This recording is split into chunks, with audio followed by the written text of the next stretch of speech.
An elegy begins to play, a proclamation of death, a sentence of rejection. No, not only. The melody carries a kind of timidity and lingering sadness. What echoes here is no longer an elegy. It is only a sigh.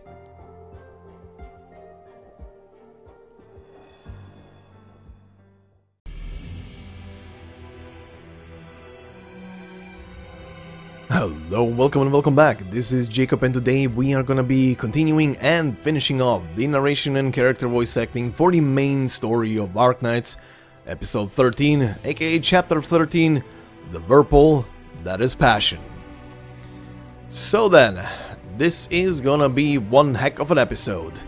As you can probably also tell by the length of the episode, but truth be told, I was playing around with splitting this into one more part, considering I saw how much I already had at one point, but after a certain moment, or cutscene rather, I decided against that and just wanted to keep the flow in there.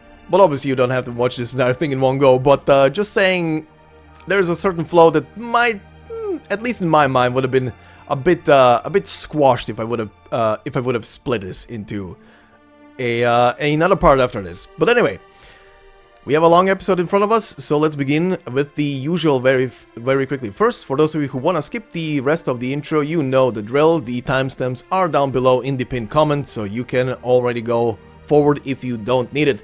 To anybody else who might be new to the channel and or is bumping into it through this very episode, first and foremost, welcome. Hope you enjoy your stay, and for anything, just refer to the description of the video for all playlists, links, and stuff like that, main story specifically, and especially if you're new to Arknights, in episode 1 or part 1 for episode 13, which I have specifically separately linked in the also pinned comment down below.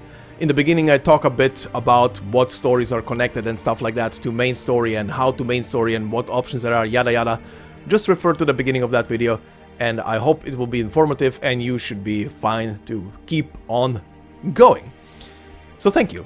And speaking of, guys, once again, thank you very much for all the support you have shown over the just course of time in general, but the main story recent episodes have been quite a banger on the channel apparently.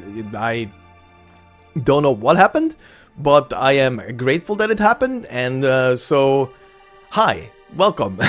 I've seen a lot of new people come in as well over this past 2 weeks, so hi.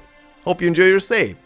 And yeah, let's get this thing schmoving. But yeah, guys, thank you very much. Really appreciate all the support and the likes and the comments and all the stuff. All of that really helps, so thank you. And I like to communicate with you guys in the comment section as well, so you know, benefits. But anyway, let us begin with the quick recap of the previous part, and then we move straight into our part for today. On the previous part, we began the story pretty much with Amiya still in a dream, or rather trapped by and talked by the myriad souls who are once again trying to get her to do what the King of Sarkos should be apparently doing. But once again, Amiya is telling them a firm and solid no. She has her own ideas and what she wants to accomplish, and they are not really in line with what the myriad souls want. After the dream is over, she awakens to find herself amongst the Doctor and Logos, and inside of a vehicle commandeered by other Sarkas who are going around repairing those sanguinarch witchcraft circles that are thrown all over the place. But we, after that, switch venues to a new character. Magdalene, aka operator or future operator from this point in the story, Vendela, as we follow her point of view for quite a bit after that, as we explore the town of Brentwood and what is happening there. The town is occupied by the Sarkas, as we see. We see that she is working in a family-owned greenhouse, and that unlike the other people in the city, she has been left to do just that in the city, but everybody else seems to be working on the big Sanguinarch altar in the town center. The previous mayor, as we also learn, has been pretty much murdered by the Sarkas, as he was trying to do something else, but no one else in the city has died, and it seems to be thanks to the sorta very interestingly pacifist-oriented commander that is working for the royal court, who has also given permission for Vendela, aka Magdalene, to keep on working in the greenhouse instead of working on the blood altar. We also see that Magdalene is in contact with the Self-Salvation Corps, who she sneakily hid away in her greenhouse behind a door. That those two being Feist and Rock, who are there, they make contact with not just her but also the deceased mayor's daughter Freda, who gets into the greenhouse and surprises them all. But she will not, as she says, rat them out to the Sarkas, but says that they are fine as they are and should be left alone. After which the members of the Self-Salvation Corps just leave the city to regroup with their rest of their members who are outside of it. Sometimes later, we see the commander of the Sarkas in the city return from a battle, but he lost that battle apparently, and as he lost, it seems that he will also be replaced by someone else, and that someone else will not be having the same principles as him. As he comes up to Magdalene, who he seems to have a soft spot for, as he also let her just do her work in the greenhouse, and he pretty much warns her straight up that she should leave the city, and that there is a hole in the wall around the city that was blasted through by a recent skirmish, and pretty much just straight up tells her, hey, tomorrow we are gonna be closing it, you should leave tonight if you want to, or rather you should leave tonight. However, she does not comply with that, and rather makes contact with Freda as they start seeing the Sanguinarch, the Sanguinarch little bloodborne swarms appearing throughout the city, as the completion of the altar is near. And speaking of the completion of it, once it is done, the commander, or at this point I guess former commander of the Sarkas, approaches Magdalene once more just before the activation of the circle, and warns her to stay with him until it is over. However, she senses danger approaching and wants to go and warn the citizens to evacuate the city as quickly as possible and get away from the altar as far as possible, but he holds her back and doesn't let her go and offers her a choice. He gives her a weapon, or presents her with a weapon rather, and tells her she will either kill him there, pretty much suggests to her directly, either kill me and go, or stay here with me. And she proceeds to do just that. She kills him and moves. She starts warning the citizens, but it is too late. The thing starts activating and goes and starts to pretty much drop everybody unconscious. But before that happens, Freda, who commandeered one of the cannons for the fireworks in the city that her father was hiding away, shoots the hole open once more that the Sarkas closed the other day to warn the citizens, and gets mauled and killed immediately by the Sarkas on the spot as quickly as possible, as beautiful fireworks go up all around her. But it was enough. The Self-Salvation Corps notice what is happening, and they hit the city as quickly as possible to evacuate as many people as they can. They find Magdalene and try to evacuate her, but get also into trouble. But then they themselves get rescued by the sudden appearance of the Exemplars. Siege and her team rush into the city with a tank. The tank operated by, and this is the funny one, this is kind of the funny one, the one who operates the cannons usually as the operator gets a tank. Figures. But Horn rushes in with a tank together with the rest of the platoon, and they start mopping up the Sarkas. Siege, on the other hand, rushes for the circle and starts hitting it. But even if they inflicted a lot of damage apparently to it, the altar goes up and activates. And a giant blood rune appears throughout the city. We then switch venues back to our team with Amiya and the Doctor and Logos as they're on approach to the city. They see what is happening from a distance and are approaching on foot as they are encountering the sanguinarch little spawns and minions. They also run into our mercenary trio who are just about there as well, considering they've been in the vicinity anyway. And together with them they go into the city and pretty much regroup with everybody who is present. All of our protagonists are essentially now in one spot as we left them last time, and we left them pretty much with Kal'tsit, presenting us with the question if we are aware of why these Sarkars are so susceptible to Oripathy itself, or rather Originium itself. And on that note, let's continue. So then, as I said at the beginning, this is gonna be the rest of the story, which means from stage 16 where we left off last time all the way to the end.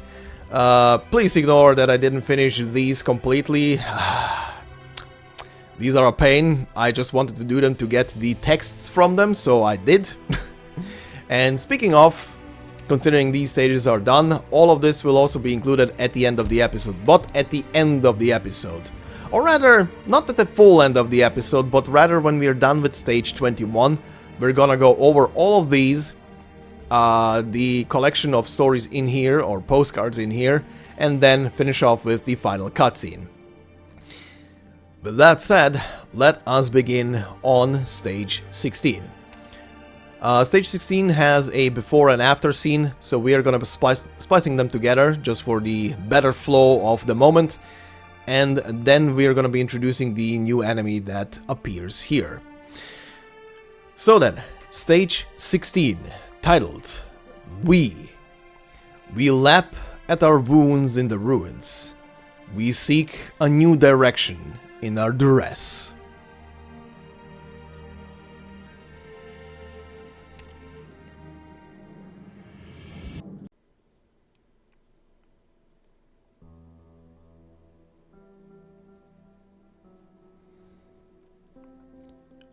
Sometimes I think that if there really is a creator responsible for these lands, he's one cruel bastard.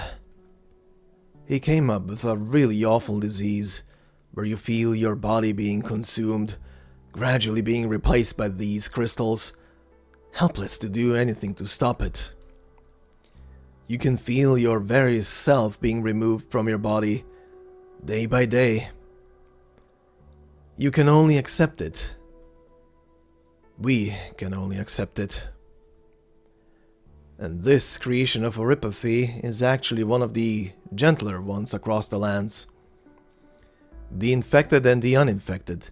9 tells me our persecution is as old as civilization itself.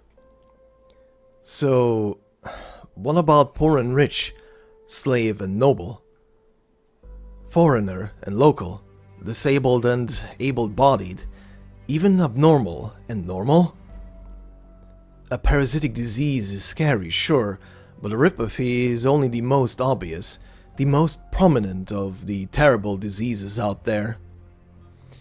The creator's really awful inventions are poverty, war, bottomless, insatiable greed, the malice and hypocrisy that brings so much suffering, gaps we can never close. But the truth is, we all know, no creator came up with that stuff. Humans, we invented it all on our own. You and me, we created them.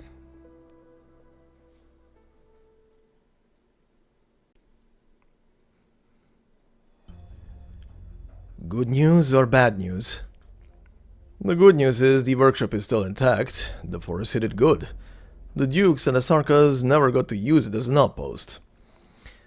The bad news is, someone's living there, we saw lights. I walked up, identified myself, and the lights went out. Might be refugees or deserters. But they put out the lights. That means they are wary of us. Our fighters are ready for anything. No, let's not be hasty. They might just be cautious or fearful. Don't jump to conclusions. And anyway, Red's carrying a pretty long blade. Anyone would want to play it safe. Why don't I go? I'll have a word with them. By yourself? That's enough. The more men we send, the more nervous they'll be. Besides, if they mean us harm, a few more hands won't make a difference. The sky to the south has been red for the past few days. Percival and the others even found an art circle. We need to move fast. There's some risk in that. I know. But we made it out of Chernobog. Fair enough. We'll be ready to provide support on the sidelines to make a breakthrough. This place was some kind of distillery before the Victorian reunion settled in. I can already smell the booze. Romanich would have loved it.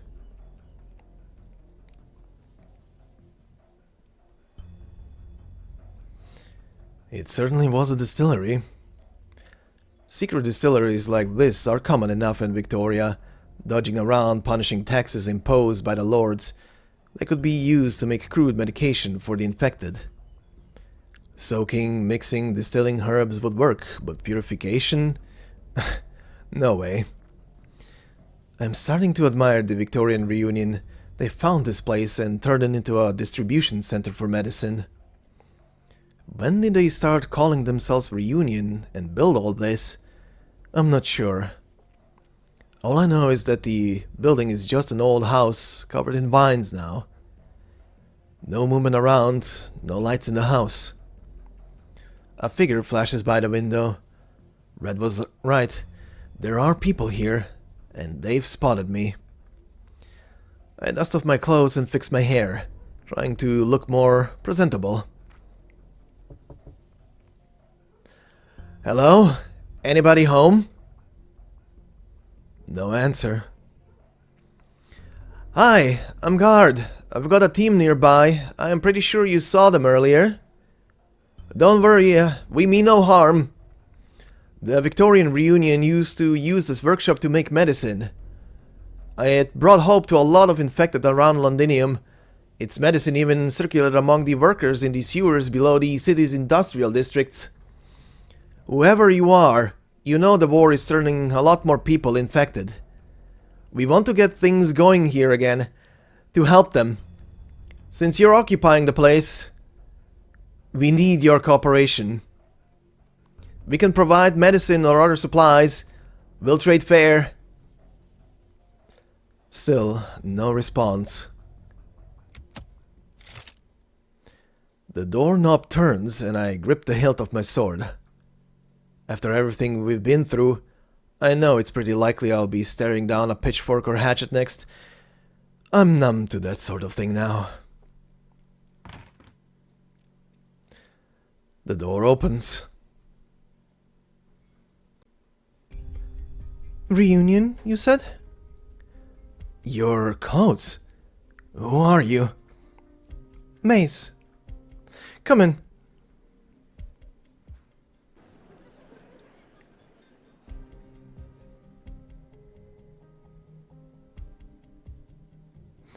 There are more people hiding inside than I guessed, and it's quite a group.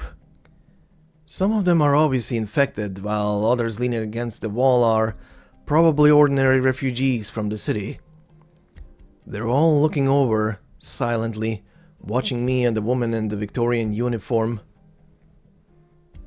Look away and clear out. The crowd falls back, and Maze leads me past their collective gaze. These people are terrified. Are you in charge here? This place is under my control.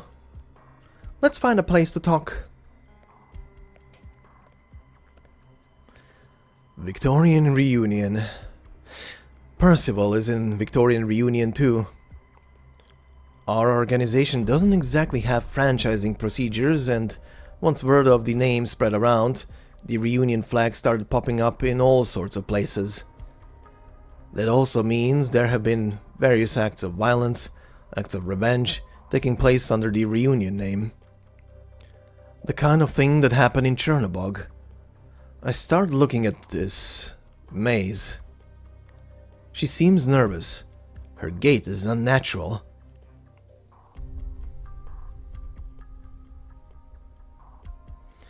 We're in the deepest depths of the workshop. Here we are. Nobody comes in here. So your reunion, the real reunion, you came from the north? From, Ursus? Yes, Ursus, Columbia, and now we're in Victoria. That's a ways. Your uniform, it's a... I used a bad sheet. I ran into a group from Ursus before. They said you dressed like this. I think I got the emblem right.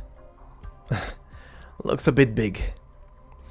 Did you come here just to mock my handiwork? So you control this place just because you dressed up in the garb of the infamous reunion? Let's get to the point. I don't have much time.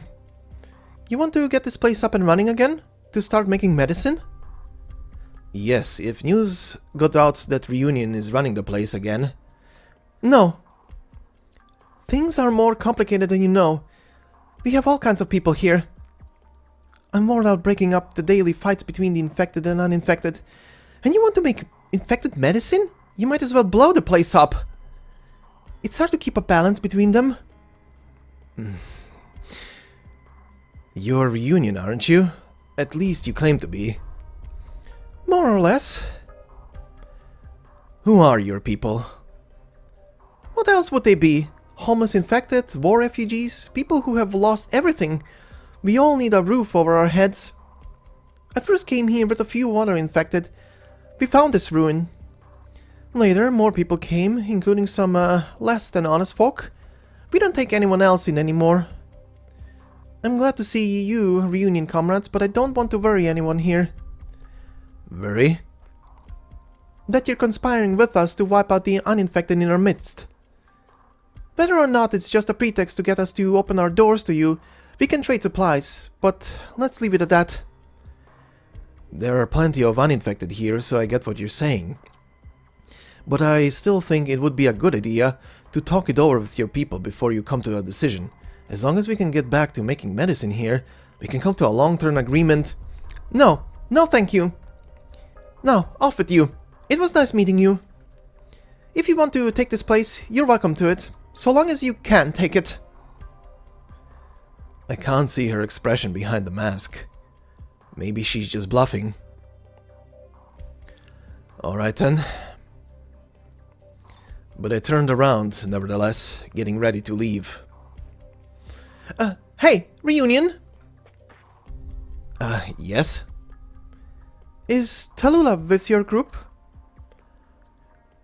She is. Another Tallulah worshipper?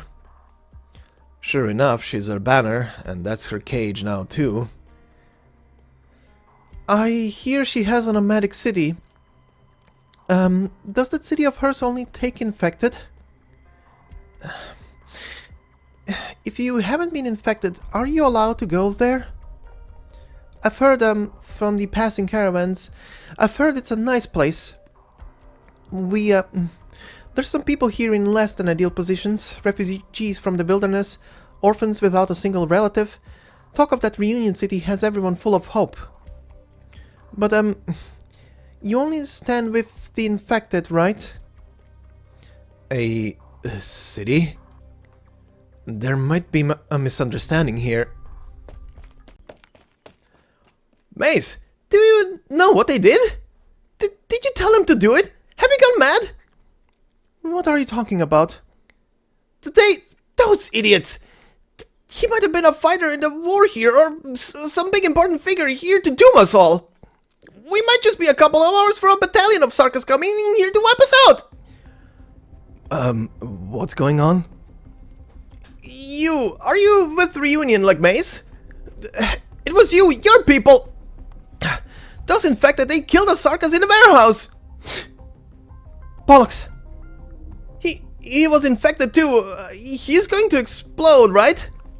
We need to deal with him. I'll take a look. Go, quickly. You should be able to help.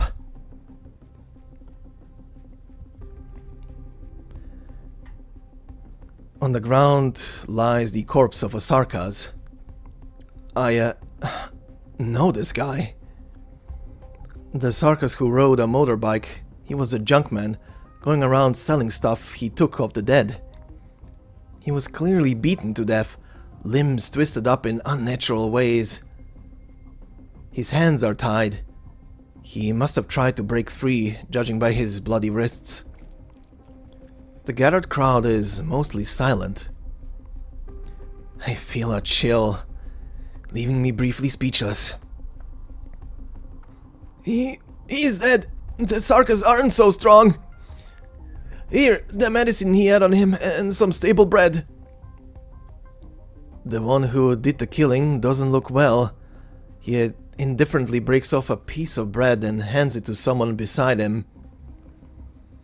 He deserved it. Someone spits on the ground. One of them notices me, approaching me while chewing a piece of bread taken off the dead man. You're with the reunion, aren't you? Maze never told us how we could join you. I remain silent for a while, calming myself down. I lower his hands for him, spotting the originium crystals growing on his arm. Why did you do it? Did he threaten you? Try to hurt you? Huh? Why? It's as if he suddenly loses interest, stumbling over to a nearby crate and taking a seat. When the Sarkas burned our farm and humiliated my daughter, did anyone ask why? He wasn't a soldier, he wasn't a murderous devil from Kazdel, he was just a wandering hawker, selling his wares on the battlefields. He even helped you? Huh? What does he mean? Was he reunion too? I am reunion. You lot must know what it is reunion fights for. Sure, you're fighting for all the infected. This man that you tortured to death, the one who never even got a chance to share his name, wasn't he an infected? But he was Sarkas. Medicine and compassion cannot help the infected in a way that matters, but solidarity and strength can. Solidarity. Solidarity. Infected have no homeland. We share the same fate, the same sorrow. These people don't understand. They've never thought about it. But what about us? Will the veterans from Ursus on the team treat the infected from Casimir as well? Can Sancta infected coexist with Sarkas? Even at Rhode Island, What about the future? If we succeed one day and the Emperor of Ursus vows to stop massacring the infected, if he agrees to grant us land and cities, in this beautiful, seemingly impossible future, will the infected start killing each other? Will they fracture, collapse, and give them another chance to butcher us? Hey, guard, his corpse, it's glowing, he's about to disintegrate! I had no idea his condition was so serious.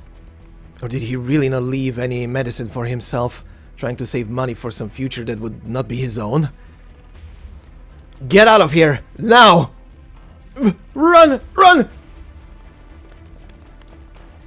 Maze, how do you process the infected here? That room, the innermost one. Hurry, we have to throw him in there. Damn it all, I need a second protection for the nose, mouth and wounds. Maze and I lift the Sarkas' corpse and kick open the door. Upon opening it, my personal Originium monitor started beeping incessantly. I've never heard the alarm going so intensely before. Just how many infected were processed here? Every inch of the room is covered with a thick layer of Originium dust, crystal clusters forming in the corners. Danger is no longer sufficient to describe the urgency of the situation. I don't know when things are going to get out of hand for this place, but putting a disintegrating infected in there is definitely not a good idea. No good. Move! Move! What are you doing? Why is the body... There's still a bunch of Originium in here. How many infected have been processed in this room? Well, it was years they were being processed in there. There is Originium dust in the air. The place won't survive a violent disintegration. Get everyone out, now! What? Don't you get it? The Originium environment here is extremely unstable. The place could blow at any minute. So we leave? And go where? Everything out there is... There's no time. We're talking about reunion here. They have an entire bloody nomadic city. Run! Get them all moving! I've contacted some of our teams on the outskirts. They'll take some of you in. There's still some booze left in the distillery. If there's an explosion, the whole place is going with it. And that... Hey, Maze, where are you going?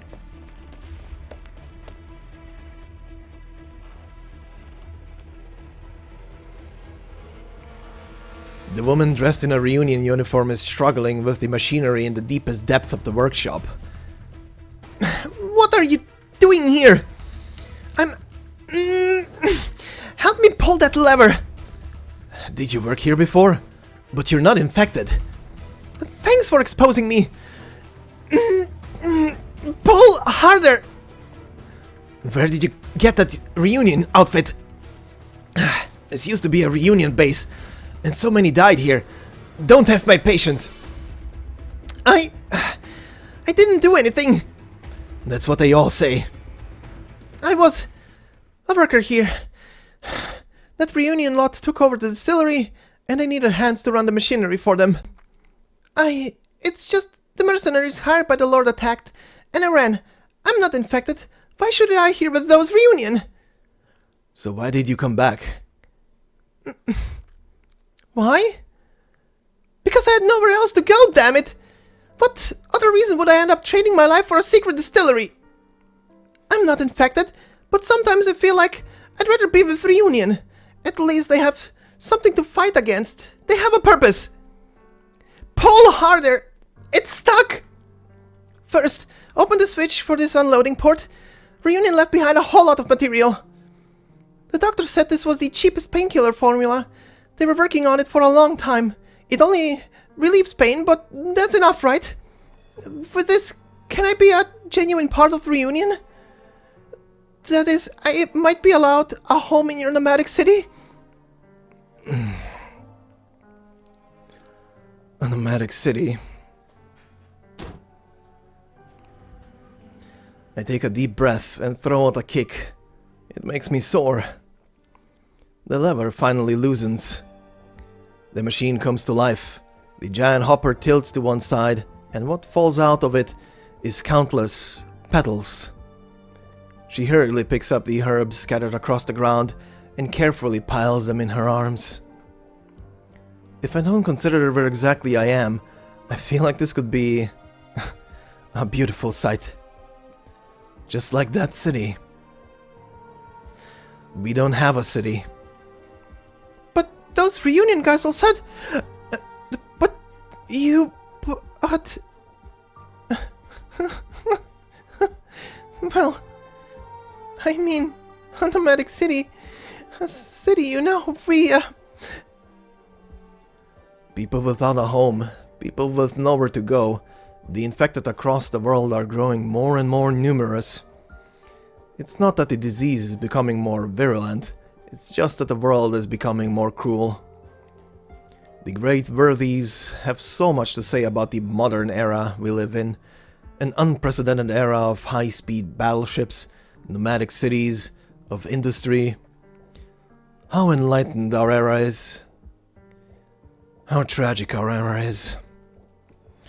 Stand together. Can the infected really stand together, naturally? Who do we stand with? Is it just the infected? That nomadic city we're dreaming of, does it have a place for them? Is a city enough to accommodate everything? Take the herbs. We need to leave.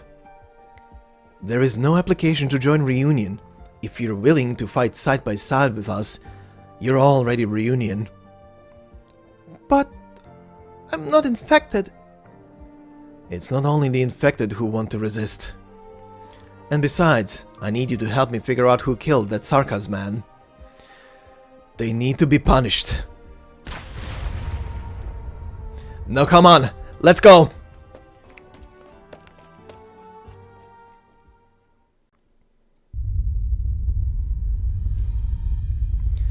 We make our way quickly through the gigantic tanks. Some places have already started collapsing. The air is full of the pungent scent of alcohol, with smoke floating in from somewhere. This workshop, where the Victorian Reunion began, is about to go up in flames. We're almost there! Quickly now!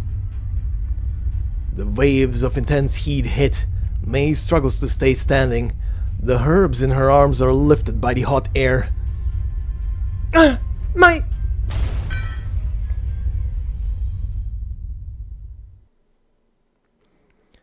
Above our heads roars the sound of buckling metal. Well, alright. I pushed her away. Then I jump up with all my strength and gather up the petals.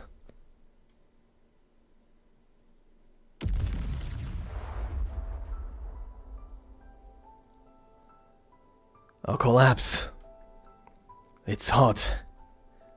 The sun is burning. I'm burning. Is that the exit? A few steps further. But they're watching behind me. Those eyes. Are they judging me? Or just judging my insignificant death? What did they expect of me? I can't think about it. I can't.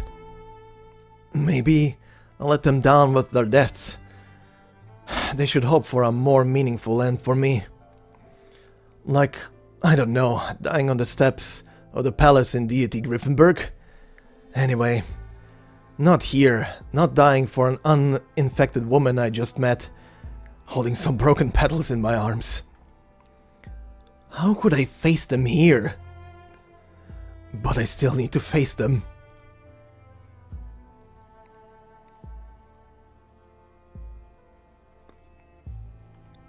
Take them and go.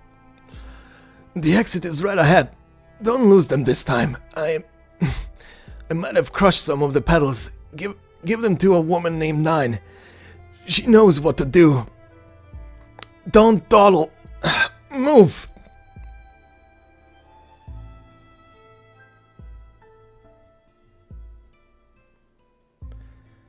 It's hot. It burns. I remember the afternoon when I first learned I had oropathy. What was it exactly that caused my infection? I still don't actually know. Maybe it was the time I fell in the river and something scratched my leg. Might have been a active originium crystal instead of a rock. Maybe it was the dust I inhaled in the mines. Maybe it was the industrial waste from the factories. Maybe.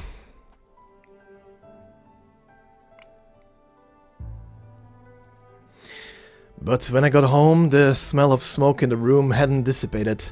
My luggage was packed and placed on a table where we usually ate together. I found a salt lick, but I wasn't lucky. Maybe I chose the wrong place. There was no boat at the time. I owe a lot to the Rhode Island operator who came over and talked to me when I was sitting by the lake. I'd read Percival Tallulah. I'm not sure I'll be burned to cinders by the time you find me, but I hope this record survives. You ask, are we fighting for all the infected? Whether they're despicable, upper class, or even royalty? Or are the people we unite with the people we want to fight alongside? Only the infected? Only them?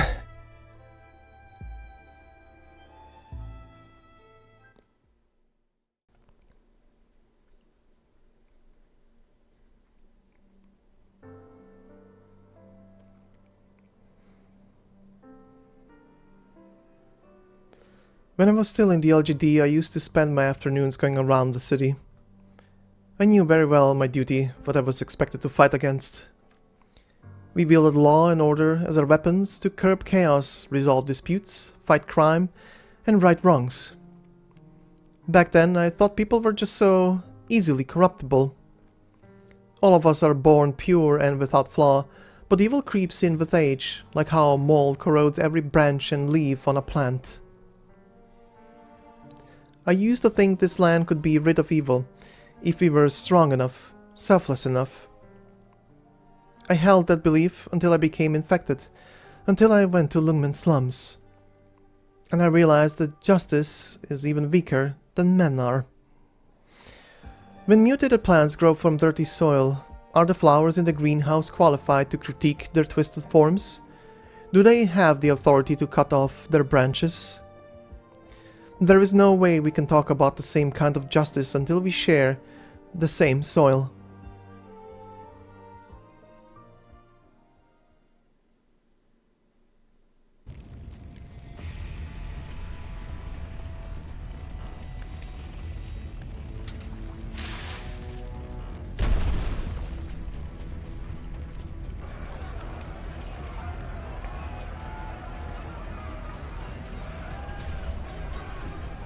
Hurry! Get everyone out of the building and as far away as possible! My stuff's still inside. It's all my family has. What stuff? Pillows and a mattress. The last of the belongings I took from my home. Are you mad? Follow me to the back where it's safe. You haven't gotten infected yet, right? Better count yourself lucky for that. The crowd's so chaotic. There's so many people running out from there, we don't know who's infected and who isn't. And there might even be some wanted fugitives among them. We don't know where they even came from. And this fire, we're not far from the battlefield. Who knows what kind of attention we'll attract. We could leave right now. We're not responsible for this fire. 9, make your decision. People are screaming, crying, falling into the mud and crawling back up to their feet. The fire burns a rosy red behind them. It was an infected who started the fire. Some infected exploded, so the distillery... What's that got to do with us? Wasn't it you lot who brought the suckers here? Not us. It's all because of you, infected. We could have hidden here for so much longer if it weren't for you. What the bloody hell did you just say? Did you already forget who took you all in? You dare strike me? You... Enough! Incessant bickering. Endless verbal abuse. If you don't want to move, I can send you back into the fire.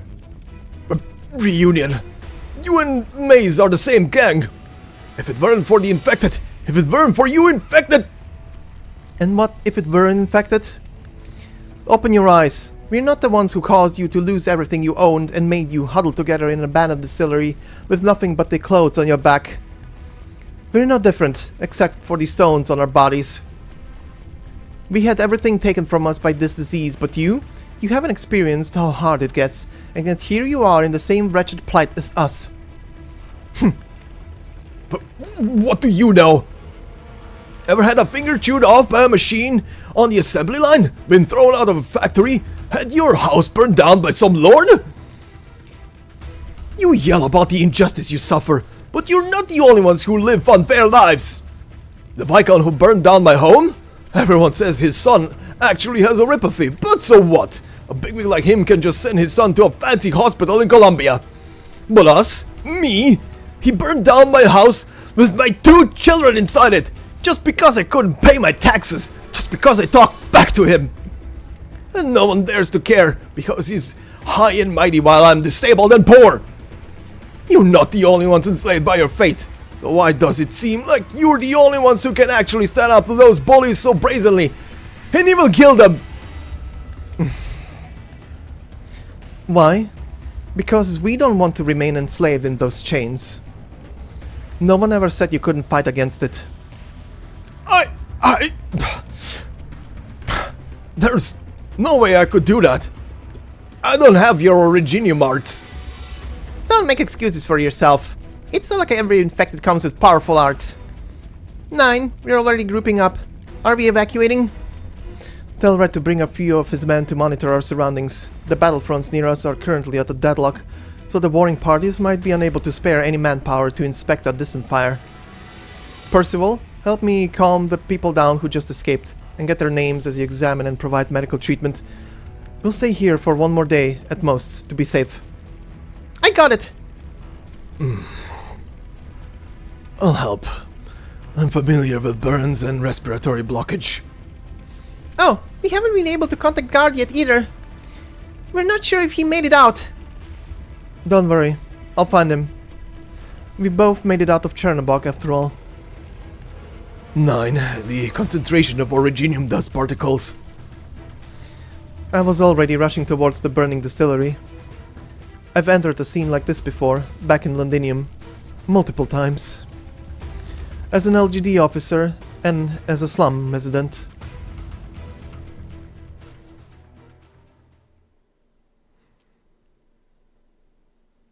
Fire means loss, and also destruction. I always see tears falling upon charred remains. Sometimes they're from infected, and other times they're regular citizens. And at moments like these, rumors will spread through the spectating crowd. The casualties were a few infected, or perhaps they were regular citizens. Maybe it was an infected exacting revenge on his neighbors who had harassed him. Or maybe his uninfected neighbors were fed up with all these sick people hiding just next door. But no one has ever questioned why fires uptown are always extinguished as soon as possible, while the big blazes destroy several buildings and cause an unclear number of casualties always happen in the slums.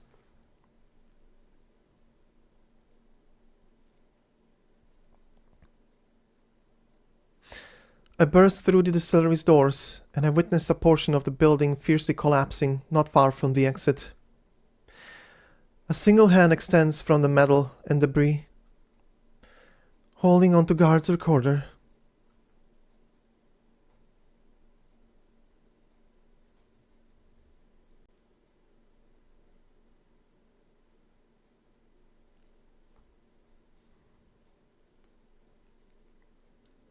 Or are the people we unite with the people we want to fight alongside? Only the infected? Only them? We infected are just the culmination of all the decay there is. We gather as one because of our shared experience. But what unites us is not just disease. Let's say we meet a noble abusing his power to exploit the people. How would we treat him if he was actually an infected? We can't use our infection as our sole criterion and slogan. Our companions must share the same belief. We will not only retaliate against the humiliation we've suffered, but also liberate the same people who have caused us pain. We're not the only ones enslaved across the lands, so we should stand with them together. We need to get them to stand with us. We can't just fight against disease. What should we actually be fighting against? What are we building here? This is followed by a rustling sound for a moment. Many years ago, when I just became an infected, I really loved drinking. Back then, Ace warned me that if I carried on with that hobby of mine, I'd die with my drink someday.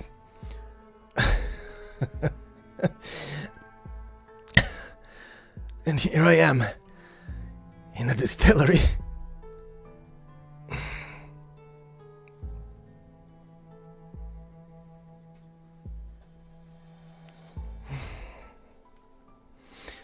Nine, you've replayed it so many times now. I know. Tallulah, I've been wondering, if we really did manage to build a city for the infected, what would it look like? Are you sure it wouldn't be a hospice at its core? All we do in that city is to wait for everything to be covered in a blanket of disintegrated originium dust, for our deaths to come one by one. Yes. We can't just wait for our ends to come like this. 9, Tallulah. What is it? I'm thinking of leaving your group for a bit. Yesterday I met some people among the refugees who escaped from Londinium. They mentioned some matters I'm very concerned about, that maybe someone I've been seeking this whole time is still hiding in there. So I'll be heading over. Londinium isn't safe at all right now. I think Tallulah already told you about me. You're a long-lived. Yes, there's no way for me to die. I've become more and more sick of this reality of mine. You want to kill yourself? How did you get your longevity in the first place? Longevity? How did I first come to realize the joke that fate played on me? I had my fair share of happy days too. I came to know the one and only wife I've had children, a family, devoted my heart and soul to originium arts research. Of course, I was the primary focus of my studies. My children grew up while we grew old. Everything was going as natural order of things. Until my wife died in an accident. War broke out, and I was forced to leave my children. I suddenly realized in the years I spent as a refugee that I hadn't changed at all. The Emperor started a war, a king was hanged years later, and then the Duke's conspiracies came to light. Afterwards, the Sarkas. I didn't change a single bit in all those years, until today.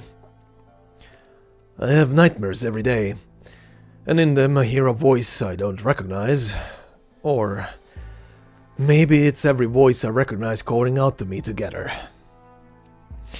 Pain makes you live forever, and only happiness can kill you. Actually, I was already aware of this early on, but what can I even do to feel happiness and relief? Especially after witnessing death after death, and experiencing tragedy after tragedy. We're in an era of suffering and despair, so I shall go look for those hiding behind the curtain. I have no right to make you stay, but there is no need to say your goodbyes so quickly. If you wish to return to the nexus of the war, we might not have to go our separate ways. Is that so? I thought you would return to Columbia after gathering up enough hands. Running to another place will never put a stop to anything. Fair enough. Perhaps the foe we're facing are fundamentally similar. Also, leave a bouquet of flowers for Guard on my behalf. I will.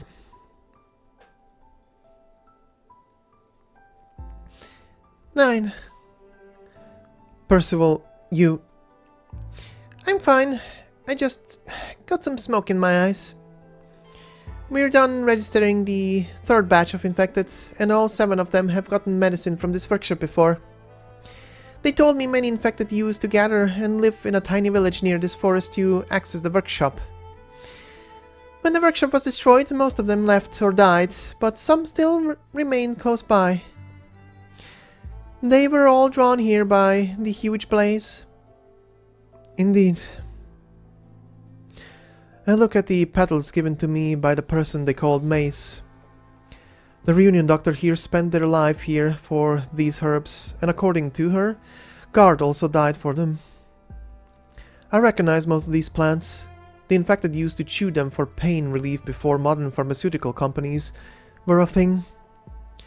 Perhaps the effectiveness of our crude drugs can improve by referencing these, even if just by a little.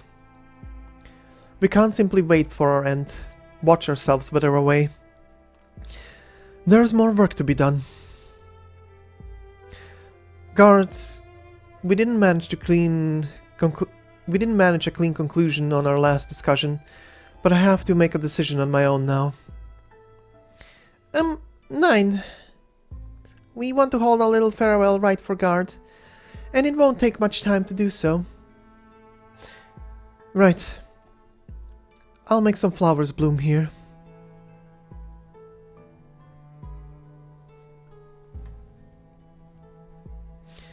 The enormous blaze burns throughout the night.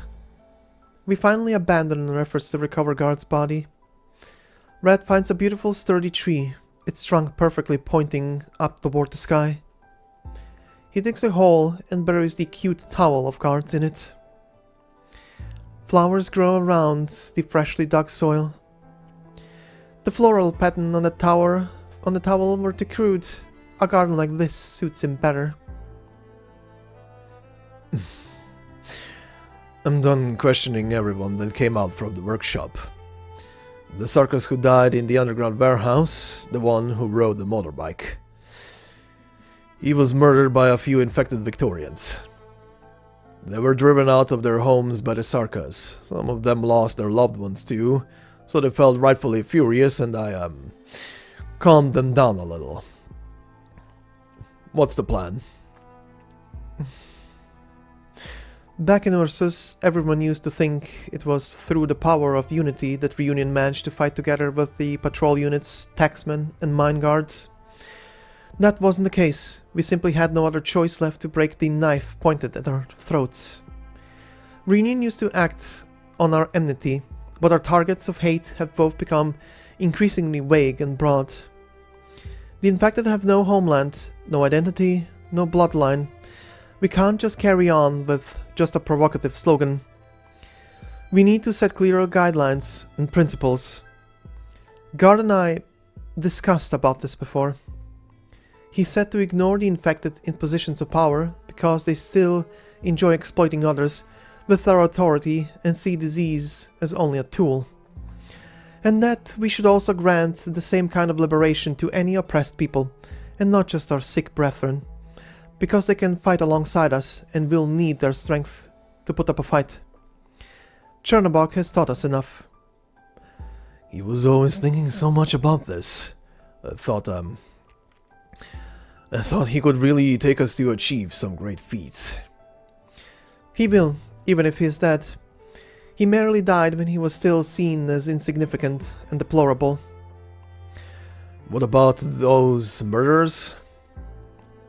People who violently vent their grievances unprovoked cannot join us. It was war that turned them to brutality, even if they were just Victorians before. If we let this slide, what will happen to our group next? Ursin, Columbian, Victorian, Lithanian, Feline, Pero, Liberi, Caprine, Sarkas. Power should be distinctly directed towards a common goal, then become cracks of resentment that give others a chance to dismantle us from within. Buldracasti and Ursus should have taught us this lesson. They will be banished. They will have to find their own paths by themselves. Reunion will make sure of it. I understand. I'll relay that to everyone, and I'll handle those murderers too.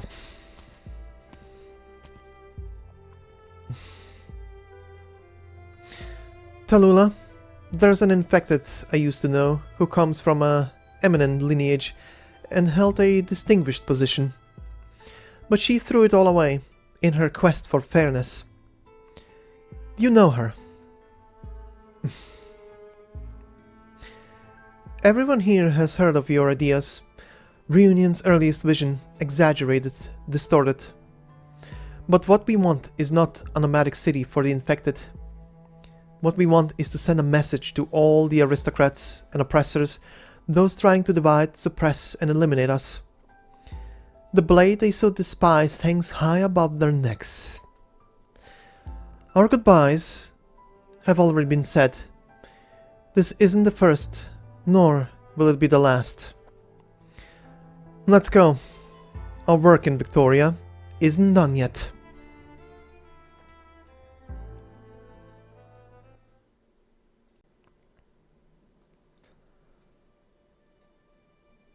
Man, what to say there? Well, all I can say is I was expecting something to happen to our guy here, to Guard, considering how we started on, or rather how we started with him in the beginning of this chapter. However, I was not expecting it to happen during this very chapter. I thought they're gonna be building up this moment with Guard, or whatever is gonna happen to him in the next chapter, but it happened sooner than I was expecting. But yeah, what else to say? One of the characters that was technically with us since the very beginning of this story. A member from Ace's squad. Now also gone. Rest in peace, buddy. You lived long enough, at least to get a face reveal. But man, really? They gave him a face, and then this. Well, like I said, we do have an enemy here to add, so let's do that and move on. The new enemy here is the Sarka's Blood Nexus. And it says a very special entity within the Crimson Court, ensuring that each strand of blood weaves the decrees issued by the Regent of the Royal Court. They collect the essence condensed from the blood spilled on the battlefield and wait for it to be returned to the cycle of slaughter through the ancient rituals of the vampires. Alright, and we move on to stage number 17, titled Someone Speak Your Mind. And it says, be sincere as we communicate. Be honest as we enter the fray again. This one only has a before scene, so let's get to it.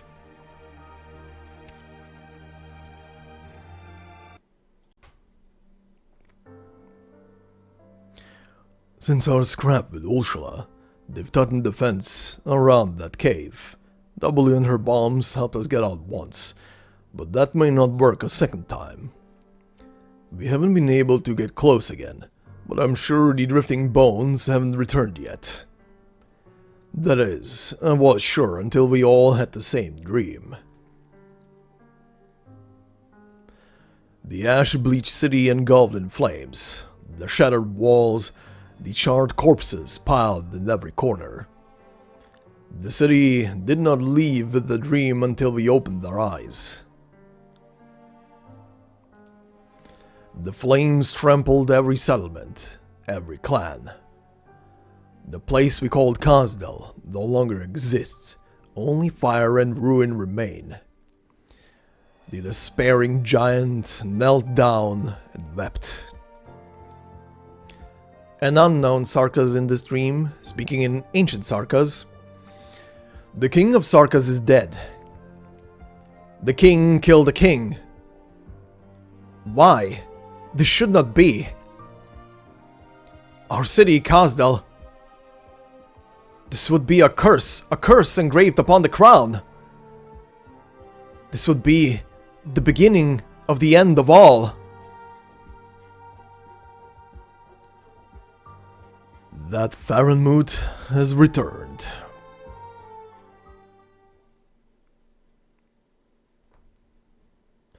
Tomorrow morning, the attack begins. Siege and her exemplars will be responsible for the perimeter.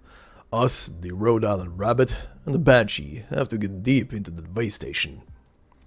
Where's that old bitch Calcit? She's sending us off on this suicide mission without making so much as a cameo appearance. Her injuries have not yet healed. Ascalon will look after her and the doctor. They will stay behind. Rhode Island recently came under Confessarius attack. They were trying to take the body's crown.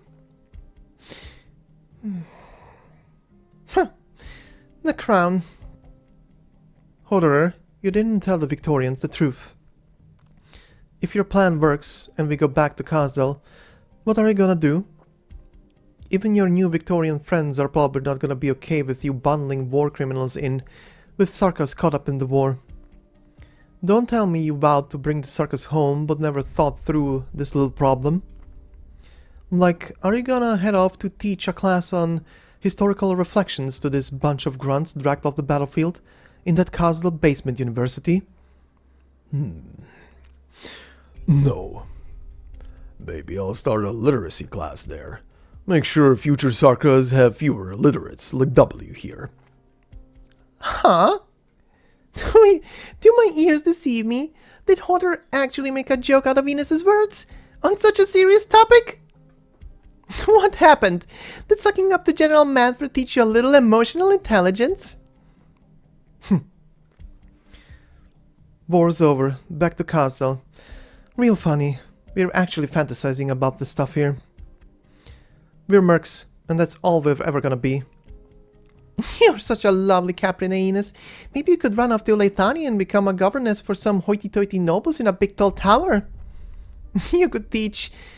let me think. How to keep your hair nice and silky in a war zone? How's that sound? Not interested. What are you daydreaming about? The battle's about to start. No, I just... Ines' gaze shifts down to my feet ever so slightly. He is looking at my shadow again. What is it showing? I don't know myself. I'm rarely so calm before an op. Calm gives me a chance to think about all sorts of things. A few trivial things. I remembered you said you wanted to open a shop in Casdell. Because I didn't have a place to fence stolen goods at the time. Oh, yeah. How about we use the first round of tuition from my literacy class for your startup capital? I doubt that class is gonna earn you much. On the other hand, kidnapping a Lithanian governess could fetch a decent ransom. Gotta be at least as much as 10 merc heads. Let's talk about it when we make it home for real. Yeah. Your mental state has me worrying if you can really handle this mission. Did those illusions or the art circles drive you mad? Maybe they did. In this moment of extreme calm, some tendrils of unease irritate my heart, causing hesitation. Amid my own surprising thoughts, I find the reason for my anxiety. I'm worried they won't accept me because of some of my ideas. But I have to speak. The arrow is knocked. Pay no attention to this mopey idiot. Time waits for no man. Once we stake the vampire and behead Theresis, then you two can head off back to Casdell and talk all over the interior decorating plans for your love nest. Theresis. I've been thinking about this for a while, W. You may not like what I'm about to say, but I still have to say it. Huh? Throwing cold water on me before the fight? Pretty much. We can't kill Theresis, at least not right here or now. It can't be the Sarkas executing him. Ines was right. Those illusions did scramble your brains. Killing him means no Casdell. Whether now or for a good long while after the war, he has to be recorded as the regent, and even be praised by some. Are you out of your mind? I really don't feel like joking about this. We still need to stop the war, and I haven't changed my mind. But Theresis has taken his place as a cornerstone of the Sarka's future. Kazdel won't survive another split, and this war, it can't end with another Sarka's betrayal, with another Sarka's civil war. Remember the plan I was talking about before? We need the Sarkas here to pull out of Victoria before everyone hears about his death. Once everyone knows the Sarkas have failed, and the threat to Theresis is gone, what happens then? The Dukes will slaughter every last Sarkas in Victoria without mercy. Their revenge killings will spread to other countries in Centrum, and all civilization will have a justifiable excuse to exterminate the Sarkas. They'll put together a coalition, just and reasonable, swift and decisive, to divide up all of Theresis and Theresis' legacies. Don't you picture that? To be honest, I don't give a shit about any consequences of Theresis dying. All I'm here for is the part where he dies. Coalitions? Slaughtering Sarkas? Weren't they doing that already?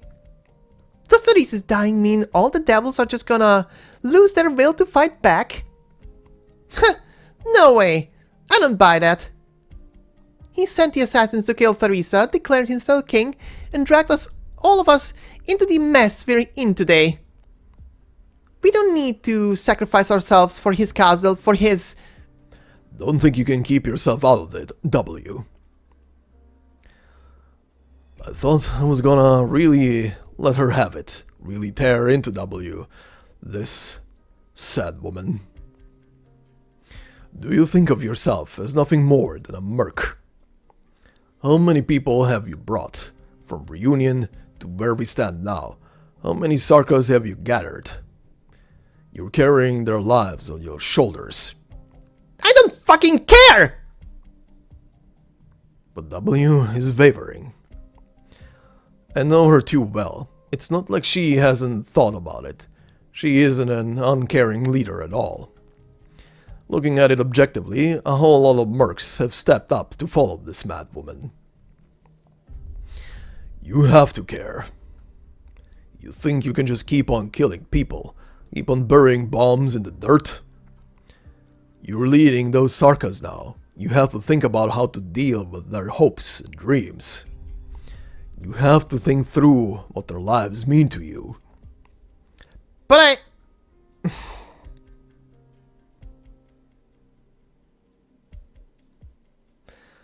It's not just Theresis. Don't forget, there's Theresa too.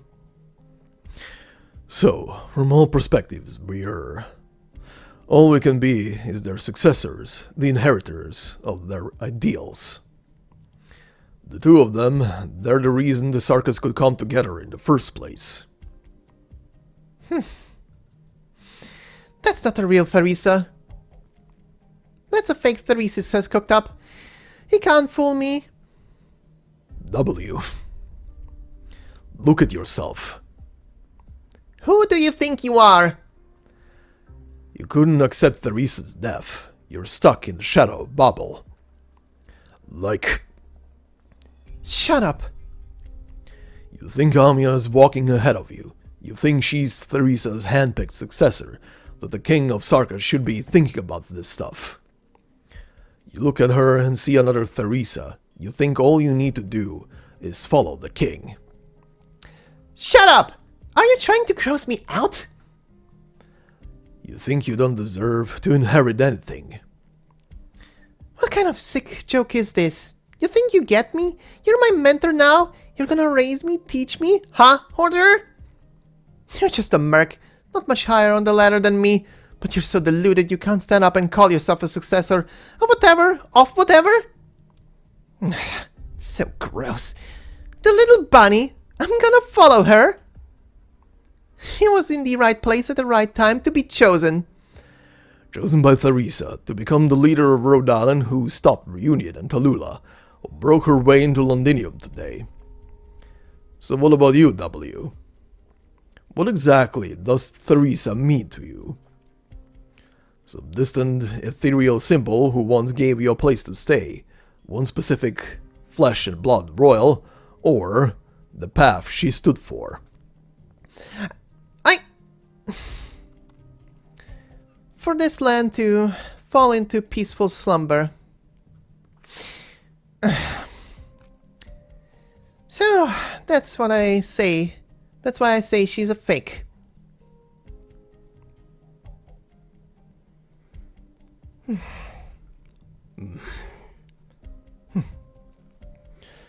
Ines, how have you managed to hold back from killing him this long? Because I'm not deluding myself. Most of the time. Spare me. Whatever, Hoarder. I know what I have to do, and I'm not going to kill you to shake up morale this time. You should be kissing my feet. Polish that sword of yours good. I've got a war tomorrow. She ran off again. Do you really think she could be a decent leader? She's organized a whole lot of mercs. Huh. Are they really mercs though? How much money does W have to hire them? And how much does she earn for them with the things she does? Alright then, why are they following her? No matter what she says, whether it's revenge for Theresa, hunting down the assassins, or just randomly bombing her way across the land, she's definitely walked her path. The ones who follow her really are sad. But people forget how young she is. She's got lots of room for improvement. We can hope. Also, the startup capital for your shop, not a joke. I know.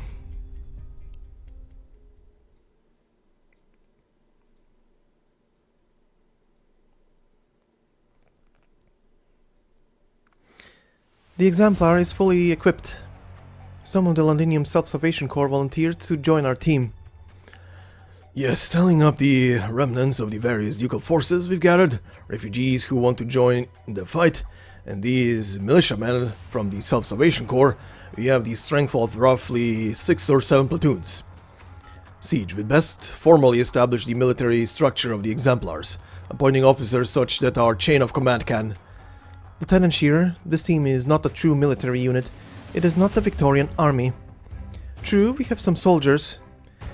But aside from you and the remnants of the Duke Windermere's forces led by Delphine, the rest are ordinary folk who want to fight. Workers, farmers, merchants, and of course, street ruffians. Should we forcibly incorporate them into 1 or 2 combat units, arm them, and subordinate them to officers, then what is the difference between us and the Dukes? The Exemplars is a fine name, but I believe it should bring the people nothing but hope. Or to speak less grandly, it should bring the people something intangible, the likes of which the Duke's high-speed battleships can't bring. Which is to say, the Exemplars should not be a heroic force captained by the heir to the throne wielding the realm blade. I'm rather repulsed by such titles.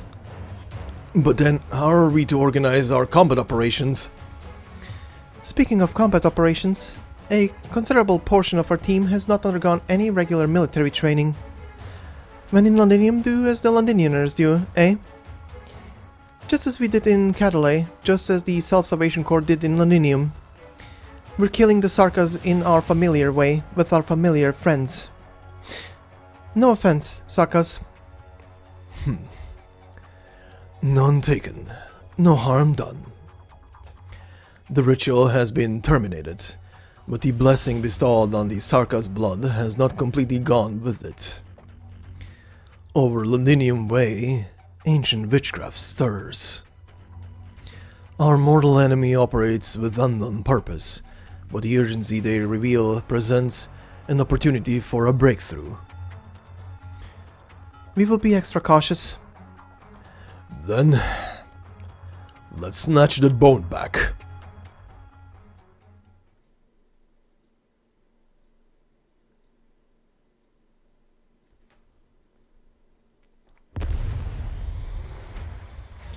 The plan was a success. The Victorian attack did distract a portion of the forces here.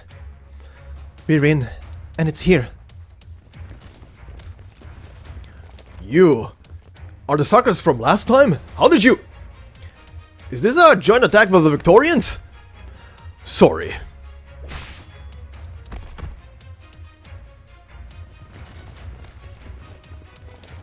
Kill the traitors! Kill these circus traitors! Ursula isn't here to welcome us. Locust guessed right. Looks like she's too busy. Ha! You didn't let me come in last time. This sucker's huge! Can I blow it into 2 halves? No, stay with the team.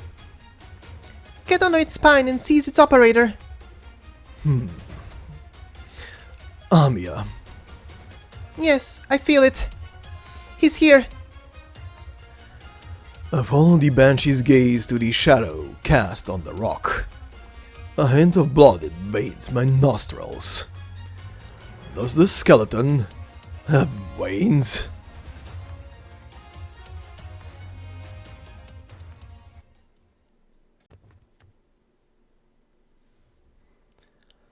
Alright then. And considering this was only a before scene, we move on to stage number 18.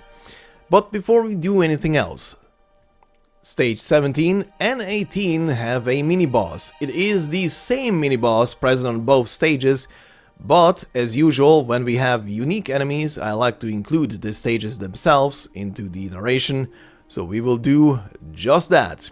But because it's easier to set up, we shall do so on the standard environment difficulty, because this is just story. This is just for story, right?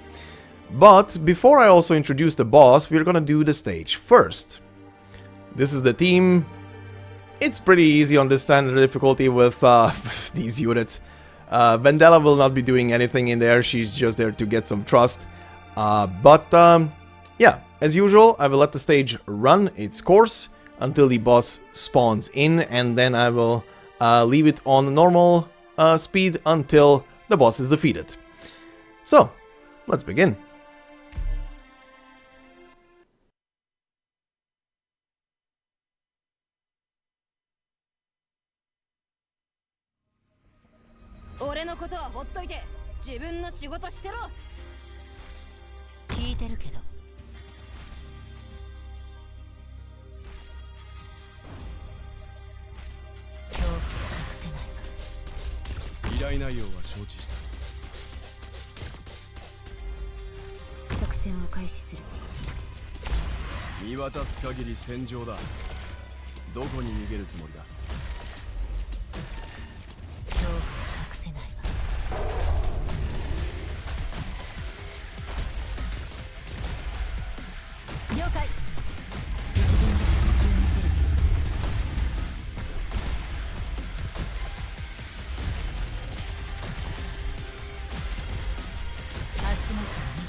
それが私たちの宿命でしょう。 Alright then. I don't think Ursula likes monster much. But anyway, let us swap back to Adverse. So then, yes, the mini-boss that appears on both stages 17 and on stage 18 is Commander Ursula. Ursula, Lifebone's commander and the youngest major in the Kasdil Military Commission, fights not for any specific person or organization, but rather for the possibility that Kasdil can one day become a true country. Alright then, with that said, we move on to our cutscene for stage 18, and the title and description. Titled, Throw Out Your Chest. It says, March on, for victory we live, and for honor we die. Let's begin.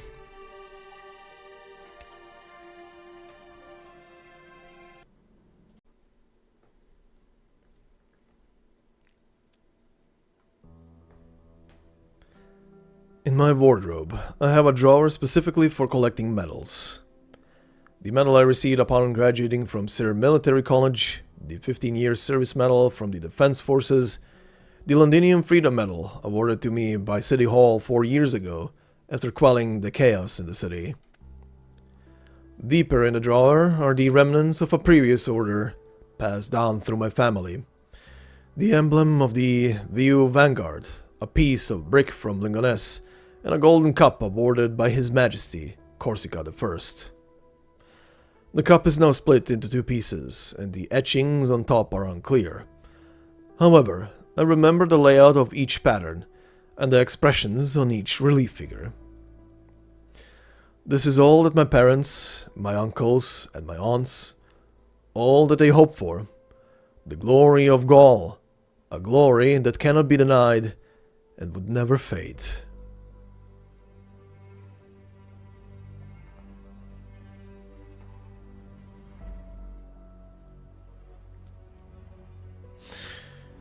The cup is quite weighty. You should be able to sell it for a good price. The market for Gaulish pieces has always been brisk. Even if you just melt the thing and sell it as raw gold, it should be enough for you to easily buy an apartment in the finest part of any city. Here is the key to my home. Keep it. The things are in the wardrobe. Pick a place and start over. Forget everything that happened this past year. Call it a fleeting nightmare. Sir, it was you who saved me when those Sarkas were chasing me. You hid me in the Defense Forces office. I should be thanking you. I'm no longer a member of the forces or your Gaulish compatriot. You didn't have to... Take it. If you find anything else in the house you like, it's yours. The memories mean little to me anymore. You'll want to hide here for a while yet, until the situation stabilizes. The military commission has disarmed the defense forces. As it stands now, you are no different from the Victorian civilians to the Sarkas. But our comrades are still outside. Some of them are unsettled. I want to save them all. They've all been captured. I handed them over to the military commission myself. You what? The anger in his eyes deflates before he can reach a peak. A coward. I evaluated him as much in the past. He may have had some courage in battle, but ultimately, he is a coward. He survives here with me in ignominy. He can't be compared to those warriors who resist the Sarkas. He could never compare. Could I? I don't care.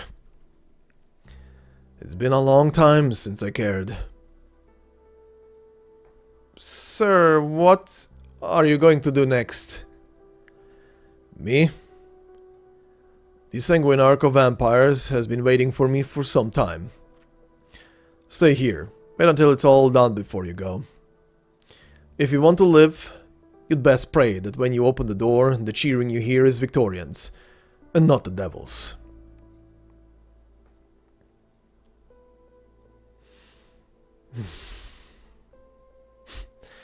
Cheering Victorians.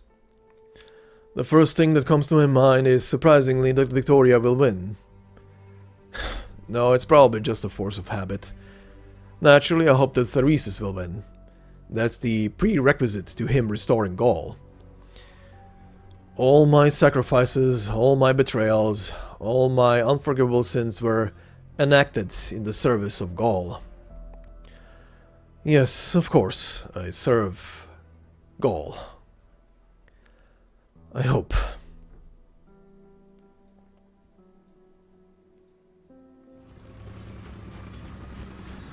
Groups of people are led out by the Sarkas forces, heading for the city walls in the distance.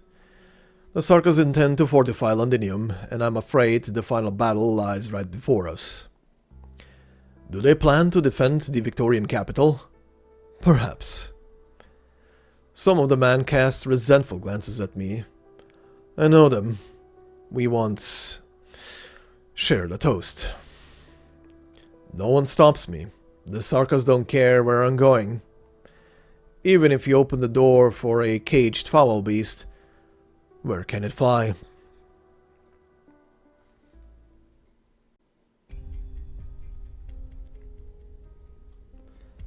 René Latour? I didn't expect to encounter you like this. This may be a good sign. At least you haven't been executed by the Sarkas. Do you have time to chat? I know you. You're Clovicia, the little leader of the Self-Salvation Corps, yes? We've cleared out all your bases. The remaining forces should have all fled Londinium. Why are you still here? Some of the thanks go to the defense forces, and some go to Castor for keeping her promise. Her Trilby Asher did indeed ensure the smooth evacuation of the Self-Salvation Corps. The Duke of Castor. I guessed your identity a long time ago, but now, no matter which of the dukes your vassal or puppet of, I no longer care. I may not know how capable you really are, but Londinium as she stands is no place for a rebellious child to be wandering around. Go back to your hiding place. Treasure the fact that the Sarkas have not caught you yet. I'll pretend I never saw you. Letu, you've been cowering in Londinium for long enough.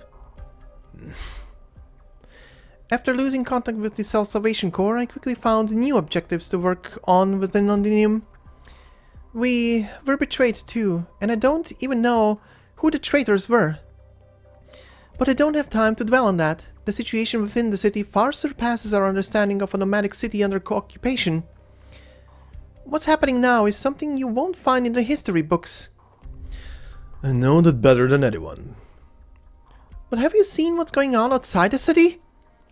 I've seen the Sarkas art circles, the red light in the sky, the war machines in their many forms, things unlike the military equipment of any ordinary nation.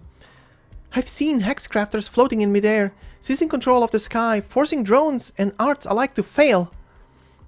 I used to think the descriptions of the Sarkas military and the so-called Nachtzer were all tales, literally embellishments for horror's sake. I don't think that anymore. When death itself opens its doors, what man-made hell do we face? And what of the dukes? The ducal armies, they're resilient, grand, but they stand on the horizon out of reach. I suppose you may be feeling guilt and melancholy, perhaps mixed with a dash of pride? You ponder the cruel choices you've made, but your mission is now accomplished. I guess you proposed a deal to Theresis regarding the nomadic cities that once belonged to Gaul. Londinium is too small, she can't contain the Sarkas' ambition. He is simply using this place to provoke the expansionist lust of Terra's other powers. Do you honestly believe he cares at all for your Gaul? Londinium's fall is complete, but you are no fool. You see it. The military commission of Castle has no intention of occupying Victoria. Correct. I am no fool. I never once placed my hopes in Therese's keeping his word. And yet you still had a hand in so many tragedies. Are you trying to create an opportunity, like what the Sarkas are doing to Kazdel? Perhaps this war will exhaust the ducal militaries, making space for the ghost of Gaul to return to the land of the living. But the question is, do you actually believe that, René Luton?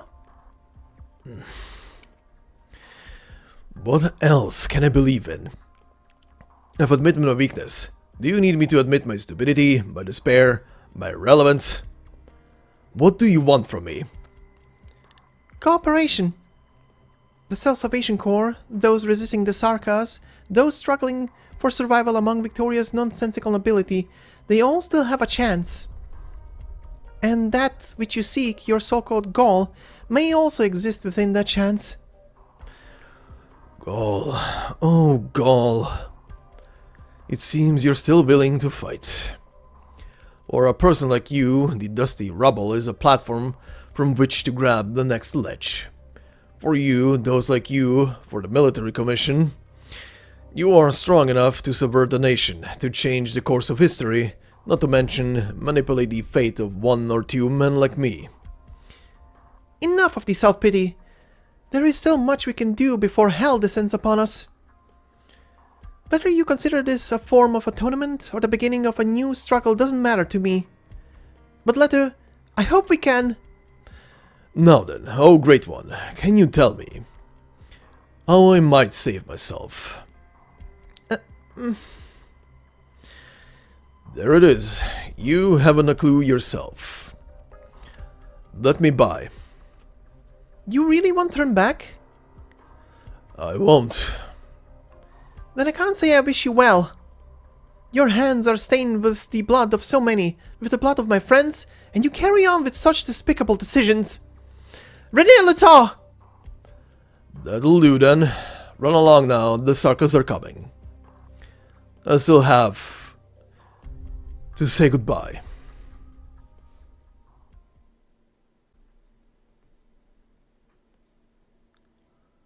Selingonje benjen zjed alarm. Le cham de bataille charge de mertium er pen.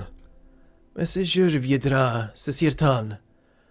Pour Gigi amor la sagresa. Pour Gigi amor la sagresa.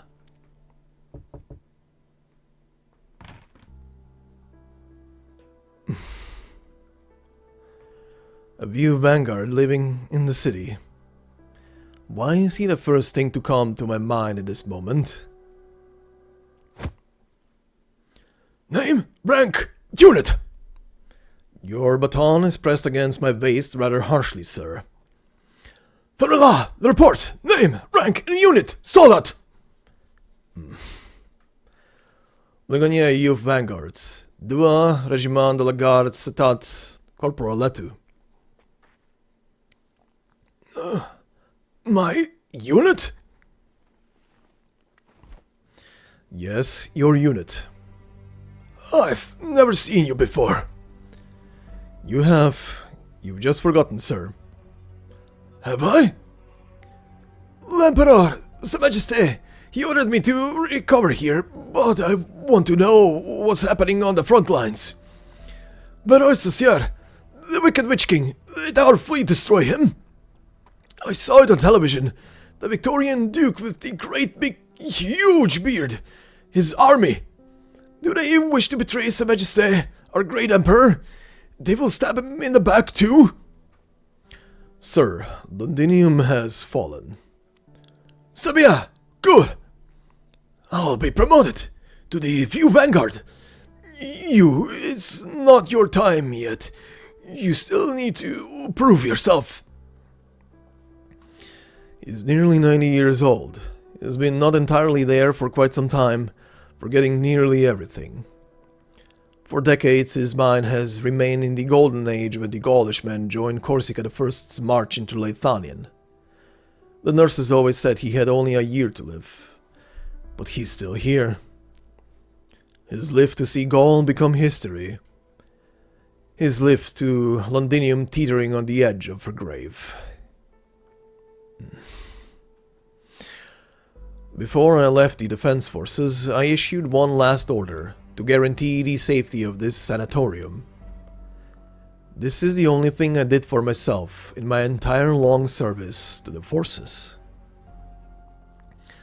I brought you a Rhine champagne from Londinium, your favorite. Have a seat, won't you? A fine drink, Corporal. Londinium, the Laden. A sham de bataille charge de mertium and a pen. Porsche amor la sacresa. When you sing that song, it's as if there never was any pain. As if you never aged a day. Nostra pusera, de jure glorio. I've never seen Londinium. You told me again and again about those magnificent halls, the flourished road networks. Do you remember Golding, the girl who visited you with me so many years ago? She's dead. She died for this cruel, unshakable, blood-stained world. And I'm one of the murderers responsible for it all. I don't know what to feel for her. But she's gone. She's out of my sight. And she'll certainly never see me anymore. I'm frightened, sir. A girl called Amia says that all I've done was done out of cowardice. I once confessed to Golding that my only goal was to survive the ruin to come. But I still hope. Even if it's just a pretext, I still hope. That from the ruins a new Gaulishman will rise. No, that's not it. I wish Golding could keep on teaching the children under the sunshine, among the fragrance of the flowers. Her persistence was truly beautiful. But me, I'm the one who... I've done all I can, sir. It's tiring. Do you think we still have a future?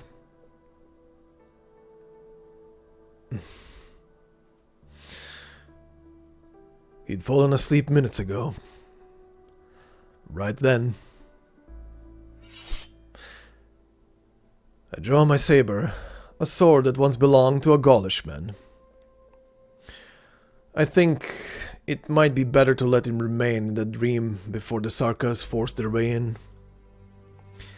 At least, it'll be a splendid dream. But me, the despicable man that I am, dare not reach out to pollute.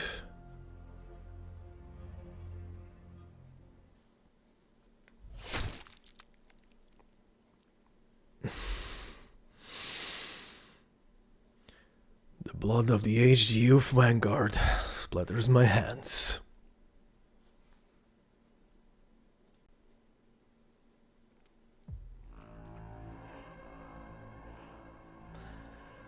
The Prince of Blood himself, the sanguinarch of vampires, looks silently at the extravagant decor of the Victorian palace.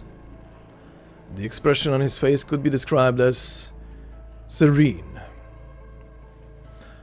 You came, Letu. Here I thought you'd find somewhere to hide. No, of course not. I was always going to come and find your highness. You seem spirited today. I'm pleased. Ever since that old Gaulish teacher of yours died, you've been quite the buzzkill. I made a bet with my children. They wagered that you were about to die. But I believed in you, Letu. Have a drink with me to the defeat of your enemies, the death of the nation of Victoria. I'll begin the ritual myself, bestowing the most ancient curse, the most tragic end. And so I will be leaving soon. Even my own kin don't enjoy such an honor. You should be grateful. You know, Your Highness, By the time I was born, Gaul's capital had already been razed by the Duke of Wellington and his despicable accomplices. A city annihilated as one breathes a sigh. Now it seems you will do the same to Londinium. Will you weep for her? I just didn't expect it. Duke Wellington dismantled Lingonesse, pulling those mobile plates apart. So silly, so boring, the Victorians. Would you like to settle the blood depth with your own hands? I admire your persistence. I could grant you such an opportunity. Your Highness is most magnanimous. I bow deeply, but I feel his gaze lingering on me. Pathetic. Mean, fickle, cowardly, self-righteous. Begging for mercy out of fear, self-destructing out of despair. But I'm still very curious about you. In the scheme of your insignificant life, we've spent quite some time together. Do you really think you can kill me, Leto? You won't. My very blood grips my heart. You may think to yourself, the circus is so arrogant, so contemptuous. On the contrary, Leto, considering what I am about to see, I am positively filled with affection for you. You are a fool, yes, and despicable indeed. You should cherish your blood. At first I thought they might have some more interesting uses. Such hasty farewells between us. The Gaulish man's sword. I do my best to reach it. The despicable man's sword. Poor man. Keep trying, give it all you've got, and you just might reach the hilt. I'll grant. What is it you're trying to say? I am saying.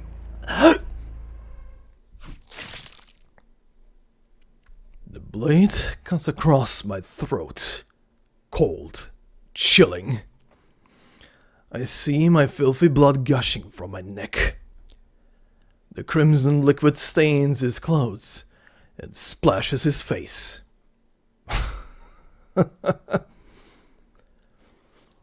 I'm saying, I'll grant you my blood, vile leech. You'll never boast about the purity of your blood ever again, because the despicable Renalator has polluted it!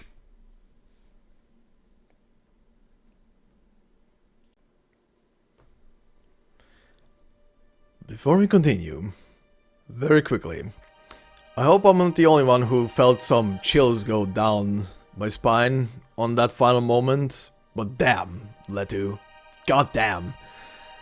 Also, this was, up until this point, probably the last person I expected to have a POV of. But holy shit. At least he gave the Sanguinarch a big middle finger at the end. That's something at least. And at least he isn't a complete dickhead. But anyway, oh, and also, to anybody who is speaking French and listening to this, I am so sorry. I didn't want to say anything before going into the cutscene, but holy shit, I am so sorry if I butchered all of that French in there. I don't speak it, I just tried my best by, you know, literally learning how every single one of those words is pronounced individually, so hopefully I did a decent job, is all I'm trying to say. Hopefully I did a decent job, and I didn't anger anybody who is French. But if you are French, you can tell me how good or bad it was. Anyway, let us move on to the next stage, which is number 19, No cutscenes here, so only descriptions and title. Titled The Oseus Isle. The enemy is pushing through this corridor of bones. Defeat them. Simple. Moving on to stage number 20. Titled Sanguinary Billows. And it says, witness his arrogance. The cutscene takes place after the battle stage, so let's begin.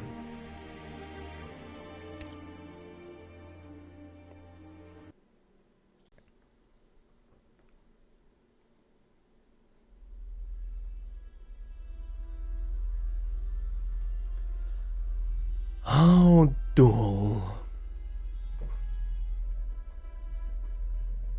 Did you think this would anger me? Offend me? Did you think I would kick your corpse in anger? Curse your insolence? I'm not going to do any of that, Latu. René Latu. Insignificant man. Same as the land itself in my eyes. An annoyance. Did you think this act could give meaning to your pathetic life? Still so conceited, Latu. I won't give you another thought, not so much as a momentary glance.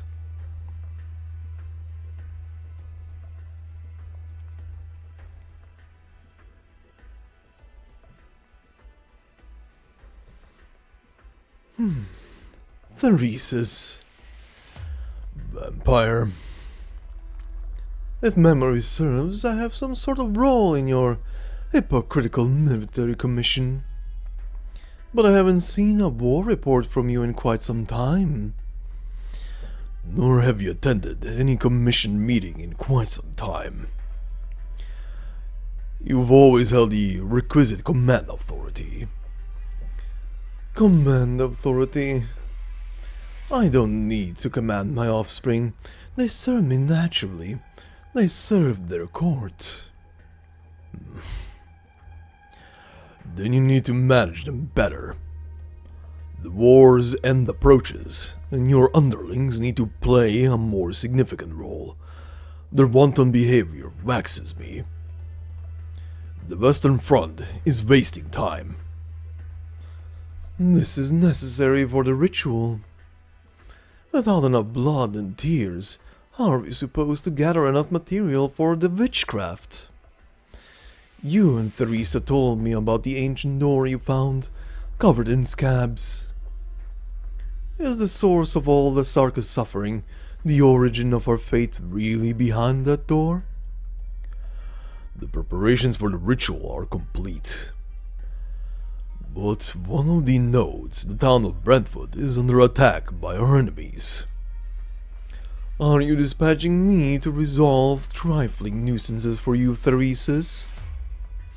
Oh, that reminds me, oh revered regent of the military commission.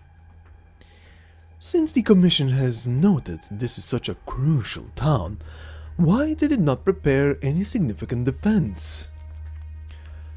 No shrouded casters, meat puppets, or any haphazardly bewitched, flesh-woven brutes. I indulge you and your sister on account of your dazzlingly powerful souls. Weak Sarkas call you regent, and the Confessari have gathered around you, bringing Theresa back to you. The regent and the resurrected king of Sarkas, what a fascinating pair of siblings. But all of this owes to your actions, your power, not your status. Power. I have blessed this battlefield in order to cast the grandest of courses. I, in my benevolence, as head of one of the oldest of the courts, have awakened the power hidden within the blood of the Sarkas. And so, Theresis, have you felt it? Does my boon delight you? Oh, but how much power can be drawn from your mixed blood? The end is near. It's making you restless. conceal your weakness. Or shall I say, do you need a reminder or two? Huh. I will complete the final part of the ritual for you, proud regent. But it is not in service of the narrow ambitions of you and your sister, eyes always fixed on the nomadic city bearing the false name of Kasdel. It's just another resting place in that painful river. The Risa is ready. The shard will soon unleash a power that Victoria could never imagine. The skeleton is waiting in the hub outside the encampment. You can go from there to Brentwood. Exciting, isn't it? Theresis, you always wear such dull, lifeless faces. I've seen it, a black light rising over the horizon like a wall of obsidian that will eventually found the real city.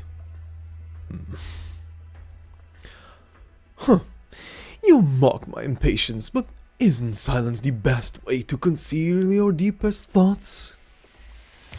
If only I could go back in time to see it for myself.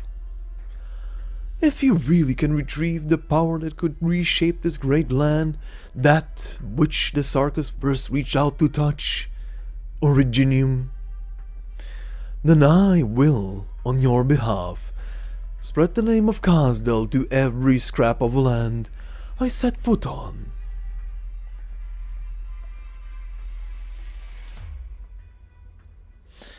The Sarkas, my people, have abandoned their past for too long. They hate, they curse, they swear revenge upon our enemies. So disappointing. My people have forgotten even the origin of their bloodline, forgotten the name of our ancestors.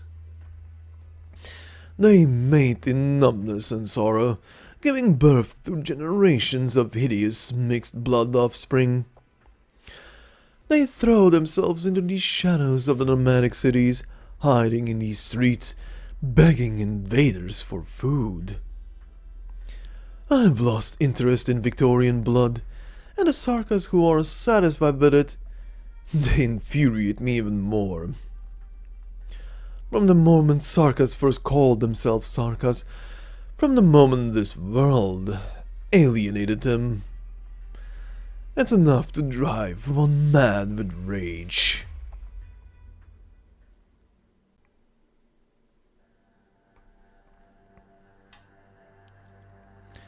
My prince, the drifting of the Faramund is about to end, and we will soon arrive at the way station near Brentwood. The town has been occupied by Victorians, and they are clearing out your creations. Creations? Those mindless insects are nothing more than a few drops of residual blood, carelessly spilled by children of the Crimson Court, while painting runes and crystals.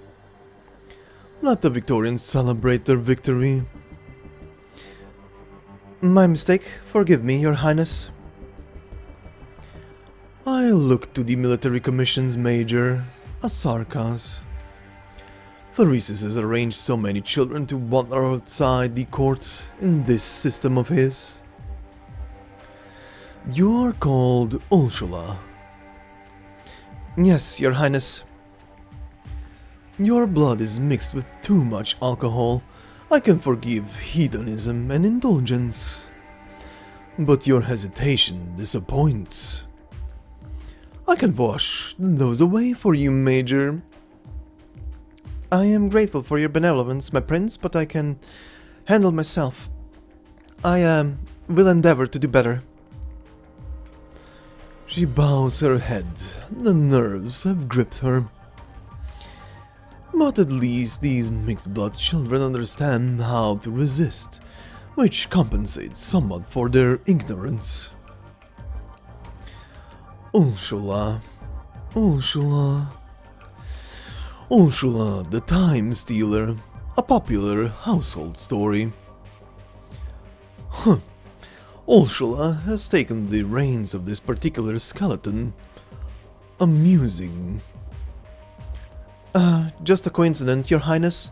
When I took the name, I never thought I would really be any kind of hero. Hero? Molshula was a coward. He couldn't even look directly into the eyes of this Faradmoot, daring only to hide in the turbulent currents it stirred up, making some of the people immersed in illusion. So I sent him on such a mission, of course, to save many people. Hollow murmurs echo throughout the space. What is it? Have recognized me at last? That silence. Its intelligence has long been stripped away. Only an empty shell remains to react. My prince, we are nearly there. We may encounter some illusions. No need to remind me. I've dealt with this one far more than you ever have.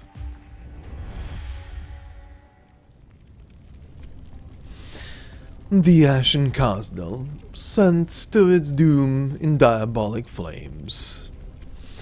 They sweep through the tents of all the clans.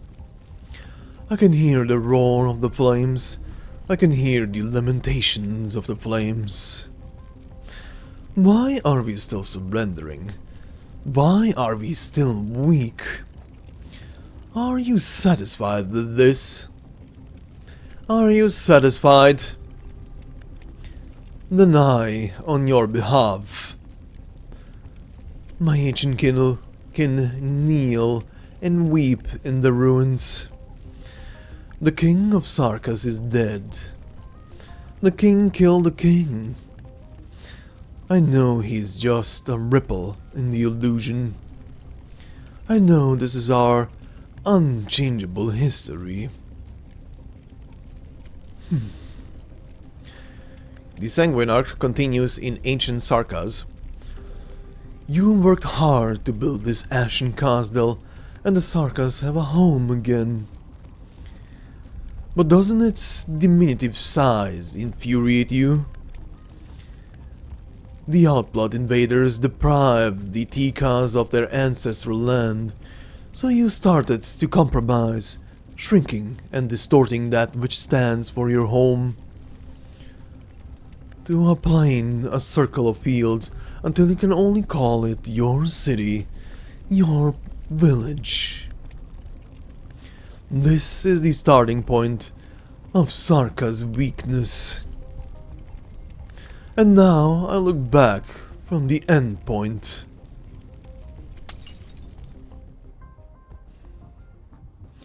The illusions are over. The skeleton has returned to its lair.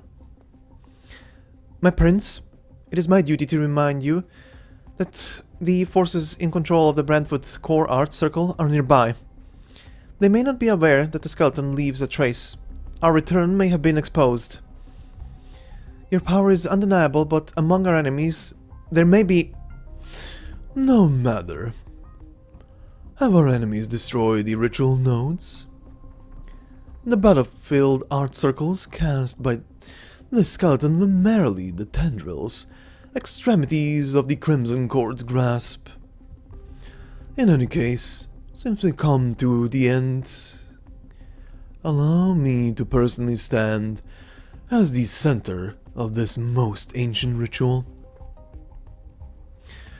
The sun is rising, and the first rays of blood, red, have already spilled through the damaged cave of devastation. A new day. But this day will be different from all the sorrowful days that have come before. Far Chaser, eh? The crowned hunter, our first king of Sarkas. If your soul still lingers among the myriad after thousands of years. Enough dark clouds have accumulated atop the spire known as the Shroud. The foolish Victorians see this storm as nothing more than a spear to be thrown. How shallow their inherently corrupt nature always inclined toward conflict. I close my eyes, feeling the art circles composed of blood-red crystals, feeling all the blood that has flown through this land since the war. No, since we degraded ourselves into Sarkas. They tremble at my mercy, they boil at my call. If you watch us yet, the descendants of your lost homeland, if those distant legends that have been distorted and painted over are not lies, then let the suffering in that cradle descend again. Let us reclaim the lost fate of the Tikas.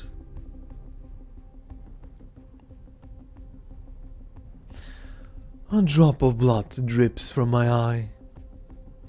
It flows down my face.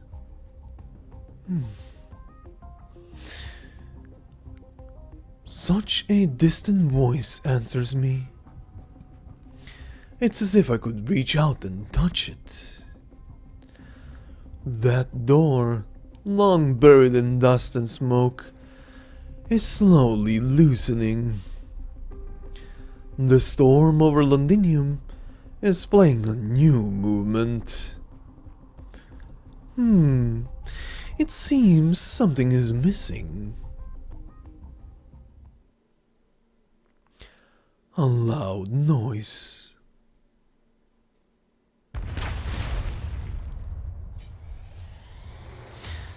As we thought, the Victorians are attacking here.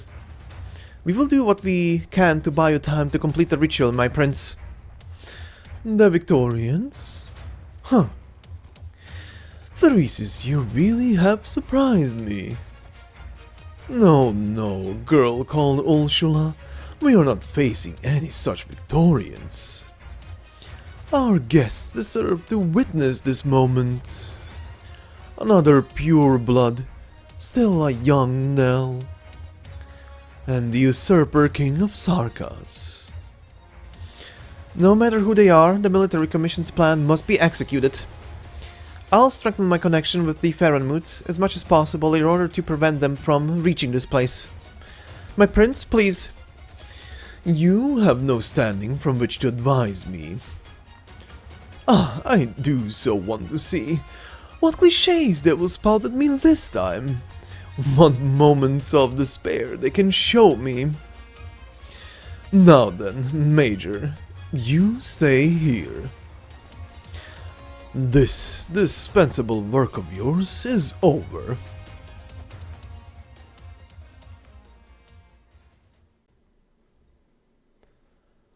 How many years have these hollow skeletons gone unfilled? 4 centuries? 5?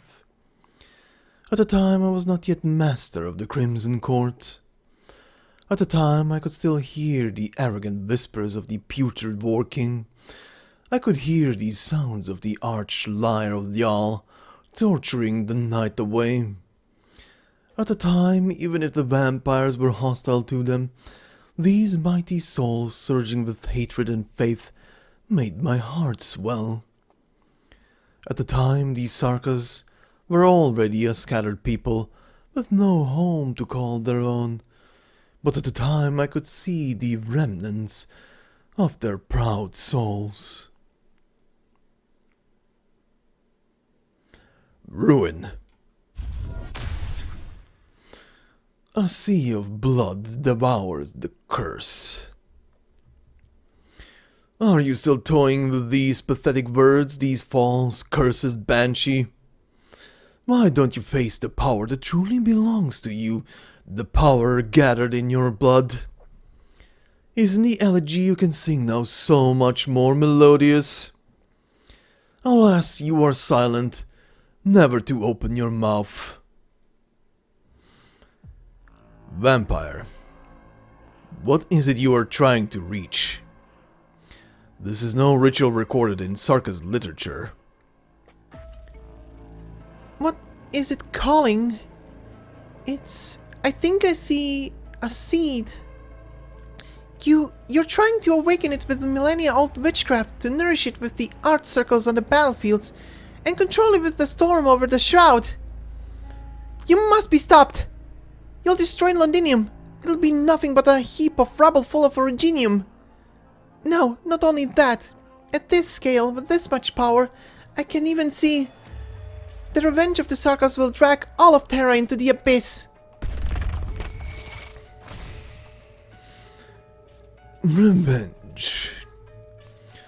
Cautus, you still claim to be the king of Sarkas, but your views are so biased. 200 years ago, a coalition of Terran nations destroyed Kasdal once. And now, do you think we would bring pain and destruction to Victoria as simple vengeance for their conquest 2 centuries ago? I am disappointed once again. The black crown lingers over your head, and indeed, this is yet another ridiculous thing wrought by the king of Sarkas. Killing an enemy and butchering a country, burying a city and annihilating a culture. These things are not different. For the Sarkas, these are far from enough to be called resistance. We've come to Londinium, this outlaw capital, not for any kind of retaliation. Seed? Not a bad description. Watch and see what sights the seed will bring. You're a narrow-minded one, vampire. No flowery words can change the nature of what it is you're doing. You call me silent? Rest assured, vampire, you will hear me speak. Feathers fall heavy on your body. Amia.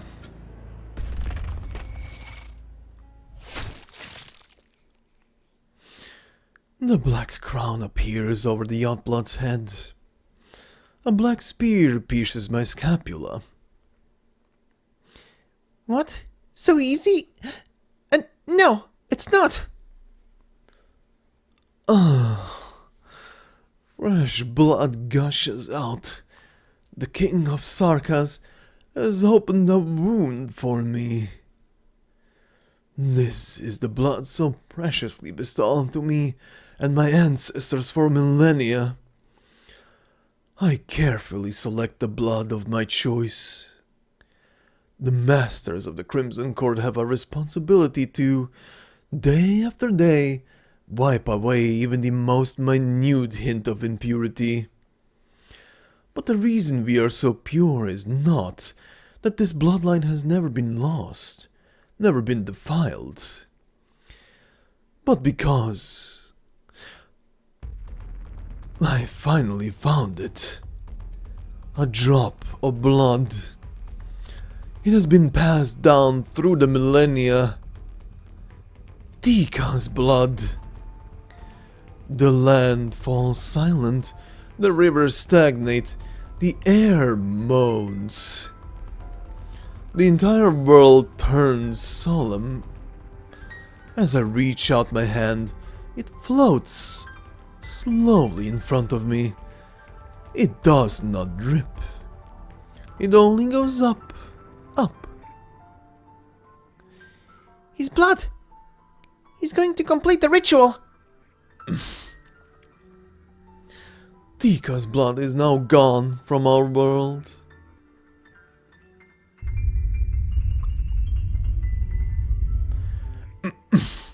The incantation left in Londinium was just destroyed in an instant. What's happened in Londinium? Amia, end this battle quickly. I feel some kind of...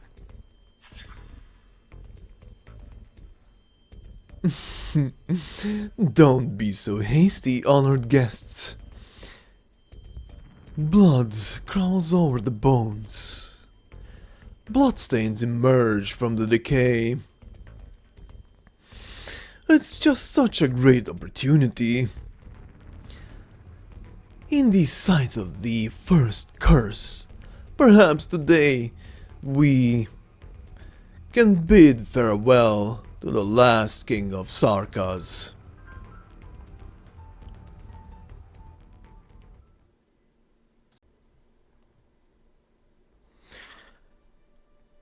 Speaking of unexpected POVs, who had a POV of the Sanguine Arc on their bingo card? Be honest. This sent me for such a ride when I realized. Funny thing, I wonder, for those of you who have read this before watching this here on the channel, how many of you did immediately recognize who the POV is from? Just either by the background or considering it's in the same place as Letu, or simply by the first two words on screen. That sent me spinning. But anyway, this was definitely a POV, and stuff seems to be happening. So let us proceed into stage 13-21. Oh, before we do so, I almost forgot. I have one thing to do to show you very quickly. I wonder how many of you also realized this. So, once again, the title for stage 20 is Sanguinary Billows. But if you go into the cutscene and you hit skip, it says Hammerheel Billows. Okay, I need to ask. If anybody knows if this means anything, please tell me. Because when I was looking it up, and when I look this stuff up, I usually take the word and I put the word meaning next to it, or depending on if it's a name like history or myth or whatever the hell, whatever I'm looking at, trying to get like specific prompts from Google back. However, when I put Hammerheel into Google with the word meaning, all I got back from Google is, did you mean hemorrhoids? I think Hypergriff is trying to wink hint at us that the Sanguine Arc has maybe hemorrhoids, and that's why he's so stuck up. Poor bastard. For who knows how long and thousands of years, this guy could not sit down. Sucks to be him. But yeah, anyway, in all seriousness, if that word means anything, if it's just meaning sanguinary, do tell me, but I just found that super funny. That made me laugh so much when I realized. But yeah, anyway, we move on to stage 13-21. The Archon in Sanguine. Regions Crimson. Iron upon the Nameless Sea. Let's begin with the before part.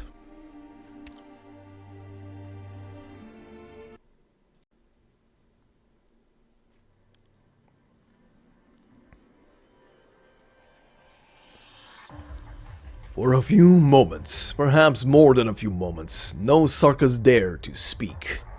It takes away all things, and shapes all things. What is that?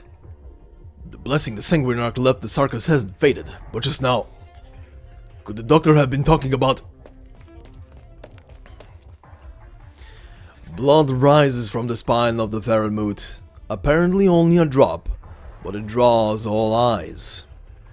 It leaves the intertwined bones dancing in the dim cave, rising in the freshly sprinkled sunlight. A drop of blood, just one drop of blood. Pure blood. Glorious blood. It has been wounded, it has been betrayed, it has been forgotten, to the point of being spurned. For millennia, the land called it a disaster, treated it as an enemy, trampled it until it abandoned its glory and defiled its body. Tikas became Sarkas, their homeland lost. Today, the blood of those with a homeland returns from history. All men across the lands should pay tribute to it.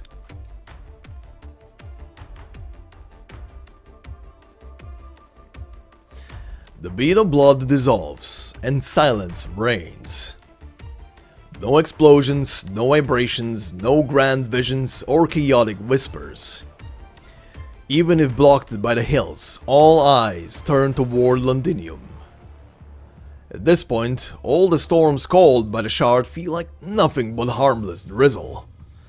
Now what gathers atop the tower can no longer be called just a dark cloud. The storm has become a cradle.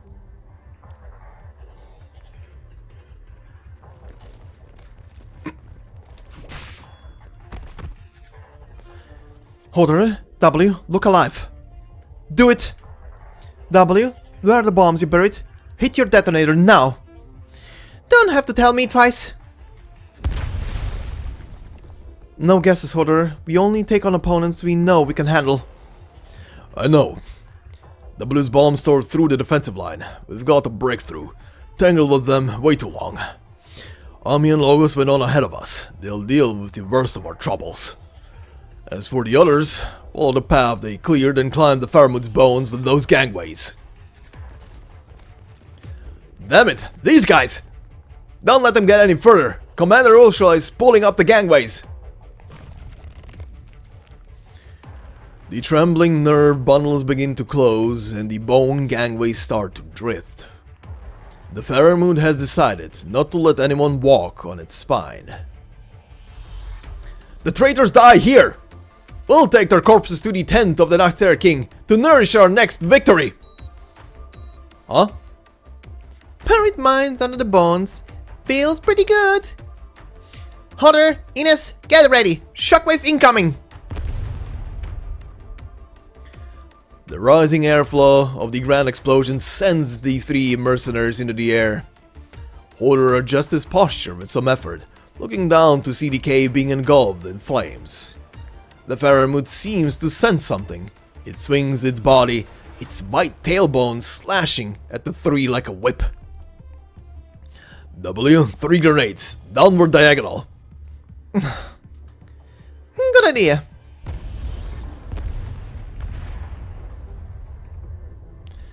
This is the last time I play along with your explosive shenanigans.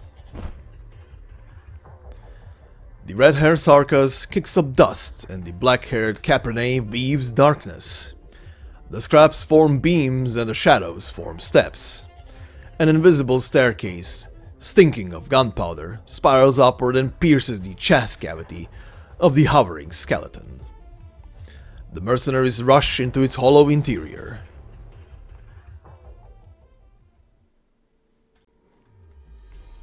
This way to the core of the skeleton. Our target is Ursula. Find her and we get control of this thing we're walking on. Are you too sure we can get this skeleton? Sounds a little reckless, almost like robbing a caravan. We have to, otherwise Ami and Logos are fighting for nothing. So we open the car door, toss the driver out, grab the keys, bam, my car now. Did you see the illusions this thing made, moving between its bones? You still haven't figured anything out. This isn't some obscure story. Should I have figured something out? I forgot, you don't care to learn history. A few hundred years ago, the Sarkas killed a Faramut that almost destroyed Kaznal. After it fell, there were various claims as to where it ended up, and one of those was that its consciousness didn't die with it, that it was split up, sealed into a bunch of different items. Now it seems that claim was probably at least partially true. As for the unconscious shell, it was carefully collected before this war. They spent a lot of effort to modify it, and sure enough, it's playing a big role in the war for the military commission. Different items, huh? Ursula never carried a pocket watch before, not like she was ever on time in the Scar market. But if her watch is holding the Faramut's consciousness, it's probably already very fragmented. The skeleton we're standing on isn't exactly dead, but it doesn't have much more than basic nerve reflexes. Ursula can only guide those basic reactions.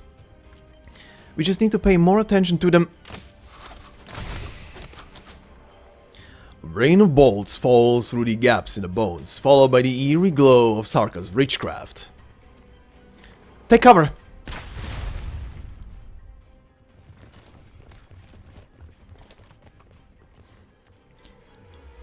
Just avoid the nerve bundles that can strike at you, and watch out for sudden bone spear thrusts. Nothing to worry about. After all, this fella's been stripped down to nothing but bleached bones. But there's still you, Ursula. You're more dangerous than this half-dead Faramut. Done with your important work? I might be, if you weren't here to bother me. Is this bitch the commander here? She's pretty rough on her own skeleton. Those bolts are all stuck in those bones now. Want me to help pull them out? I've got pretty handy method. It's a psycho! Trying to kill my man right in front of me? Holder, you think too little of me. Dangerous and chaotic power gathers in Ursula's fingertips as she prepares to cast her arts. But a moment before she can cast, a black shadow crawls up her ankle.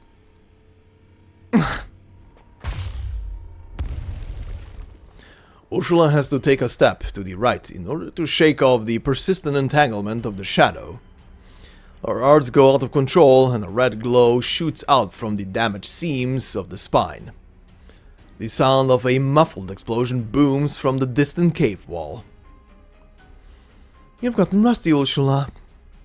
I guess you've been doing well for yourself in the scar market. You're a bunch of survivors, I'll give you that. Back in Castle I made quiet bets with the old-timers on how many of you would actually collect on those jobs you were taking. As long as I bet on Hodor, Ines, and later the Psycho W, I always made money. Sounds to me like you owe us a big cut. That's the famous sharp tongue on this W. Haven't you learned anything from Ines? This time, though, you took a wrong turn. 2 kings of the royal court are here, going all out, not to mention the king of Sarkaz. This place is never gonna be a safe haven where you can escape the war, not the kind of place you can survive. What about you? You heard about Theresis' trump card in Londinium. Assuming the consequences out there are way beyond anything anyone's ever seen before, you still think it's a fair price to pay for the Sarkaz to rebuild Kazdal? That's enough chit-chat. Soldiers, end them here, but there's still time. Major, look! On the bones there! Blood crawls along the bones, creeping toward them. Blood is filling the place, overflowing the damaged gaps, connecting the long, cold body. It's the Sanguinarch. Looks like he's ready.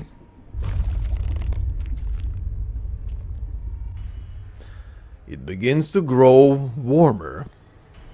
Power accumulates in the bones again, the spine sways left and right, audibly creaking. The Faramut resumes its rowing. So much blood. Ursula, where did all this blood come from? As if you need to ask. It's courtesy of that homicidal Sanguinarch. He slaughtered the place clean. No, their wrists.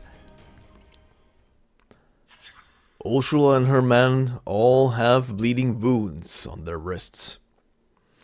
Drip, drip. It starts as beads of blood, then turns into ribbons, then rivets. How much blood is in a human body? The blood flowing out of the guards joins with the bloodstains spreading over the bleached bones.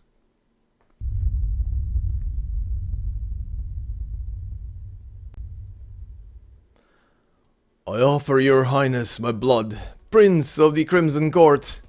May you hunt unimpeded. Let our blood form for you a swift chariot. Ursula, stop. Have you lost your marbles? The Faramut, it's about to move again. The currents of history might be about to sweep this place away. That bitch wants to go down with us. I am not controlling it. Blood has replaced muscle, tendons and marrow. Isn't it enough to control it? The guard's exposed skin is now visibly pallid. Ursula's complexion is also looking worse. Finally, the flow stops. A Sarka soldier will give everything for his liege, not only his blood. Their skin shrivels, and finally, they collapse. It's been an honor and a privilege, man. You stood with me to the end.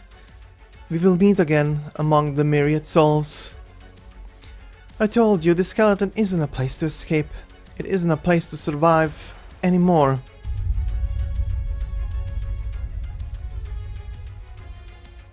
Hurry! We need to take cover in the cabin! The illusions are already manifesting. We don't know where they might go.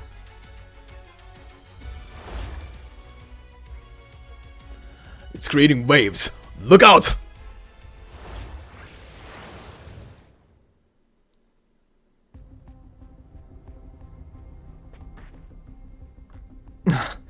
Where does the vampire want to take us? Orderer?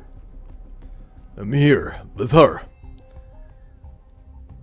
She's lost too much blood. Whether or not she lives is all up to her now. You might as well leave me outside, Orderer. I'd rather die with my men. You've killed so many old friends. There is no way you suddenly grew a heart today. We can use you. I told you the skeleton's out of my control now. You also said you're loyal to the Commission. If you think the military commission is the hope for Khazad to become a nation, then why is that guy calling himself a regent? Why does he need Theresa? Why does he think winning this war will secure a future for Khazdal? What is Theresa's thinking? Whatever, we'll talk after we take down this Faramut. What are you going to do? Our goal hasn't changed. We're going home. Home? That was supposed to be the skeleton's last mission. What? It has a name. We codenamed it Lifebone. Nobody uses it much, but when General Manfred named it, he was talking just like you. Just like me. Manfred. We're enemies, so I'm done with questions. I'm just gonna wait to die. Well, I guess making it to today is kind of an answer. You really think General Manfred is blind? That he doesn't know what you're up to? I mean, you can only talk about going home if you manage to survive your run-in with the Sanguinarch. You're right. So,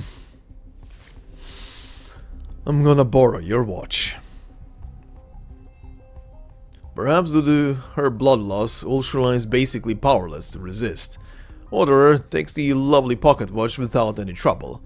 Its gold metal case is engraved with intricate witchcraft runes. The watch is ticking backwards. A murmur that no one else hears fills his mind for a moment. It really is louder than I imagined. Orderer grits his teeth and leaves behind the loud whispers. He searches within it for the true dormant consciousness of the Faramut. Faramut who wanders this land, you are not dead. You've decided to continue your existence in a different way. You're still here, aren't you?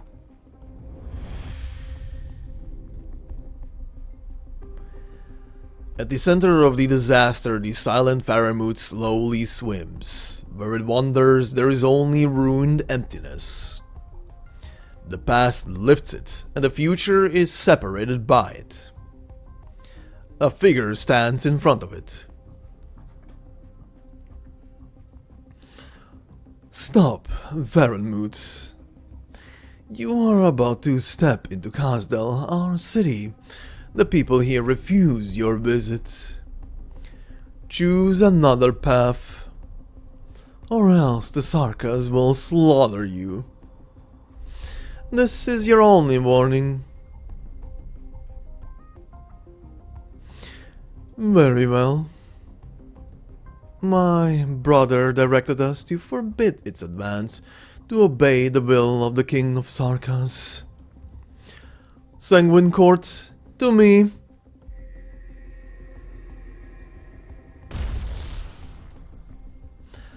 Powerful witchcraft condenses in the vampire's hands and a giant crimson spear falls from the sky.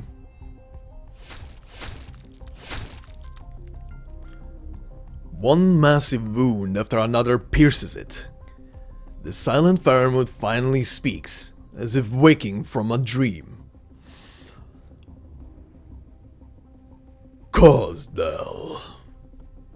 Oh, I may have slept for too long. Cosdell, when did it become a city? You're King of Sarkas. Is he not your sole chosen leader? Why is he not standing before me?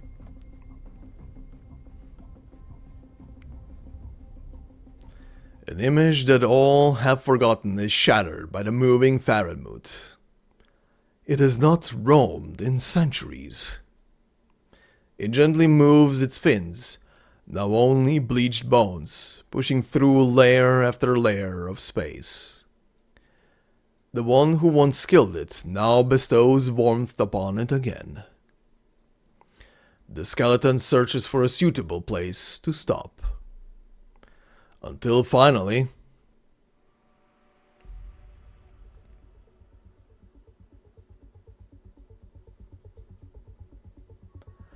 the massive skeleton hovers over an endless sea. The cave, the battle, and even the slowly rising sun are nowhere to be seen.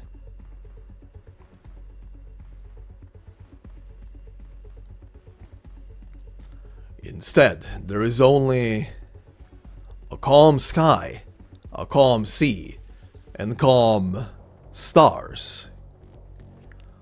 All the cruelty that occurs on the continent seems to have never existed here. This is beyond the horizon, beyond civilization.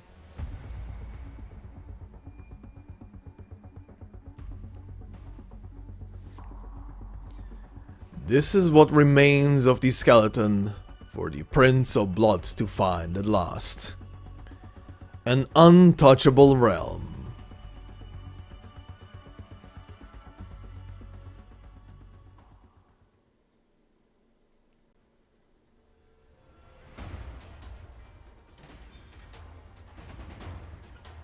The Crimson River connects with a dark blue nerve and intertwines tightly. The slender murderer closes his eyes and feels the pounding rhythm of his victim. With blood for reins, he harnesses the creature that can only wander through history. After those illusory visions and memories of the past, you've indeed brought me a more valuable scene. Why don't the two of you, in the face of such a scene, fizzle those frankly laughable arts in your hands? Have a look around, take some time to admire it all. This is the tomb I have chosen for you. It was daytime just a moment ago, but here... a dark night and an endless sea. The stars are changing. I've never heard of any place like this. Not in any records, not in any legends. So this must be... distant enough, yes. I do wonder how far we are from Kazdal now. This land they all call Terra is it too vast or is it too small? Yeah, be careful. His blood, it's sublimating. He's awakened his blood with that witchcraft. Don't talk like an outblood banshee. You know, I treat purebloods as equals. Perhaps when compared to the Crimson Court, which has spent eons seeking purity, you have been more deeply influenced by Virginium. But, well, among the Sarkas you are indeed quite formidable. Come, let's not be stingy with my blessing. You cannot reject my gift. Now that I've awakened your power, you are finally worthy of facing me. Let me hear the screech of your knell, if it can still darken the moonlight. Crimson ripples spread, and at this moment the sky is no longer the sky, nor is the sea the sea. They are only refractions of blood, reflections of blood. The Sanguine Ark smiles faintly, a blood soul pumping like a heart in his palm, reflecting the face of the young Banshee in a structure as deep as life itself. And then the blood soul shatters. I have right, therefore I command. The night conceals me from death. Another incantation. Another of your shallow incantations. You have talent, no doubt about that. The flapping of your lips and the doodles of your bone pen are enough to humiliate the so-called Originium arts of common people. And yet, why do you resist your heritage so? Show me your true self, King of the Court Banshee. Duakarel, Sanguine Ark of Vampires, Prince of all blood, demands you show your true self. Enough, vampire! Hold on, Logos! Black hearts erupt from the girl's hand, parting the sea of blood. But the blood does not yield, it roars. The King of Sarkaz' arts dissolve and shatter, and the red surges even more intensely. Oh, King of Sarkaz, I nearly forgot you were here. Kautos, King. Look at you, you didn't receive even a scrap of my boon. Kautos' blood, tedious and ordinary. No matter how hard I try to scrape something together, I can't find a shred of talent or power. I can't even say that your blood is mixed or impure, as those adjectives still imply an expectation of return to purity. But you... Huh. There are chaotic bloodlines I approve of, but they are without a doubt all formidable or magnificent. But what do you have? A laughable motivation? A shallow conviction? I don't have to answer you. I just have to defeat you. Is this our King of Sarkaz? Just stealing a bit of attainment from another chaotic and disorderly? Nothing even on the level of the Banshee's little tricks born of his rebellious mind. Even less than that pair of siblings. Amiya, don't let him provoke you. As it stands, his power is still growing. We need to end this fast. I know. We need to get back under clear skies. In the past, I once slew a so-called King of Sarkaz, and it wasn't particularly difficult. And I suspect your end will be the same this time. You question me with black blades. I answer you with the gift of death.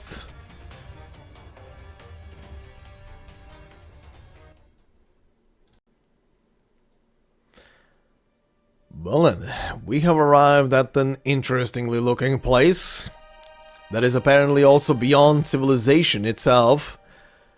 But, alright, before we head into our battle stage now, we do have our big bad to announce here. Duke Arael, Regents Crimson, the host of the Crimson Court and master of all Bloodborne. A drop of Tika's blood once flowed through his body, and its last remaining purity has returned to the land. Now he has his sights set on the King of Sarkaz once again. He smiles, declaring that he has already slain one such king, and plans to bid farewell to the final one. Alright, we shall do so, and we shall do battle with our big bad, but again, on standard difficulty, it's way easier to set up. So, let's head in, theme is pretty much the same. Let's progress. Once again, I will not be speaking over it, I will let it do its thing. However, this guy is very tanky, and even if you utilize the, well, if you do it with, you know, like I'm doing it right now with story relevant units, it will take a tiny bit, but he is very tanky. He can take the punishment, but you can make him vulnerable by hitting him with the, you know, the payload bombs that you keep pushing across the lines. When they hit him, he becomes vulnerable, so he is much easier to kill. Still, he has a ton of defense and HP, so I will keep the entire fight just on double speed, because otherwise we're gonna be sitting here for a while. And yeah, anyway, let's begin.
Well, Indra, I don't know, you were not part of this battle technically, but sure, let's go with this.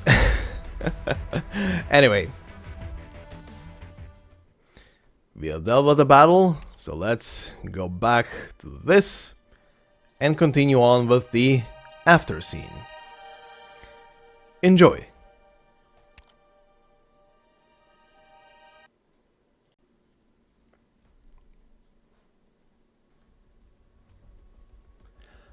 Blood rain falls incessantly, as if it will never stop. Logos and Amia's shoulders have been soaked red by the rain. The white-haired vampire, however, seems to stroll casually under the rain, completely spotless. Look at the sorry state of yourselves. Lost in confusion, losing sight of what matters.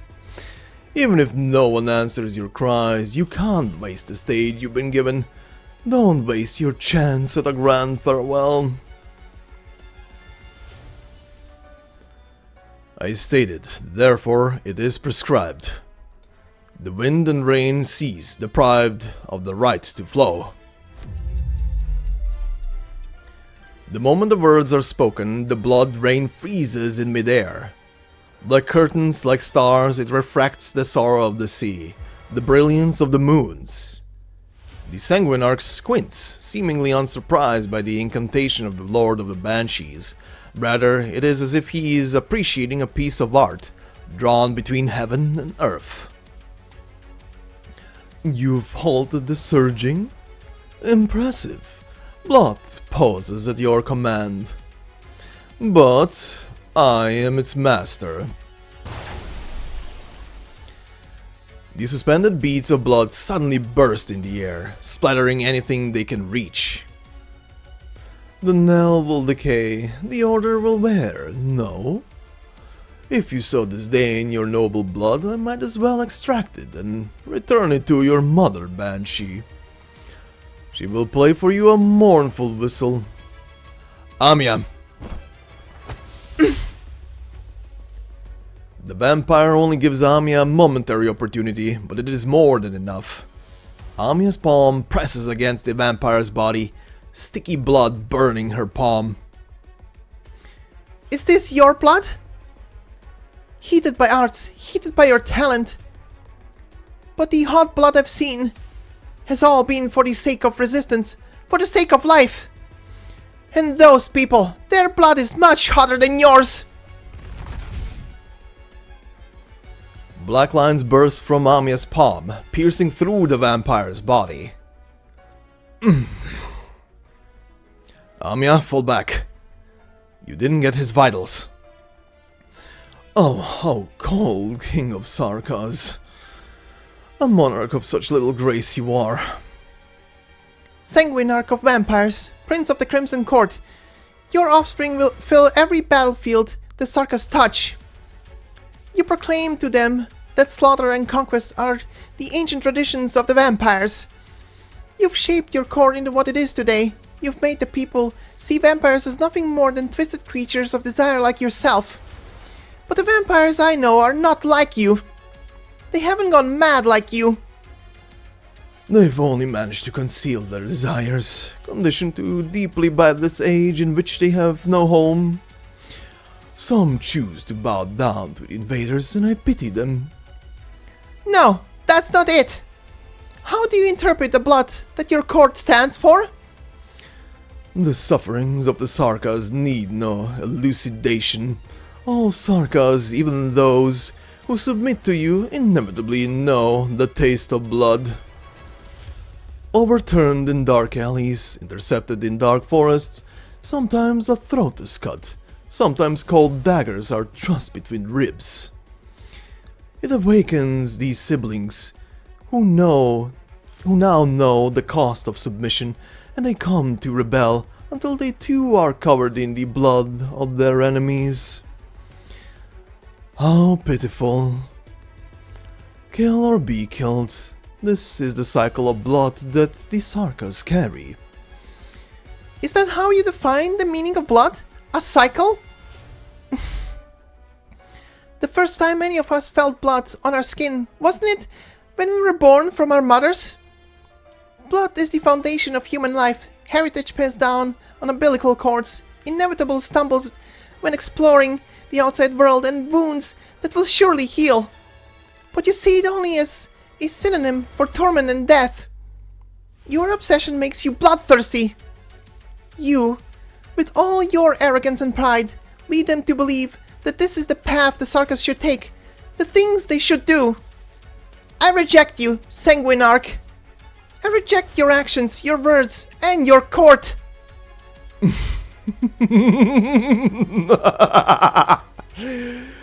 What is this I'm hearing? You, an outblood, reject me? A mere crown has inflated you to what? King of Sarkas?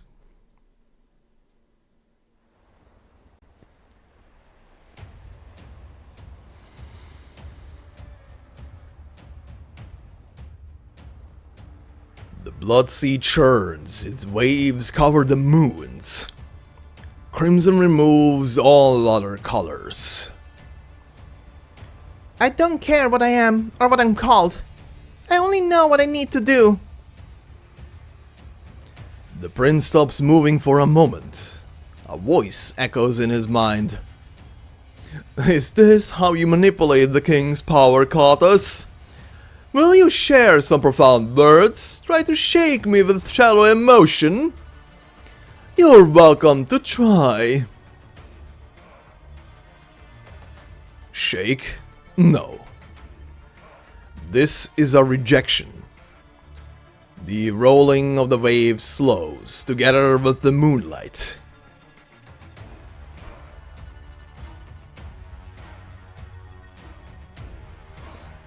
I reject you. I reject you the way you reduce the king, the Sarkas, and the Khasdal to concepts of power and tradition. I reject you, how you entrust the future to the past and trust life to slaughter. Theresa, the king, the chancellor, the leader of Babel, she showed everyone a path. Maybe that path is too idealistic. Maybe her promises won't bear the thousands of years of hatred of the Sarkas. But that's not now, not your choice.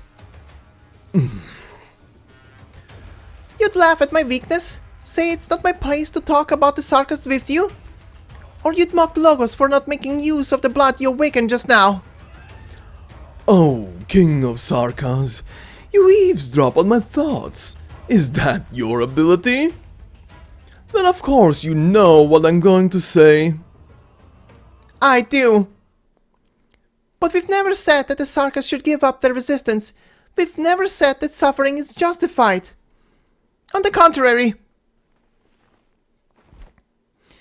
Those rebels who awaken from their suffering and hardship, from the abyss of hatred, they will be much, much stronger than you.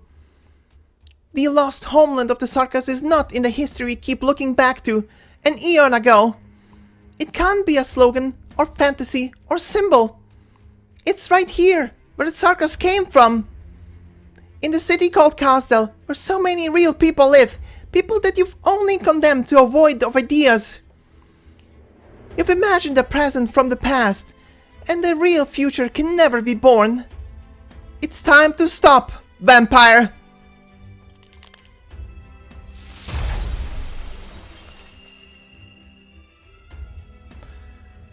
Amia's ring shatters, sending splinters flying. Cold anger burns within Amia as she scrutinizes the enemy before her. She thought her anger would rise, burning like a fire that could scorch the ocean. But no, that's not what's happening. Amia feels more than just anger, also an intense sadness. The Sarkas, a people who have lost their homeland.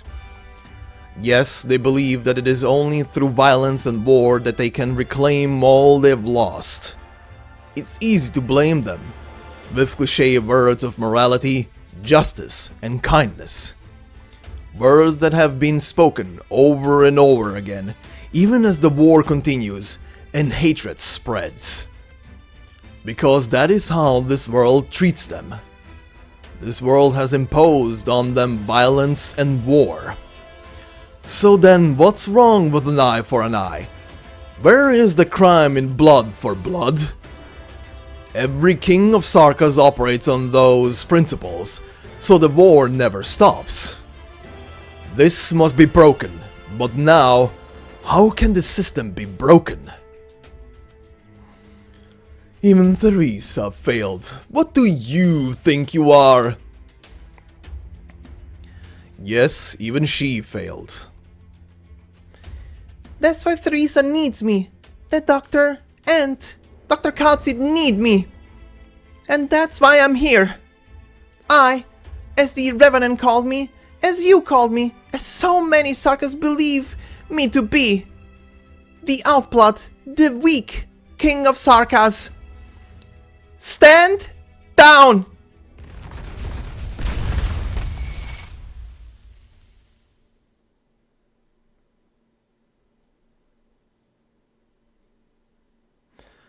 The obsidian decree transforms into the judgment of the king, stabbing into the scorched blood.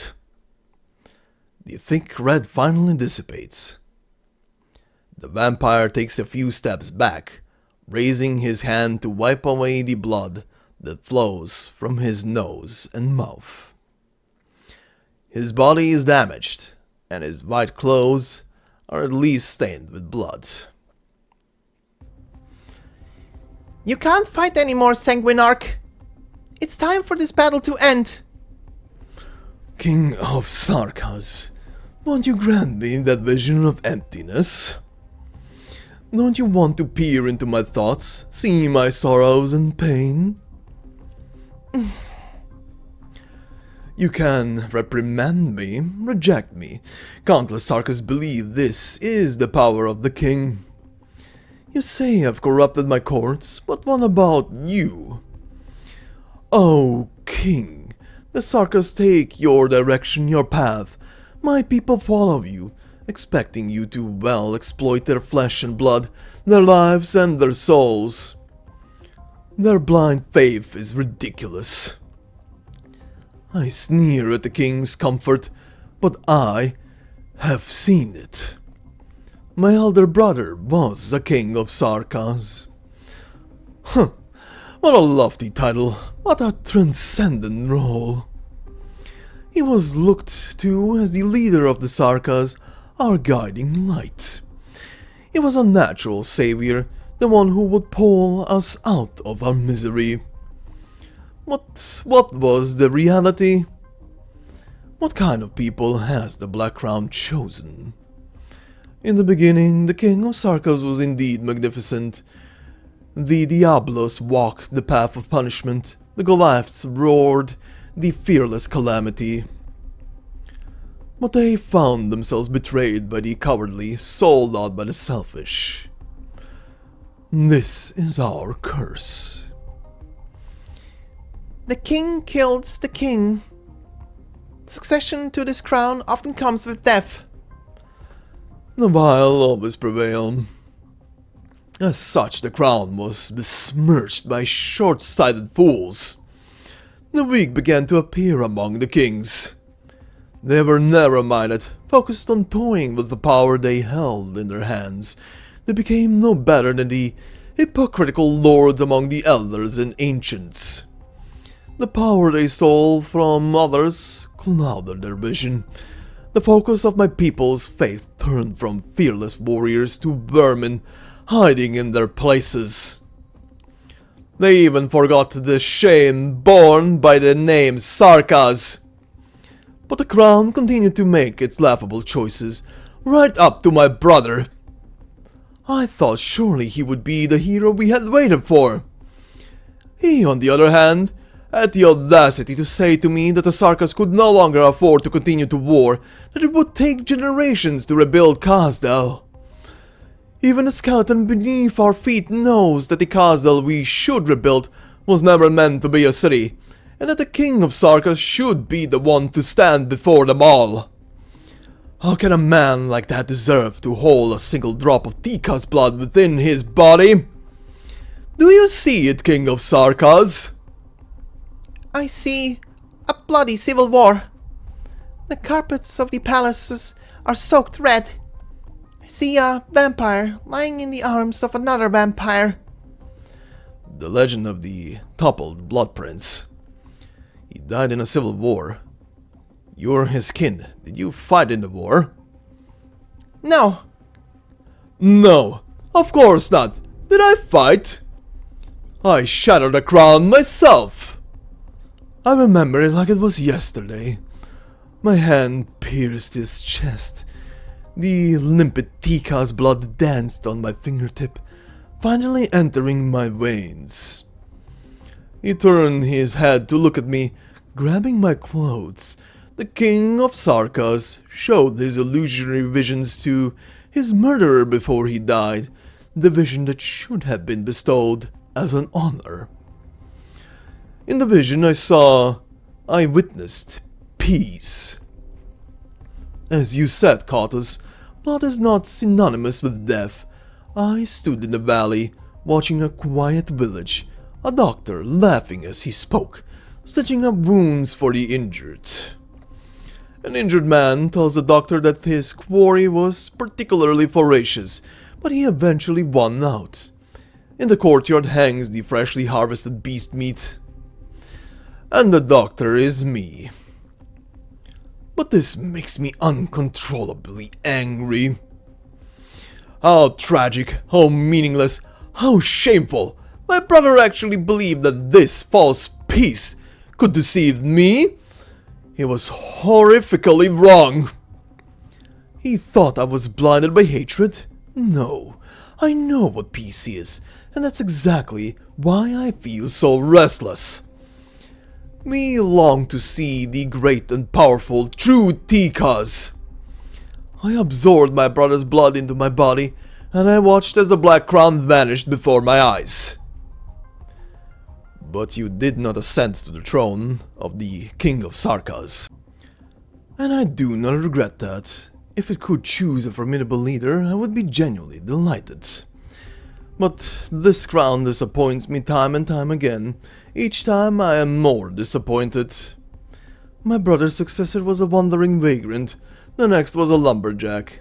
If it weren't for the records kept by the Confessari, these people will not be remembered at all. Later, a king who ruled Kazdel was killed by the monster called Khalcid, in the sight of the coalition army. Then came Theresa and Theresis. They were impressive, but also frustrating. Theresa, immersed in her fantasies, wasted her strength, much like my weak elder brother. And her successor turned out to be a Katus, an outblood. Things being what they are, the crown's choices being so absurd, even as its existence brings such humiliating hope to my people, I would rather bury it beyond the reach of civilization. I will let it be truly lost, forgotten to history. You're still struggling. Amia, don't give him a chance. You are weakening too. However tarnished the crown may be, its weight is not something an infantile Katus could bear.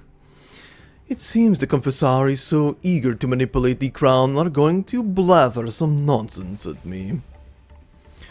Take another look around, Katus. If you die here, there will be no more successors. Or maybe you'd place your crown on the moons? The flowing blood surges toward the Sanguinarch's body. The white-haired Sarkas stands proudly once again. What? How can he still fight? The King's Arch should have pierced his body, leaving it unable to regenerate. He's using blood to fill the holes in his flesh, using it to mend his wounds. He's a marionette now. You've become more proficient in the use of the King's power, Katus. But all your admonitions, warnings, judgments, and proclamations are nothing but jokes. Ignorant little rabbit, the crown over your head represents no responsibility or authority. King of Sarkas. I mock not only your foolishness, but that of the king. And that of the crown itself. The once vibrant red that filled the entire space no longer exists. Only a bit of crimson oozes from the Sanguinarch's pupils. When the Sarkas lose the king on which they're so dependent, then perhaps they will wake up from this shameful dream of a coming salvation. I accede to your statement that those awakening from a dream will be much more powerful, and that is why you cannot defeat me. How can the fallen consciousness of the Sarkas resist me, who once carried the blood of the Tikas? The polluted cannot defile the pure, the impure cannot touch the limpid. Your origin lies in the Tikas, a long line you can only climb. We are the rebels. I decree, therefore I correct. Blood and fire extinguished, face to doom. Look out, Logos! A touch of crimson appears from nothing. The space once occupied by the Banshee is replaced by blood.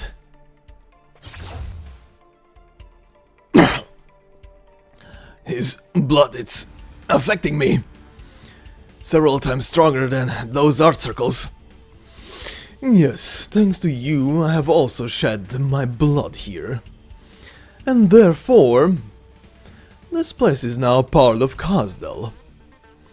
Who would have thought that as much as anyone assumed they knew the full length and breadth of this great land? The boundaries of our home are still expanding, even in this time and place. Sarkas, my self-proclaimed Sarkas kin! March with your blood, carry on with that which will never betray you, the boon of your blood! I will take you back to the origin of all of this, and that is...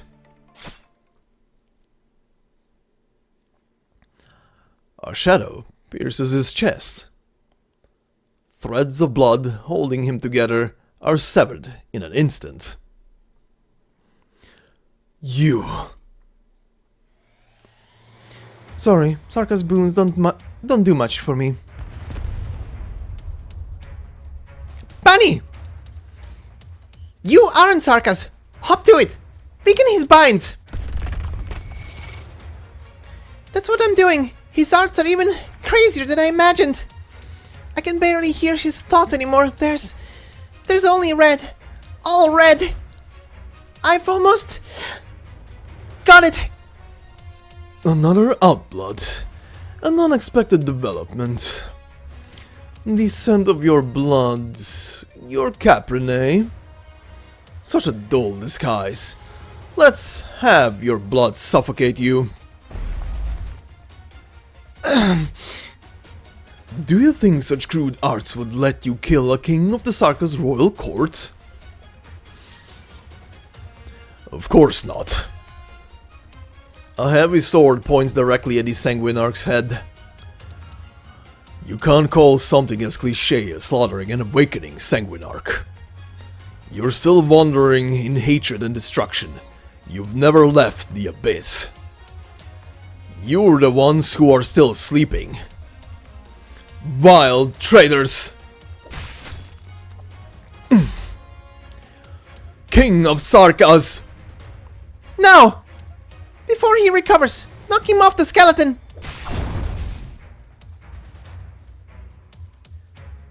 An elegy begins to play. The wailing of the Banshee weaves into a mournful melody, and the weaves beneath his feet sing a solemn song.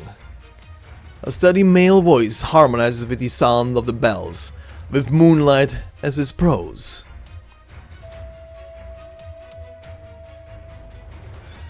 The bone whistle sounds itself before it is played.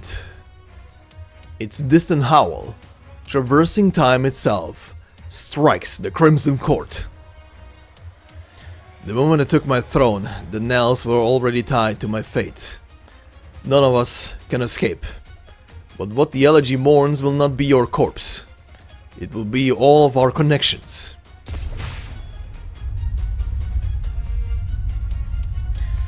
The Sanguinarch continues to struggle, blood gushing from his fingertips, like claws carving deep scratches into the bleached skull of the Farenmut. His body disintegrates into the dirge, only to reform in blood. He is the icon of blood, and as long as there is blood, he will continue to fight. I will not, Banshee! Amiya, join me. Explore the strings of the elegy, seek out the origin of the Banshee. Look at me, look at the veils you once covered your ears to avoid. We must end him here. I'll try. The banshee song echoes again, and the ancient knells seem to materialize, deterring the creeping blood. The vampire still rises. After a moment, a rather tender feminine voice joins the harmonic dirge. A proclamation of death? A sentence of rejection? No, not only. The melody carries a kind of timidity and lingering sadness. As the blood cools, the moonlight changes. The hatred of the Sarkas is not unreasonable, and the vampire's vengeance is not unreasonable. However, this is by no means the promised future.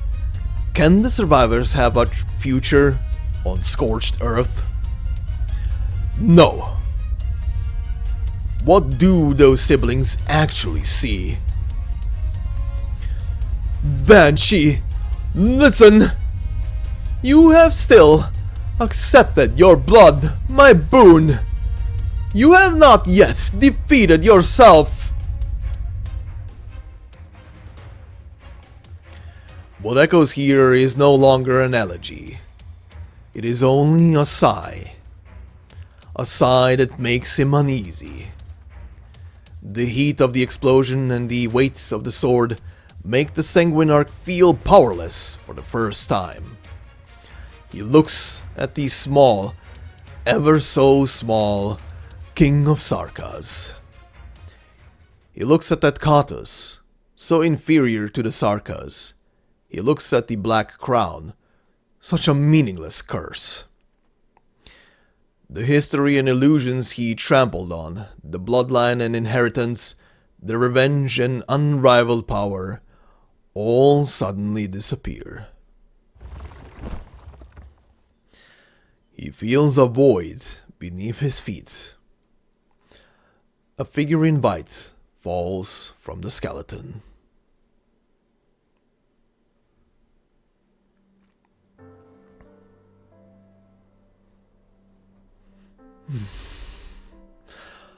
Ridiculous. Even the myriad souls mock me. Lord of the Banshees and King of Sarkas.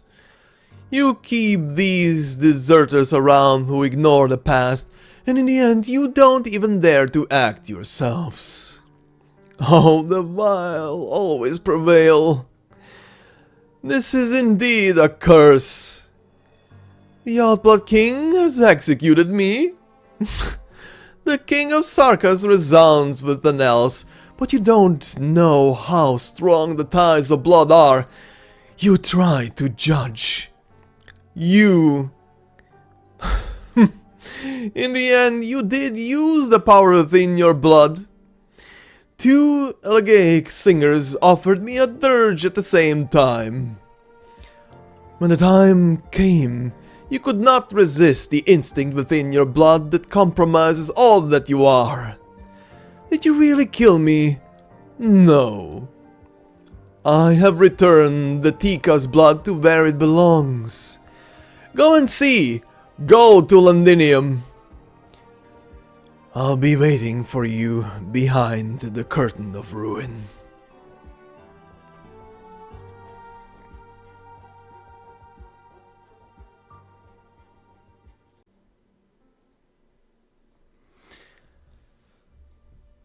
Man, what to say?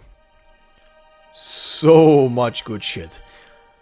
First and foremost, Hypergriff, please, keep doing these. Please, keep doing these CGs. These are amazing. That ring shattering? Oh, yes. That sent so many chills down my spine when that came all of a sudden. Oh, not gonna lie, I was halfway expecting that it's gonna diverge into like an animated cutscene like we had a long time ago, but it didn't happen. But still, this is amazing by itself. Please keep doing these. This was beautiful. But yeah, Sanguinarch, bye-bye, I guess. You can float forever in that space and time, and who the hell knows where you are. But we are now gonna be moving on. But not to our final cutscene, that will be the final part. First we have a couple of extra things to go over here, and we're gonna be beginning with the H stages, then move on to the postcards that I've unlocked with pretty much beating everything now. So let's begin. The H stages are, just like last time, all titled the same way, just differently numbered, and they all are titled and say Operation Charybdis. Now, one thing to note here very quickly, first off, Charybdis from Greek mythology, yet again, and this time around, not a god or demigod or whatever. This time around we are dealing with a sea monster, or at least Charybdis is mostly known as a sea monster in Greek mythology. And for those of you who want to know more, just Google it, you're gonna find quite a ton of this. This is a very popular name that has been used in quite a lot of media, fiction, and so on and so forth. It exists everywhere, pretty much. If you've played a couple of games that are playing around with these like Greek-inspired mythical names, it probably appeared somewhere. But yeah, anyway, our stages in tandem tell as follow. We fight for ourselves. The enemy atop the skeleton has rendezvoused with their main force. The following battle will be hard fought. Illusions warp and skip. Blood rushes and surges. Bloodlines of antiquity burst forth, with voices resounding through the battlefield, lingering and clinging on and on. But yeah, once again, very interesting that we've switched now from gods to monsters. Anyway, let us go and finish off our postcards. We've covered the first 3, now we have the next 5 to go over, or pardon, the next 6 to go over, starting with the one that unlocks on stage 18. And it says, The Pillars of the Empire. Your Grace, I've successfully stolen into Londinium, and this was not done on impulse. As you've taught me, I'll never let personal emotions cloud my judgment, so please don't worry. I decided on this only after careful consideration. I miss the days we spent together and the life we enjoyed in Linkarden, but I'm sure I'll be more useful here. This place has more or less become the eye of the storm, accumulating momentum as news from all across Terra pours in rapidly. I'm sure I'll mature faster here, so you need not worry that I won't be polishing the skills I need, now that I'm far from Linkarden.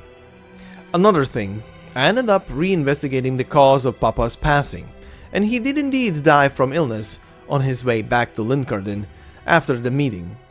Mum, I swear to you that this investigation into the truth behind his death will be my last self-indulgent act. Signed, Delphine, 1094-08. However, cipher has been decrypted. I found this card among Dad's belongings. He left a message on it too. It may be of no matter to you at this point though. And the message says, The Duke of Stafford and Cavendish certainly aren't. I'll be keeping a closer eye on the Duke of Castor. I've looked into the Duke of Ashford. His benefactor hasn't made clear his position in Victoria's future as of yet. Very odd. Signed, Kent. Moving on to 21. This one is titled Pride, and it says immediately, Decrypted hidden ciphertext. Delphine, if you're able to read the message I've left for you above, it means you've kept up with the cryptography I taught you. Fine work. I'm currently on my way back to Linkarden. The turbulence has been so rough that I've barely gotten any sleep. That, or perhaps I'm coming down with something from all the stress. While getting some fresh air on the deck earlier, I found the photo you secretly stashed in my overcoat. There are a few creases on it, but I was overjoyed to discover this surprise of yours, and can't wait to see both you and my Duke again. My girl, I have always believed that we would lead the way to ensuring that Victoria's glory will endure, and the Dukes keep each other in check has been the best case scenario for the nation's future. Your mother and I have never disagreed on this, so my eyes and ears have brushed off the noise in order to guarantee Windermere's stability for many years. However, the decision I made during the Duke's secret meeting in Londinium has sowed within me a seed of doubt. I never expected Parliament to conclude with letting those disgusting Sarkas mercenaries clean up the Steam Knight system in our stead. Every Duke voted in favor of this difficult decision, but no doubt they had made this choice even before the session began. This plan is even now being quietly executed right behind my back as I set off from the city.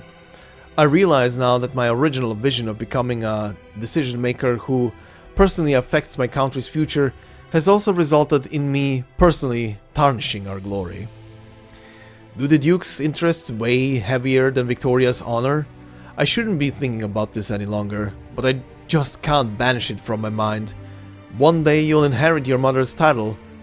What would you do if it were you? While trying to locate Lincoln on the horizon, I thought about the past again. As a child, you would shield me with your back at banquets, only to fall into my arms in tears later those same nights. I'll always be proud of you, so will you still be proud of me, Delphine? Signed, Papa, 109402. And on the picture, that difficult decision was never for the sake of any actual person. Maybe the ducal system you so upheld as the beating heart of Victoria has long ceased to be necessary to her, Dad. But I'll always be proud of you. I wish I could tell you that face to face. More than anything. Signed, Delphine. Anyway, we move on to our first H stage, which has this very amusing looking picture, but it is from Delphine, and it says, Mom, telling our citizens that the Sarkas are a civilized race is beyond absurd. The pictures they use in their attempts to teach these barbarians the joys of tea time are simply a display of our arrogance, though I'm still going to participate in the public lecture scheduled in a few days. Since, according to a document I acquired, the invitation had many of the city's noble names printed on it, I'd love to see their expressions when they meet an actual Sarkas. I bet you'll laugh when you see this postcard. Signed, Delphine, 109503. Cipher has been decrypted. It was Parliament's decision. After the Dukes of Cavendish and Stafford instigated unrest by bringing them into the city, Parliament has also realized the possibility of using the Sarkas mercenaries to handle other matters. You should know this better than I do, but I'm guessing the main reason why Parliament even dared to make this decision was because the Sarkas did such an excellent job when they got rid of the Steam Knights. They're all indulging in their fantasy that holding these public lectures will reduce the public's fear of the Sarkas, and they'll regret it sooner or later. On the second stage we unlock this one. This one is from Windermere to Delphine, and it says, Delphine, this year I received yet another invitation to speak at the Windermere Military Academy's opening ceremony, and the headmaster mentioned your name again. You've been an honor student twice in a row, and are a role model for many freshmen. I won't deny my influence undergirding this honor, but your efforts and achievements in the academy are clear for all to see. That worn-out sword still hangs on the drill's grounds weapons rack, and the bloodstains imprinted by your palm through heavy use are still visible on the hilt's wrapping. The headmaster has repeatedly mentioned to me that even were you not to become a general, you would have become the most valiant fighter under my command. You have learned to stay rational in battle and to make the right decisions. I hold these same expectations of you. You needn't have left me for Londinium. Delphine, I too am pained by your father leaving us, but the Duke of Windermere can show no weakness. I won't demand your understanding, but I pray you realize that you must master all of this before you inherit my title. Signed, Amphiles Windermere, 109505. On our third stage, we get one from Delphine, and it says, Mom, this postcard all the way from Siracusa is my favorite among my recent collection. It's been a year since the pizzeria distributed this design as an advert, but it still brings me back to the days when Papa would take me on a long trip just to taste some authentic pizza. I'm doing great, Mom, so don't worry about me. Signed Delphine, 109604. Very quickly here, this is taking place, or rather this was written 4 months roughly, or rather exactly 4 months after the events of episode 8 act 1 complete in the main story. Anyway, we continue with Cipher has been decrypted. Your Grace, you were right. The military commission has infiltrated Londinium, and they now control large parts of the industrial areas. They even have people broadcasting propaganda for them. I sent this message via an unassuming postcard just to be safe. Even if Parliament were fully aware of what the military commission is plotting, they lack the time for effective countermeasures. I found out your plan to unite the other dukes to march on Londinium, as well as that it failed, but that's nothing unexpected. Each duke has their own objectives, and they all want to reap the biggest benefits. The dukes will never be able to work together. Look at all these messages I've sent you. They're only the tiniest sliver of what the intelligence network I've managed to set up in Londinium has produced. I think this should suffice as a demonstration of my abilities and determination, so there's no need to urge me to return to Windermere. Signed, Delphine. And our final one is from Delphine again, and it says, Mom, I've made some new friends, and they've been really nice to me, so I've changed my address to their Slobberknocker boxing gym for the time being. Life remains the same, and we can even watch movies here. Beautiful Life is my favorite from the recent releases I've seen. Everything's fine, so there's no need to worry. Signed, Delphine, 109709. Very interesting timestamp yet again, which gives us a time frame essentially for when after this will the main story, you know, pick up with Act 2 and chapter 10 essentially. But good to have that. Anyway, it says Cipher has been decrypted. Your Grace, the mayor of Londinium choked to death at yesterday's banquet, but everyone present was fully aware that it was the military commission's doing. It was a signal as well as a warning. I believe that in a few days Parliament will fully surrender to the commission. The city's communications have been affected, and I've asked my sources to lay low for now and wait for the situation to develop before we make any further steps. I can still handle things here. Signed, Delphine. I miss you, Mom. Aww. Oh, these postcards have been a thing, a very, very emotional thing, alright. And yeah, the picture here with Delphine and the rest of the Glasgow members that were left back in Londinium. Oh boy. The memories. Anyway, this has been all of the postcards. We are now done with covering that, and we can now proceed fully into our final cutscene here, and yeah, all I can say is titled Disaster Coalesces. Hardships converge, disaster is nigh. Enjoy.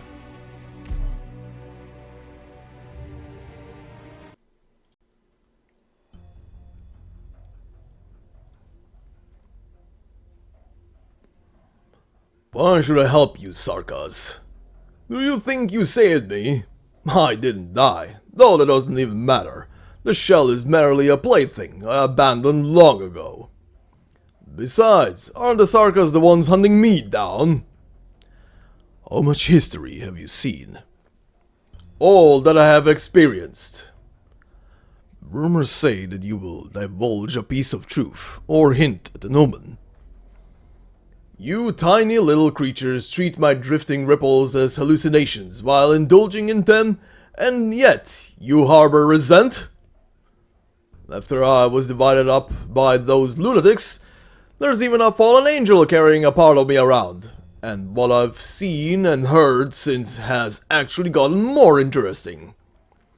On the contrary, what makes me feel absolute boredom are those so-called bulky histories and profound topics. Absolute boredom. You're not wrong on that. History always repeats itself on this land. Looking at the past is now a means of looking towards the future. And so I have actually become a prophet. In this life of mine, if you can still count my current form as the same life as before, I've never thought of having such an identity. Then, are you looking for a new conclusion? Just how old do you think I am, you little rascal? There won't be any new conclusions to draw, with the way all of you look like now. Yes, something strange has happened to these decrepit bones of mine. A rabbit wears a circus's crown, and she together with a male banshee are fighting a vampire on top of my head. Of course, there is that sheep playing with shadows, who hangs out with you two. Are these new to me? A little, perhaps. But you can't win. You seem so sure. Do we also belong to the history you've seen, that has come full circle time and again? There's never been a shortage of those who resist on this great land, but they always fall into the same trap. Besides, I understand the vampire's tricks. He was the one who peeled off my skin back then. Let's have a wager, Faramut.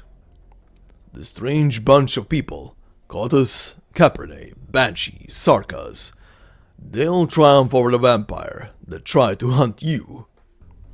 Are you trying to win my favor? Do you think I'll look at you differently for helping me? I couldn't care any less about that. But what are you putting on the table? If we win, you'll lend us your help and bring us back to where we came from. And if you lose, we'll all be dead by that point. You're making an empty offer, little thing. I accept. You really are easy to talk over.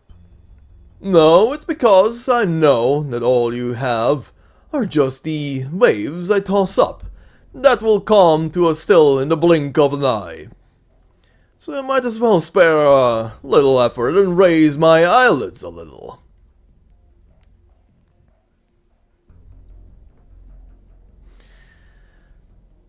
You have indeed won by a minuscule move, but the bet is far from over. Did you really win? Did you triumph over the enmity, slaughter, and blood that vampires represent? Why don't we expand our wager by a little?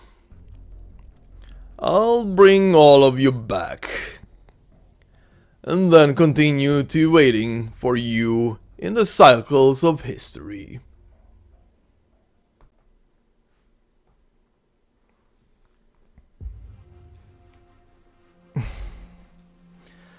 How long have they been gone? 3 hours and 14 minutes. I'm really worried about them. Even a sanguinar can bleed and die, right? You should trust them. It's all we can do. We're done with our combat mission too. Our losses aren't light. Their forces here are indeed well trained. Most of the Sarkas chose to fight to the end, but a small number also chose to surrender. You can hand them over to W's mercenary squad, or will you execute them? No, I'm not doing that. But I refuse to let them die so simply just like that. Perhaps it's difficult to put them on trial during wartime. It's definitely a difficult task to judge just how much blood is on the hands of every terror-stricken Sarkas who laid down their arms. But if we act just like they do, then we'll be no different than them. Mina, I'd like to take on the responsibility of investigating the crimes committed by these Sarkas prisoners of war. I have a professional covert intelligence background too, so I'm well versed in the ways to get them to talk. I know what you're worried about. No, I'm not. I'll leave it to you. Alright. I won't let a single drop of blood go unaccounted for. Prepare for battle. The Faramut will be back soon. Monster, stand by. There's no way we can be sure who'll be on this return trip.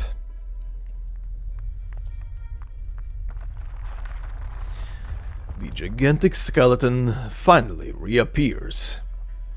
The torrents of time seem to have washed away any trace of battle, and it hovers in the air, no different than it was at any other point of time. Monster! Hey! Let go of me, you damn...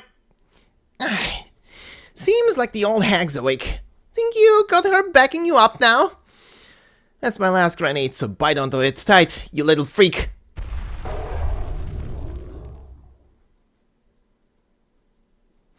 Put her down, monster.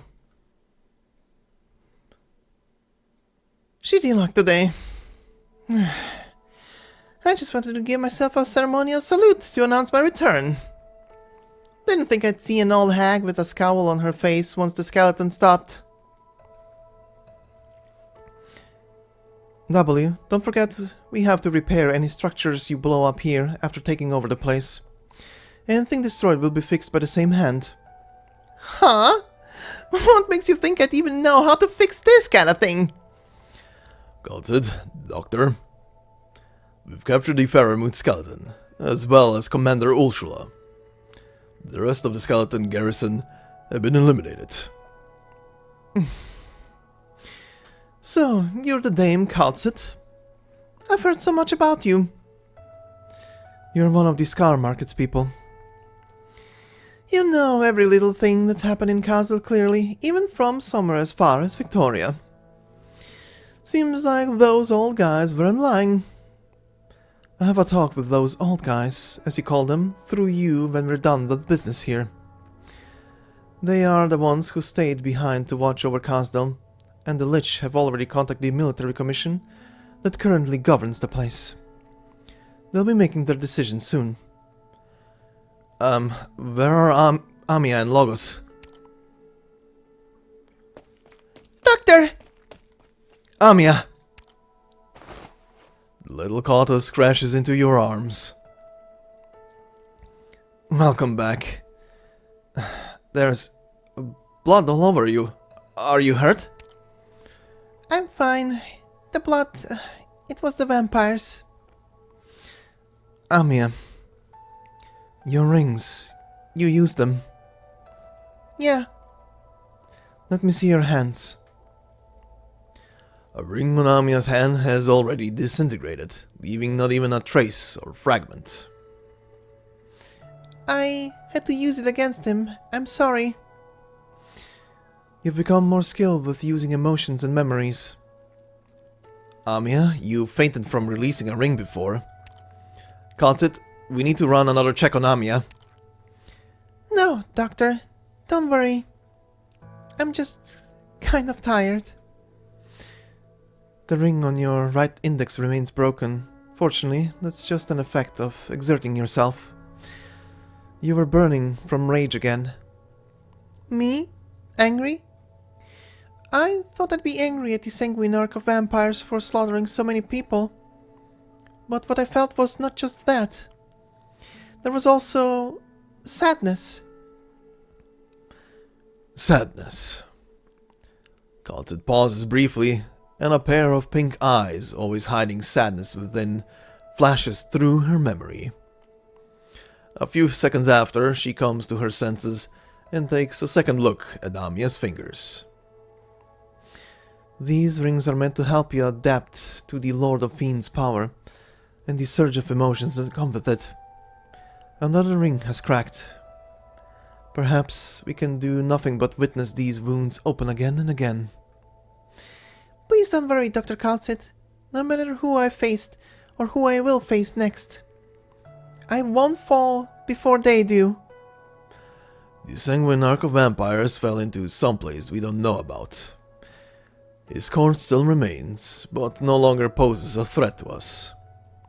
However, we failed to prevent the curse from being cast. It's coming from Londinium. What's happening over there? The Self-Salvation Corps originally believed that cutting off the supply line would be a way to end the war. But things have changed. This war will not last for much longer. We need to hurry over. The skeleton might be able to become a new stronghold, or an unprecedented means of transport. Hopefully, it can be put to good use. The decisive battle is right before us. The Sarkas cannot be the culprits of the next calamity. Also, Dr. calls it the vampire's obsession, his hopes, and what he called a curse, is originium. Yes. The oldest Khazal came into contact with originium before any other civilization did. It was not the remnants of a catastrophe or a mineral silently buried within rock formations. It was a hunk of originium from antiquity.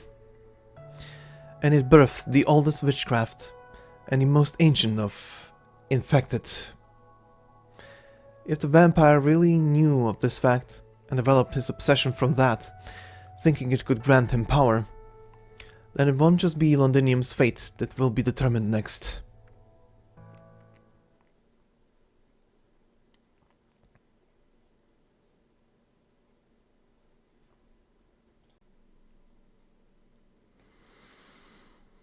Back here again. Londinium.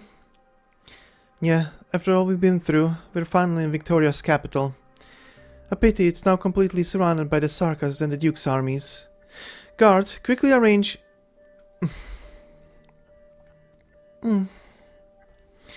Percival, arrange another Ripathy screening for our members. I know some of them are still deteriorating. Non-combatants will be stationed in this forest. Percival, take good care of them and keep in touch with us. Are we really going in there? The infected will be everywhere throughout the city, no matter how the war ends. Sarkas or Victorian, soldiers or nobles, and even farmers, workers, traders. They won't be able to judge their own identity so quickly. Perhaps they won't even realize it until peace returns and they're once again marginalized, and then it hits them. I was reminded of this because of what happened to Guard. But no matter. We have to let every infected on this land know that our flag flies high once again. And more importantly, what it stands for. One day, when they become prisoners again, they will think of our flag as they realize the justice of this land must be won through the struggle. What's the plan? We'll split up. It won't happen overnight. Other people can handle the task of eradicating the disease, while we'll make sure oppression will no longer be tolerated. We'll need to directly demonstrate this with our strength. In Victoria, we need to, at the very least... 9. There's fire on the other side of the hill, 100 or 200 meters away at most. It's glowing an unnatural hue. Percival, how long has it been since the scouting team last replied us? Huh? Let me go check. Yeah, it's been longer than our estimations. But this isn't the first time. Our comms equipment are just junk after all. I'll go ask Red. The Luna stares at the flames. There is no reason or omen, only a strong feeling. She smells the stench of death cast by the firelight.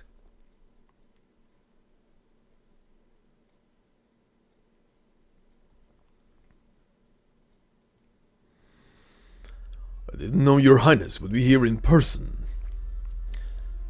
This is only a trifling swarm of infected with weapons, weak and pitiable people forced to unite and fight. Even if there is a surviving Draco among them? We'll confirm her identity and handle everything on your behalf. I'm not blaming you, of course. Have the scouts located the target? Yes, it's consistent with our intel. However, with all due respect, why do we have to be so concerned about her this much? Even if she has the Red Dragon's blood, her identity will only pose a slight detriment to your claim. But if our intel is accurate, her current identity is that of an infected. So what does she mean to... An infected, Don't we know another infected Draco as well? My sister will soon return to my side. Just think of it as eliminating some unnecessary variables to nourish the soil between us. We can... A Draco. I've never come into contact with a Draco outside of family before. All of you, wait here. I shall take a look myself.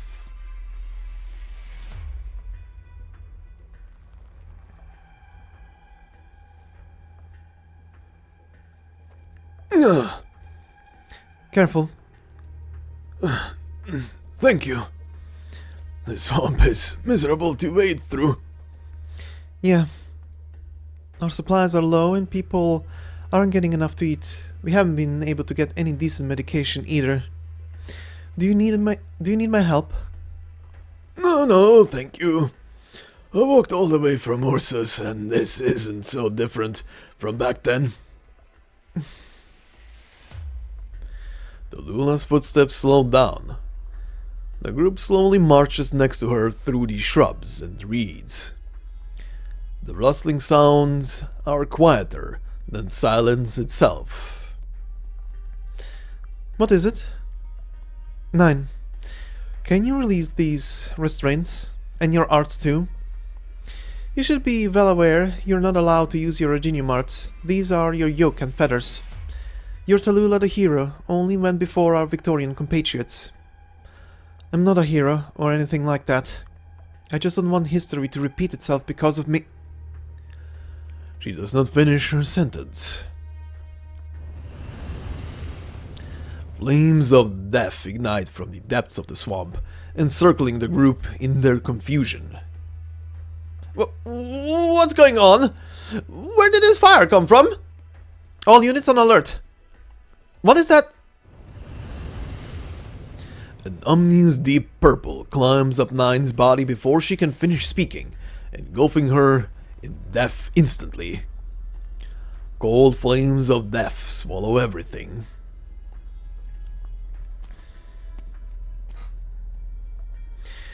Reunion.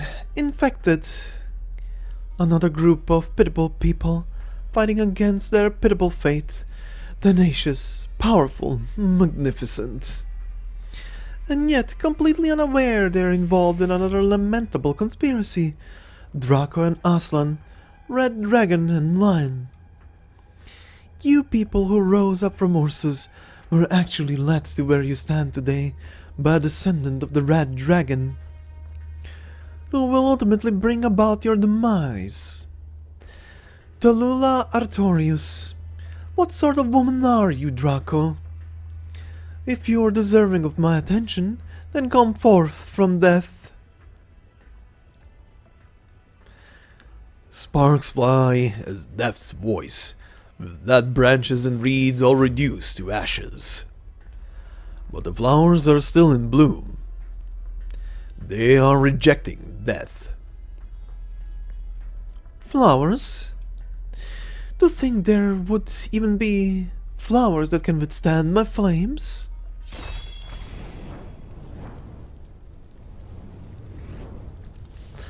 Nine. I'm fine. These flames are special. Yes. She came for me, so I'll handle her. Many of us here are in combat ready. You have to keep them all safe. Reunion will pull on your chain. You haven't been judged, so don't die just yet. Her flames of death are cut open. No, her death is blocked by delicate vegetation, ignited by flames of fury. Fire ignites fire. The infected turns away from her. She has never been ignored like this before. Eblana comes to her senses at once. The gaze of the Draco named Tallulah never shifted away from her. Raging flame cleaves into mortal flame. Emotion rends emotion. Tallulah tears into Eblana. The void is now awash with blood. Eblana laughs. Tallulah Artorius, daughter of Edward, and legitimate heir to the Victorian throne. This is your true self. We have nothing to do with each other, Draco of Dublin. Is that for you to say? Just look at you, Red Dragon, how strong and powerful you are. And yet, despite your might, you once again willingly toss aside the glory of the Red Dragon to the Aslan so easily, to let them trample on the red carpets of Vastalag. Victoria is a country founded by Draco Tallulah.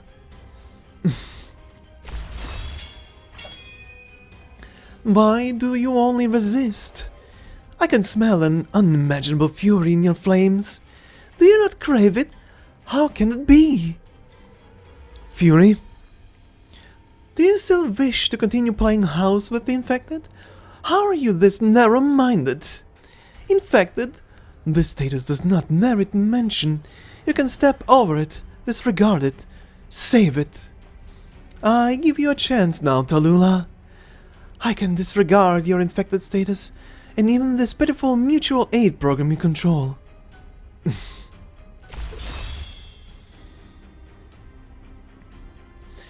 Your flames move me, Tallulah.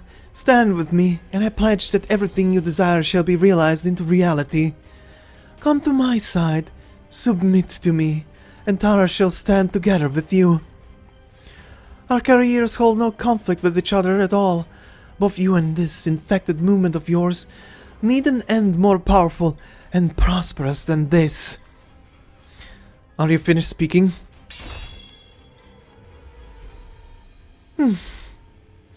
You... Draco, your eyes have only desire in them. A desire to free Tara, exact revenge on Victoria, fulfill your own desires, or perhaps you have yet to even grasp what exactly lies in the depths of your desires. Fury. It's true, and I won't deny it. And that's why. Come any closer, and my flames will consume you whole. Fire. Fury. A calm fury. It burns at the extremities of her death. I'm not interested in Draco's lineage, power, or the country. Do you lead the Taran's resistance with such a narrow-sighted desire and ideals? If so, then perhaps it's better if I just cut you down here and now. Truly a pity. Uninterested in lineage, power, nor country. Our history summarized. An imaginary crown. An instinctive resistance. Well said. Perhaps I don't know what's going on. Or could it be? Do you think I'm indulging myself in my actions? You shall be my most powerful vassal, though my other subjects are eager for me to kill any other living Draco to uphold my legitimacy. But they don't know why exactly I wish to establish a nation. And you know it yourself? Of course. And my sister will do it in my stead. Don't leave your affairs to your family to do, Draco. You're the one ruining the lives of others with utter disregard. Death is only my prisoner. No, death is taken for granted or without meaning. All with power will die worthy deaths. Is it up for you to decide? Haven't you realized yet that your manners, gentleness, affection, and even your arrogance and scorn are all fake? You're just a hypocritical tyrant despite your bombastic words. Death is a scepter for you to brandish your authority, and you're not the first tyrant I've met either. Stay away from reunion. What an extremely dull answer. But your answer will change in the end, so it'd be a pity for you to die here. Reunion. Indeed, those flowers death could not burn earlier are equally deserving of affection. So, what if I tell you? Dublin's forces will exterminate every last of the Reunion's members if you refuse to submit to me? What will you do then? Do you wish for us to be enemies? I don't know what happened in the time you spent drifting about Ursus after leaving Victoria, but I can feel it. From your flames, strong and weak, profound and superficial, angry and remorseful.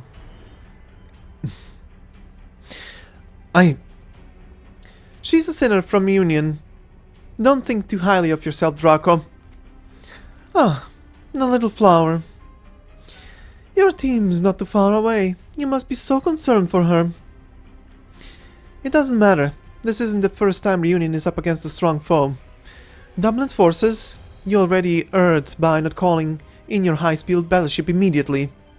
We'll kill you before your drones arrive. I'll do my best and everything it takes to kill you. Your desires and ambitions, we don't care for them, and I'm in no mood to listen to your red dragon chat with Alula. All I know is that you'll die. For sure. Enough with that look. All of us have no wish for this to continue, right? Alright, Tallulah, other descendant of the Red Dragon. Even if you reject me, and your actions have wholly nothing to do with my Tara. But your fury, resistance, desires and answers, your end lies with me too. Let us treat today's meeting as a first prophecy. Tara's loyal servants shall come here one after the other. Go, Reunion, bring some chaos to Victoria, and create some opportunities for us. The next time we meet, one red dragon is bound to bite the other to death.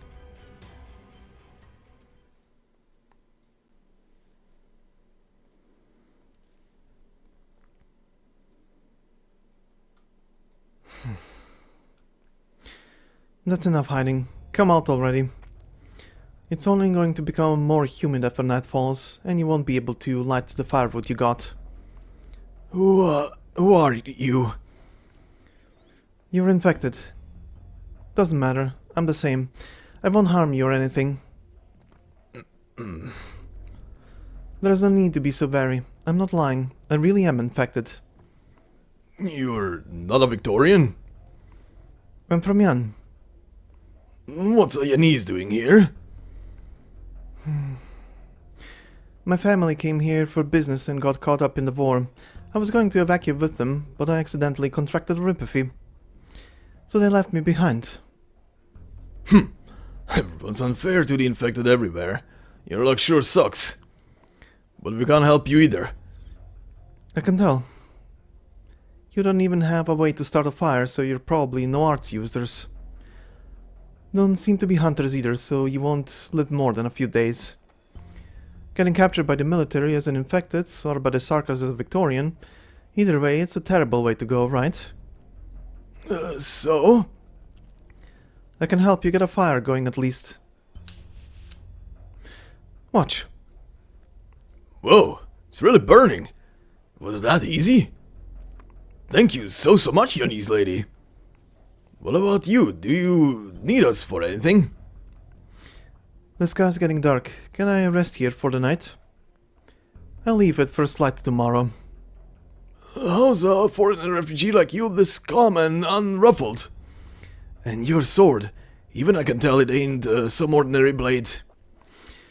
You're right. I'm what they call a Zyobai in Yan, like the messengers here. I'm pretty skilled, and not a stranger to traversing adverse conditions either. Surviving in the wild isn't that difficult for me. You helped us start a fire. I'll leave it at that. I'll admit what we did, even if it's the soldiers who find out, as long as the Sarkas don't catch us. It's not like they'll reward you with a feast. Is that worth discussing when we don't even have a crumb to eat right now? Those reunion crazies, The reason why it's so dire for us now. Reunion? You haven't heard? Well, you've only been recently affected after all. They're a band of infected, and we were all counting on them to be our saviors. You fought over something? We robbed the Sarkas, but they were of the opinion that we killed one of their infected countrymen. Sarkas? Countrymen? My daughter's dead because of them. My daughter. My girl. Do they have a leader? 9. Yeah, she's the one who chased us away. There was another one called Guard, but he's dead. I really want to roast something for dinner. I don't want reunion. I don't know what reunion is exactly, but the group we encountered were a bunch of hypocrites who belong in a dumpster. What? You want me to shake hands with the Sarkas and make peace? I'll beat the next one I see to death. Alright, remember the rumors we always heard from the Ursus Tundra? Tallulah? Hero of the infected? She didn't seem much at all to me. I remember she was always trailing behind 9 and never said anything more than a few words. The hearsay from those old infected weren't worth shite. 9 might have been the actual decision maker all along. This is all just useless banter. It's too late for you to join them, Yanese fella. Where did they go? How would I know? But then I left in a huff with this guy in tow. Remember there being a messenger station in this direction about a dozen kilometers from here. An early rest for us today then. We have to get back on the road tomorrow. Meanwhile...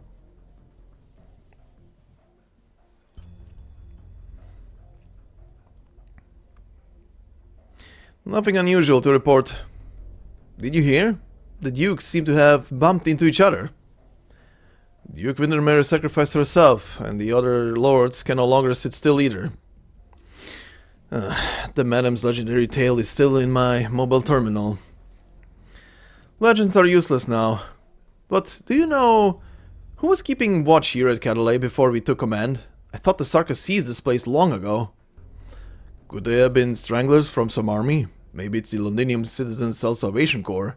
Rumors abound that they're still active. That's ace. They managed to stand up to these Sarkas even though there's no decent equipment to be found here. Yeah, there are definitely veterans roaming around the country who can take on 100 alone. Right? No way they're just some local thugs or worker riffraff. The scouts sent their intel. Basically, it was pretty much what the commander predicted, which was impossible to predict. Send it to the tent. I can't make heads or tails of it either. The Sucker's army methods are just too unconventional. Sure. Wait. The scouts say they detected a strange squad identification code. Want to report it together? The Exemplars? Isn't that name from the War of the Four Nations?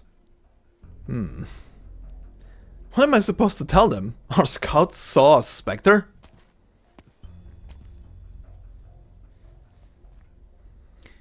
The Exemplars. Know anything about them? No, I'm from the Duke of Five's 4th Infantry Battalion. That's no longer important. Aye, you're just an infected now, and I'm basically a deserter. We're both in a wee bit of a pickle, aren't we? Didn't think I'd have to be so overcautious here in Catalay. Bagpipe, I can't find this funny at all. Catalay is now under the army's jurisdiction, so are we, I'm sure you have no clue how enchanting the hay piles are this time of year. I want to celebrate with me army chums back home too. But I can't expose myself so easily like that. They treat deserters no better than foul beasts on the chopping block for dinner. You're a good one, miss. I'm sure you can sort this misunderstanding out. Tell me that a year back and I might have believed ya. The Exemplars. Ain't that the Tempest Platoon's former name?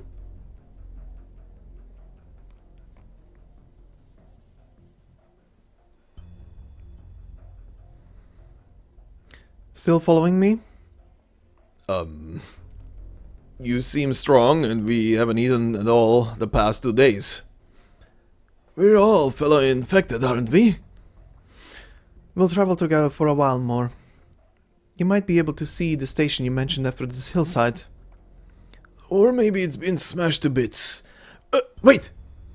Look over there. People, right? Right. Stay calm. Their numbers are limited, at the very least. Wait, hold on. They're Victorians. I can see them. Are they a squad of refugees? I can see some soldier guards too. What do we do? This is much better than running into Sarkas, but we're infected.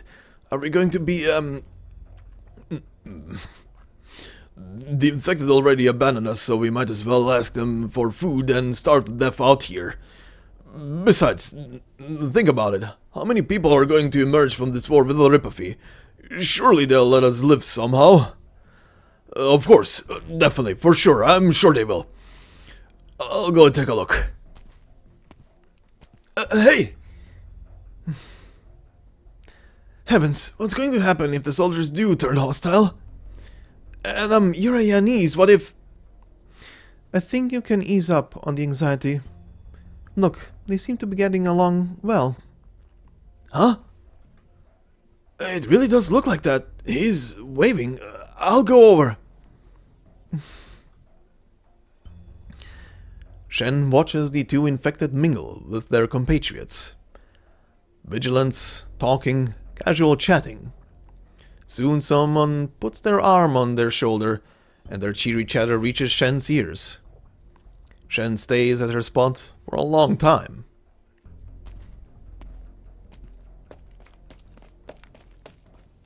Yanese lady!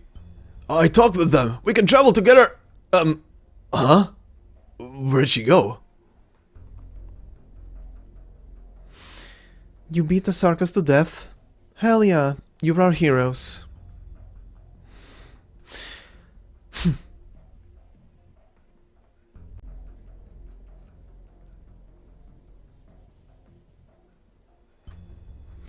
You finally replied to my invitation, Duke O'Dodden. It seems that even you realize now how serious the situation is. Yes, it's gotten so serious that our cautious Duke Caster has actually left her territory to grace the front lines in person. A Victorian Duke has died on the battlefield. How many years has it been since something like this has happened? Quite a few of our fellow nobles suspect you behind your back, you know. After all, everyone knows you never got along with the Duke of Windermere. That stubborn Windermere would never support your little plot to take over Londinium. But I know it wouldn't be you. You welcome any loss she suffers, even if they were major, but now your problems have only increased with her death. In fact, all of us here have attracted a big problem. There are rumors from outside that young Duke O'Dodden today is obsessed with notions of romance and lacks the wisdom and wits of his house. It seems that our country has become so weak that we've exhausted our ability to understand people. Don't flatter me, I'm only disinclined to care about other matters, yours included. Alas, why does this war compel us to face our responsibilities? All I can do is to walk out the winery and throw myself down at the table of the day. And for this end I've even brought a friend.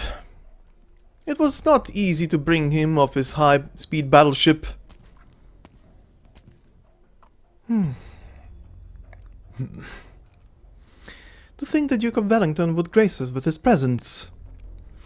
My time grows short. I hear you met with some troubles on the front line. The Naxer King is not an easy enemy to deal with. No more than just the Sarkas. You must take care of yourself. After all, you're already, I'm not at the age where I need you to tell me how old I am. The stalemate on the front line will soon end, and Windermere's defeat will have a minimal impact on the war situation. We will be able to retake the front lines in no time. Your valiant march onwards has caused the ducal armies to clash with the Sarka's military on all fronts. It's not enough. We must execute an effective offensive, then continue defending our fragmented defenses to win this war. Our counterattack must begin. I agree. A rare sight to see the two of you in agreement. Londinium is now officially declared to be under the Sarkaz' occupation. This means they no longer have a need to hide. This does not bode well for us at all. My follow-up units will assemble in 3 days. We suffered some losses in the previous war, but Wellington's battleship will still be the first to rush into the storm. I will participate as well, and see to it that the Duke of Normandy and Fife join our efforts. Abercorn and Ashworth will, of course, also be reasonable people. What an unprecedented sight to behold, the Dukes speeding to Londinium on their battleships to shell the city walls. I hope there won't be a second time. Inform your troops that I will take command in this battle. Naturally. Well then, if you will excuse me, there are many matters waiting for me to handle on the front line. And just like that, truly a swift and decisive man. I grew up listening to the tales of the Empire's death knell, but I didn't think his hair would actually turn completely white. Forming a military alliance with other dukes used to be a earth-shaking affair, but look at us now. We can't even have a presentable meeting. Judging from his words, he's become a stubborn old man, unwilling to admit his setbacks. Ducaster, I know nothing about war, but looking at old Wellington's condition, I fear we won't be able to completely trust him. Caster? Indeed, trust. No, it's nothing. I merely recalled some past events from my youth. Old Wellington, he conceals his impatience, his unease, and even his shortcomings. He is getting older as well. But he can't fool me. It's all fake. You've known him for a long time. For far too many years. Even from when I was just a little girl with no experience. What are your thoughts on the matter? To look in his eyes as he spoke of the Dark Terror was exactly the same as it used to be in his youth. Be it friend or foe, he is like a beast thirsting to tear the other, to feast on their blood. To rip out their entrails, chew their bones, and swallow them. Hunt, devour, grow. He has always been this sort of warrior. The old man's appetite has always been good. Who was already in Duke Wellington's belly when you met him? Ivan Yevgenovich Herkomshorn, as well as Corsica the First. I see. You were really quite young back then. There used to be a saying among the nobles in Castle territory, regarded as an ominous symbol. Victoria only has one true duke after the War of the Four Nations. For we restricted and weakened him after that fought more than 60 years. The people forget about heroes in the peacetime, and the nobles repel the death knell in their fear. He revealed his fatigue earlier. But I think of, and I've always been thinking of something, the smile on his face when we were both young flashed towards the endless expanse of the battlefront. He stood side by side with the Emperor of Ursus. He witnessed the Witch King's arts. He saw the greatest of monarchs and dismantled the largest modern cities to exist then. How can someone like him willingly throw himself to the slaughter? So you're telling me our man who has had no choice but to swallow his pride for decades and might be still Victoria's strongest general has divulged his true feelings? You were the one who invited him to the table. You know he has a trump card up his sleeve. I'm feeling a little chilly. The wind outside tonight is rather strong. Chilly? Be sure not to catch a cold, Duke Gododin. Of course not. Please be at ease. Despite what everyone says about me, I really am lazy and would much rather stay in my lovely estate appreciating the countryside view than to be on a battleship. But I do like winter.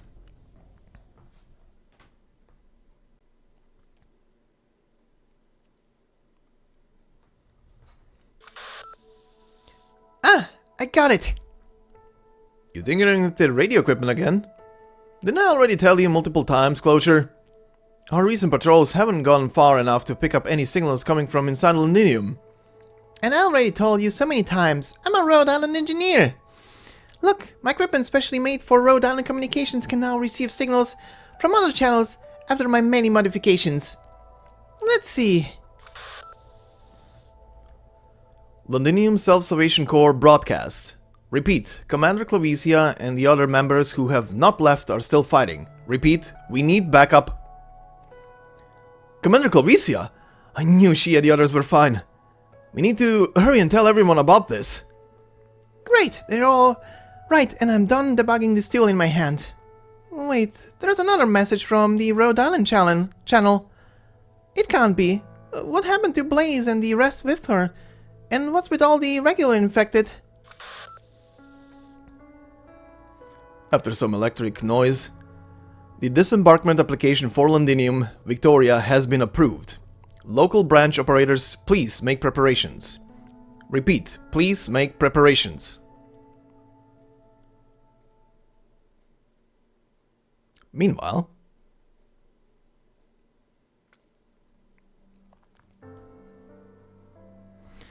so many books here, but not even a vegetable stem to be found. The number of books won't matter if we don't find any stems. Are you sure we can find something edible here? If we don't, then we can just kick down some house door after. Won't they put up a fight? We already took them all away. Well, I'm beat. Life was so much simpler before. Swing our sword, cut someone down, swing again, cut down another, and then boom, money. But now, we can't even find a single stem to eat. Is Londinium still considered Victoria's now? I mean, we occupied it, so does it count as a new city of our own? Or is it still Victoria's? I don't know. All I know is the clouds have been gathering lately. The top of that building is extremely unusual. But start to worry, that's where the region is. Do you hear a strange noise? Huh? Nah. That's so strange.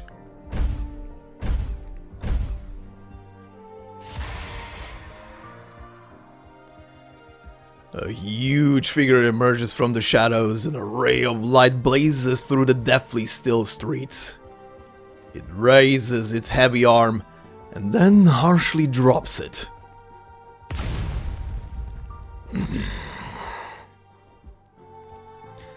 The armor falls into silence, like it was just an illusion. A faint fire seeping from its helmet is the only sign that it still lives.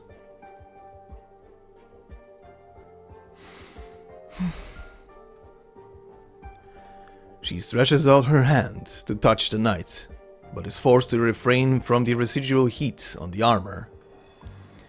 The armor remains silent.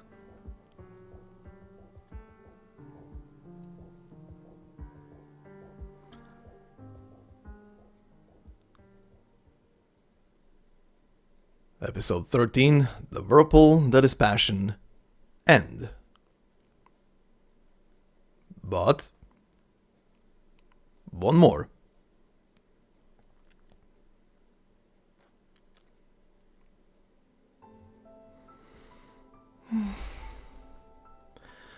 Your Highness, what are you looking at? Dark clouds. The shard's energy is gathered. According to the Confessari research, a device like this able to manipulate the Regenium's reactions will also be able to control that piece of Originium. The Dukes have begun mobilizing their forces in a few days. No, I don't mean the clouds here. What's about to happen in Londinium is set in stone. Manfred, you were born in Casdell. What does it look like in your memories? It was already the hub unit of your nomadic city while I was growing up. My memories of the place, the sky was always overcast, even worse than Victoria's skies, to be honest. There was always a pungent stench of industrial waste in the air. Would you call that place home? I would. Really? I was thinking how we Sarkas always travel within a haze. We are determined to tear the clouds apart. But when everything is finally revealed, the true calamity will follow. Will we make it in time? I hope the light I've been looking at can still shine then, even if I'm already in the depths of the darkness.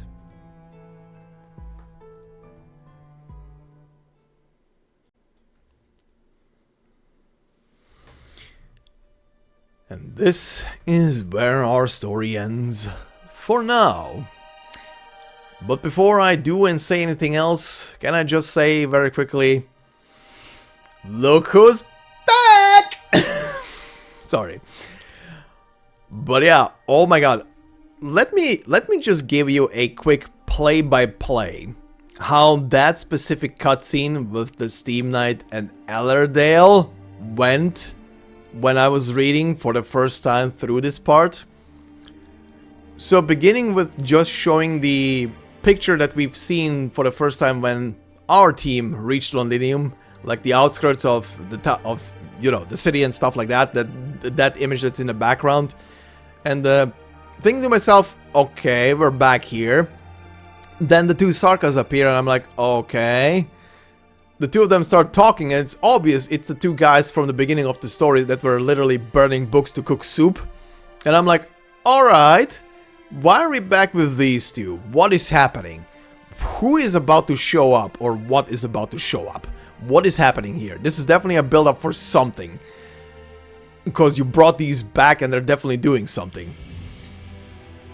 So continuing this scene and then hearing the Steam Knight in the back, I was already like just butt clenching slowly. Like, okay, are we finally gonna see what happened where the Steam Knight was the entire time? Because again, that bastard did not appear again since he rushed in to save Horn's team in the previous chapter. And on top of it, not at a single point during this entire chapter have we actually mentioned him at all. So what the hell? Well, yeah, he's back. He did some things. He apparently busted up those two Sarkas and then powered on and went to sleep. And then Ellerdale showed up. And the moment her silhouette appeared, I think at that moment my butt cheeks compressed a diamond. That's all I can say for that moment. I think my butt cheeks compressed a diamond. That was... the fuck? I was, you know, saying you haven't showed me the corpse the entire time since she was apparently dead. Left for dead, at least, in the catacombs. And she's alive! Which, by the way, brings me up to an interesting train of thought. We've been discussing this throughout this chapter and in comments as well, throughout the parts. What if, and hear me out, what if she is the long-lived one? Or one of the long-lived ones, if there are maybe multiple ones?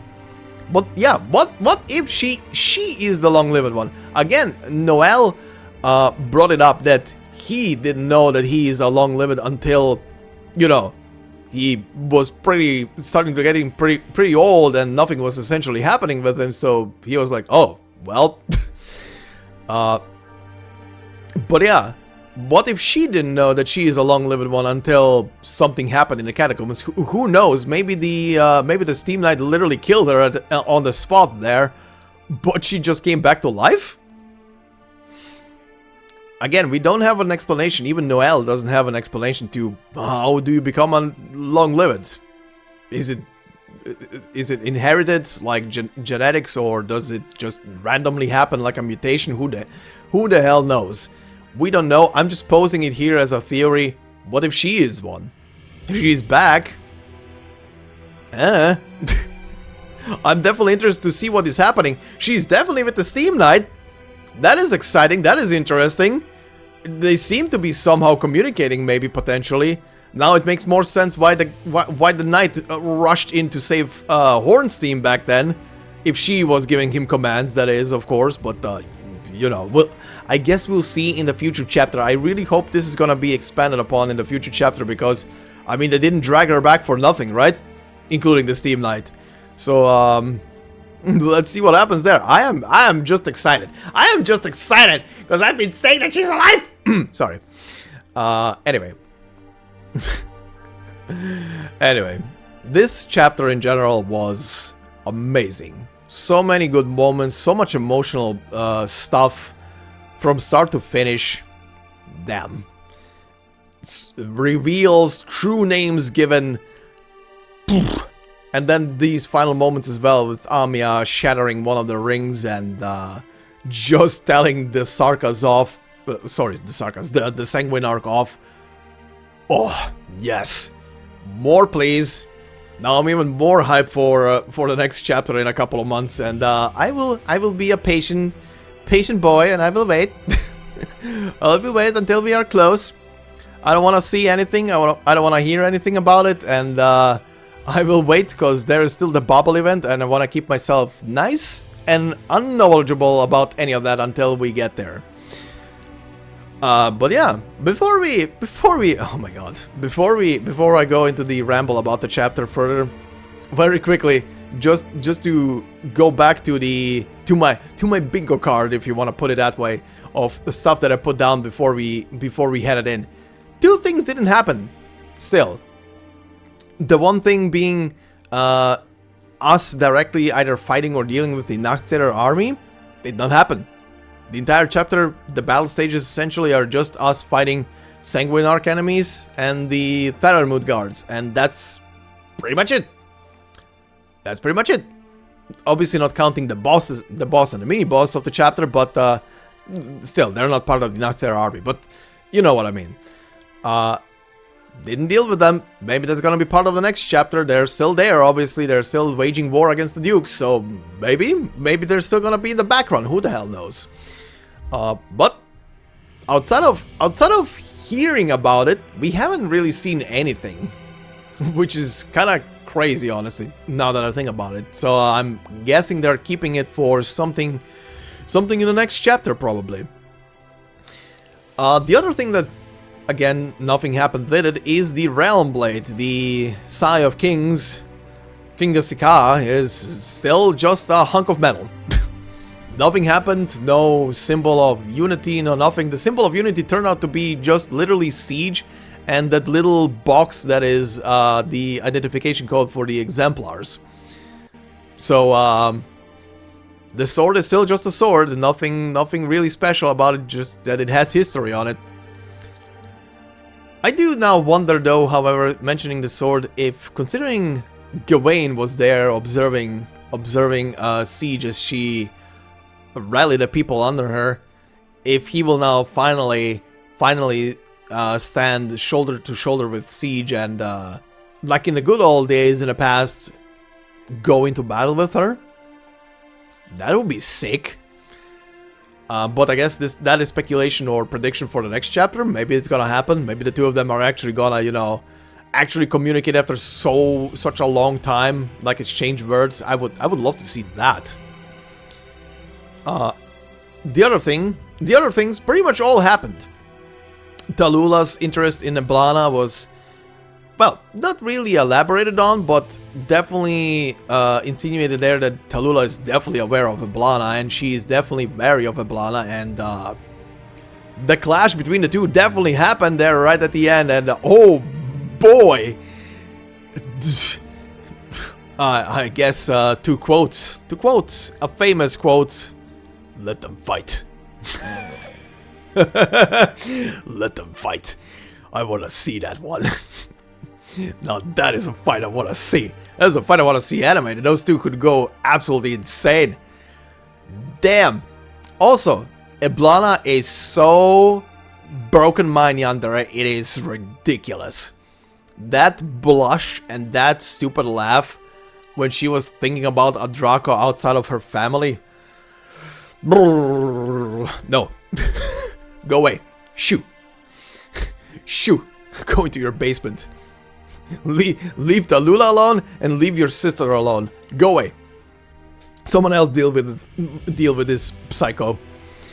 But yeah, interesting. I do wonder if it's gonna have something more in the next chapter, or if it's gonna be maybe a side story that's gonna deal with that. But I would definitely love to see more about that clash. Hopefully that will be something. The other point on the big list was Allerdale still being around. Well, I guess that's answered. Now the other point, the Matsis. Or the Matsi? The Matsis? I don't even know anymore. I still believe that there are two separate Damatsis at this point, and one seems to be more a bit of the, I don't know, in his shell kind of deal scenario. When he was talking to Kaltzid there, he kind of was like, I guess this is it. This is what I want to do now. Kind of reacting on impulse. Still, they're still technically the same being, even though they split into two separate, like, clusters. There's probably two different clusters at this point, but they still look the same, both of them, if it's really both of them. I don't know. To me, it feels like there's two different ones. Because the one that was engaging the doctor definitely felt like there was some malice coming from that guy. And this one feels just like, I'm here. You know, whatever, shrug. But yeah, I guess we'll see where that leads. Considering that one Damatsi is at least now with Rhode Island, and I guess we'll see if that leads to something or nothing. But curious. And now for, I swear, this one was honestly the highest on my list of this is ridiculous. I'm just pointing it out there because they mentioned different dimensions and shit. I'm just gonna put this out there and see if it happens. Holy hell, dimension hopping. Or rather, in this case, I guess it's history hopping. It's still hopping into another space and time, so I guess I was kind of right with that. And I can't believe I was right with that. Jesus Christ, that whale is insane. But yeah, holy shit, a place beyond civilization. Well, that was wild. This is all I can say to that.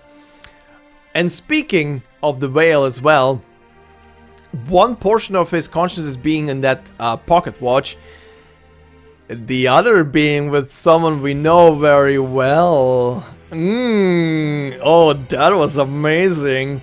Well, they already insinuated when they said lock and key earlier in the story, but having a direct confirmation as well now.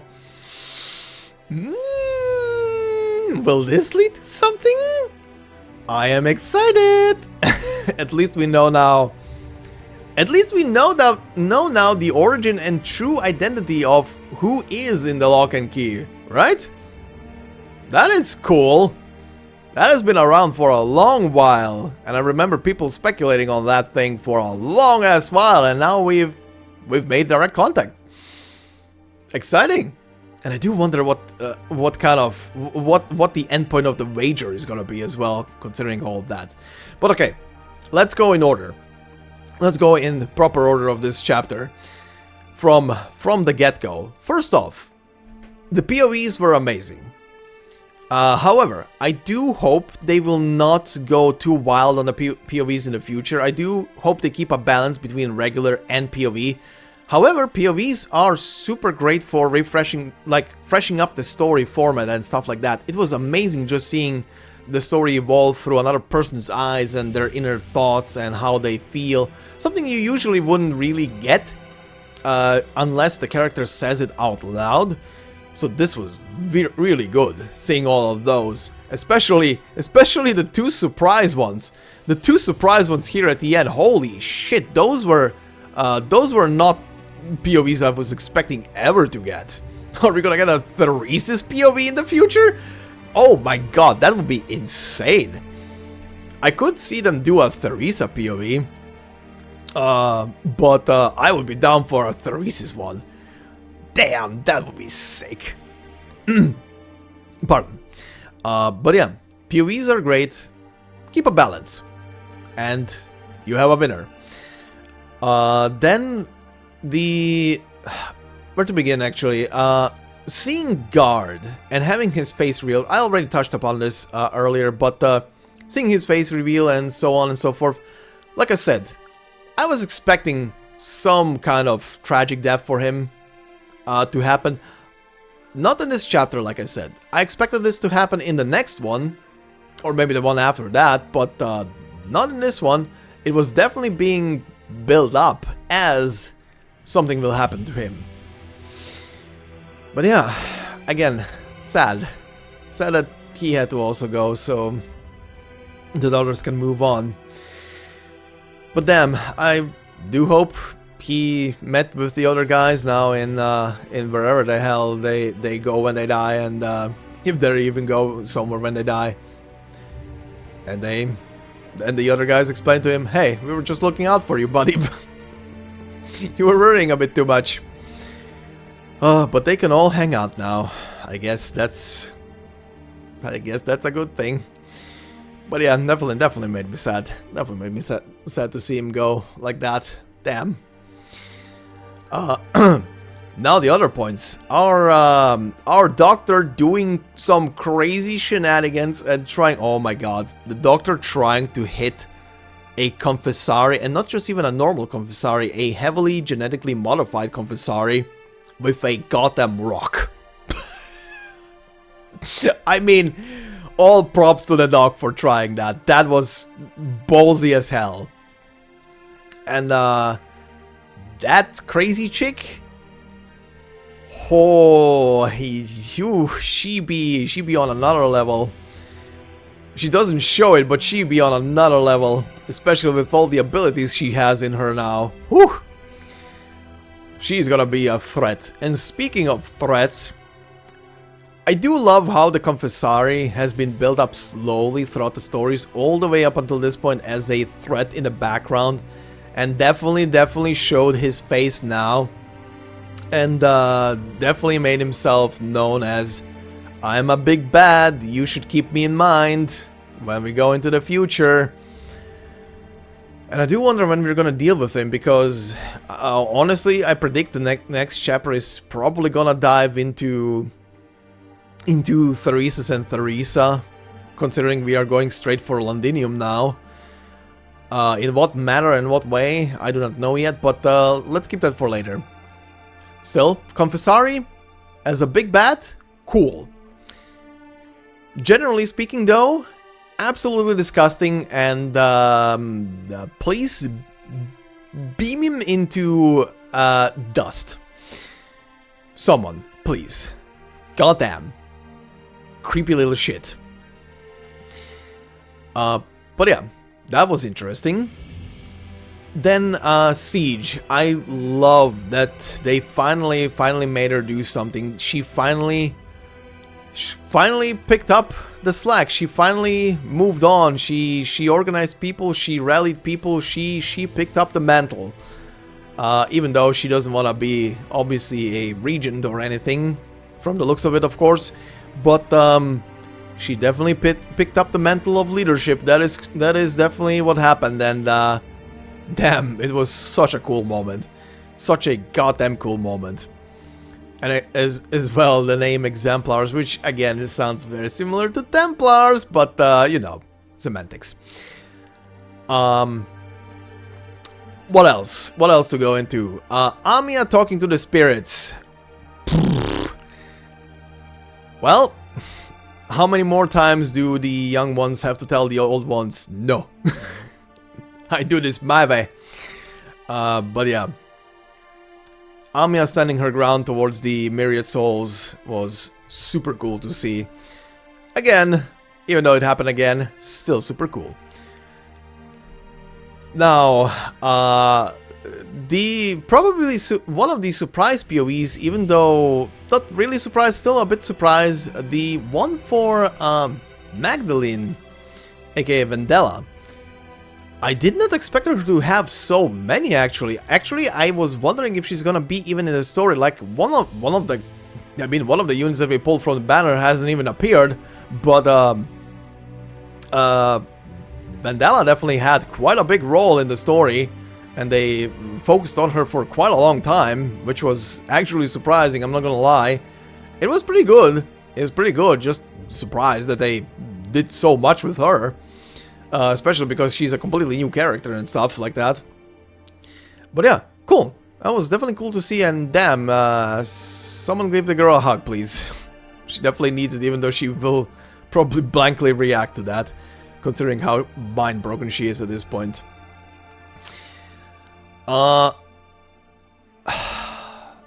Leto. Damn, body, again. All I can say is, never did I expect to see him as a POV in this chapter and actually move something. I do not know how I feel about him murdering the old guy in the sanatorium, but I guess that was a mercy kill essentially, considering the guy would have probably been murdered by Sarkas anyway. Especially if Leto made his decision already there that he's gonna go to the Sanguine Arc and die. I mean, he knew he's gonna die when he approaches the Sanguine Arc. So, I guess if he goes, the old man would also probably go after that when the Sarkas find him. Because they would not have patience with the old man, this senile old man, so I guess that was a mercy kill. Clovicia as well, speaking of Leto, being finally shown that she is still alive and well in the city, and she's doing something in the city as well. Cool! I guess we're gonna get to see more of that in the next chapter as well when we get back to Londinium. But okay, she's doing stuff. And the Sanguine Arc POV is probably the biggest surprise of this whole chapter, when it comes to the POVs at least. Like, hot damn! That was the last person I expected to see a POV from, but damn, it was actually interesting to see that one. Out of all of the POVs, probably the most interesting one to see his inner thoughts, how he approaches stuff. See him talk to other Sarkas as well. Learn in general about him, how old he is, that he actually killed one of the early kings of Sarkas, his brother, who was a Tikas. And that's where he got the blood from. And yeah, so much cool shit. The whale as well. I said this already, I think, in an earlier part, but I love creepy shit. I grew up with horror movies from an early age on, and they don't really faze me anymore. And I love creepy, like, not really, you know, disturbing art, just, you know, the H.R. Giger type of art kind of stuff, that kind of creepy shit. I do enjoy it. I find that really cool looking. And this whale definitely falls, well, doesn't really, I wouldn't say fall into a H.R. Giger kind of scenario, but definitely falls into like a very creepy horror kind of scenario, and I do love me some of that. And the Sanguine Arc did provide extra bonus material to that with coating his skeleton in blood. Now that is shit I want to see. I was actually surprised that they didn't do kind of like a CG where the skeleton is partially covered in blood or some shit. But the tendrils are already doing it. The tendrils are already doing it. It's fine. That's enough. That was already creepy enough. But that Pheromotes are resilient. These things can live even when it's just a skeleton and nerves. Damn. That's all I can say to that. Damn. Hopefully they elaborate on that a bit more in the future. That is definitely very interesting lore there. And speaking all of lore, this skeleton definitely delivered with some lore exposure and history and a lot of other things as well on top of it, which would be too long to go into this outro. But finally, the scenes with Amia, Logos versus the Sanguinarch were so good.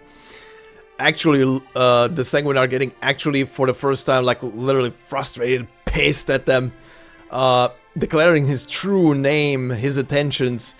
He went through some lengths to get rid. He resented that crown. Holy shit, or rather, he resents that crown. My god. He went through so many troubles just to get rid of the crown for good that he even went to another dimension to get rid of it and still failed. Rip Bozo, I guess. But damn. But yeah, again, the moment Amiya shatters one of the rings and commands him to stand down, oh, so good. And then later, uniting her voice with, she pretty much did the same thing that she did with Shen in the past, where she dug into Shen's mind and copied her sword techniques and the sword as well. She kind of did the same thing, I would say, there with Logos when he told her to resonate with him, and the two of them started singing the eulogy for the Sanguinarch. It feels like she did literally the same thing, where she dived into Logos' essential being as a banshee, and she emulated what he was doing and was helping him boost up the curse that they were chanting. So cool. Actually surprised that we didn't get a Ami altar here, but that's a future thing, as is already shown and seen. But yeah, that will be a topic for the future. We'll see how that evolves and what that entails. That definitely has some spice behind it. But I think I'm gonna leave it at that. This is already a long enough outro, and this is already a long enough video itself. All I can say for the future, I don't really, prediction-wise, I don't really have much to say what could be coming. Considering how much stuff got elaborated here, concluded here, the only things left essentially are just to go into Londinium, deal with whoever the long-lived one is in Londinium, and find that out, and I already said some stuff about that. Deal with Theresis and Theresa. See about the Originium. The Originium. The one in the quotes that I've been posting. The original Originium. That is a mouthful. The OG Originium? I do wonder, considering it was brought up, I do wonder what the heck that thing is supposed to be. And I cannot really wrap my head around it. They kept elusively talking about it, but nothing specific. They talked about it like it's something completely different. That it was the cause of the first ever infected as well. Like a progenitor to the infected or whatever the hell. Who knows? There is so much. This is the one... Oh, speaking of that stuff. Katsit never finished her sentence. Hypergriff, what the hell is happening? What happened to you? You prevented Katsit from monologuing. The hell? This was the one time I wanted her to talk. What? What happened there? She never finished that sentence. Only later did she, like, talk about that Originium, but nothing specific. I guess that is the cause why the Sarkas are so susceptible to Originium? Because of that OG Originium? I do wonder, however, what the hell it is and what it entails. Is it a living creature? Is the theory that Originium is alive gonna be actually viable? Are we gonna see some crazy shit? I do hope we're gonna see some crazy shit in the next chapter. Actually, I just had a super crazy thought. What if they open the door to this progenitor of Originium? Oh god, why did that pop into my head right now? Why did Xenoblade 2 pop into my head right now? Not gonna spoil anything about Xenoblade 2. I'm just gonna say, in Xenoblade 2, there is a character who is basically dead, and they're in ice. That's all I'm gonna say. Why am I bringing this up? I was thinking just now, original Originium. And the thought popped into my head, considering that, as we know, again, not going into too many details, as we know, Priestess is very intertwined with Originium. What if... God. What if this original piece of Originium is just her encased like in amber in a Originium chunk that is not like the other crystal but is something entirely different, just looks like it? What do we find Priestess in a chunk of Originium? Encased like a goddamn mosquito in Jurassic Park in amber. Anyway, if that comes through, I don't know what I'm gonna do, but I think I'm gonna scream. I already pressed out a diamond when Ellardale appeared. I don't know. I might actually pop a blood vessel when that happens, if it happens. Whatever. But yeah, we'll see what happens. Hopefully, next chapter we actually dive into, either in that story or in the Babel story, we dive into why Sarkas are so susceptible to Originium. They definitely left it out there and didn't want to elaborate. And as we know, we have the Babel story incoming in like 5-ish months from now. So probably gonna dive into that. Maybe it definitely will dive into themes that we have heard about so far quite a lot, and it's gonna elaborate and probably gonna deliver on a shit ton of lore. But that's for the future, and I have no idea what's in there. We'll see together. But yeah, anyway, I think I'm gonna cut it here. I think I've talked enough, and I think I yapped too much. We'll see what happens in the next chapter. I'm looking forward to it. The units that they've revealed for the next story chapter are definitely looking spicy. And that's all I'm gonna say.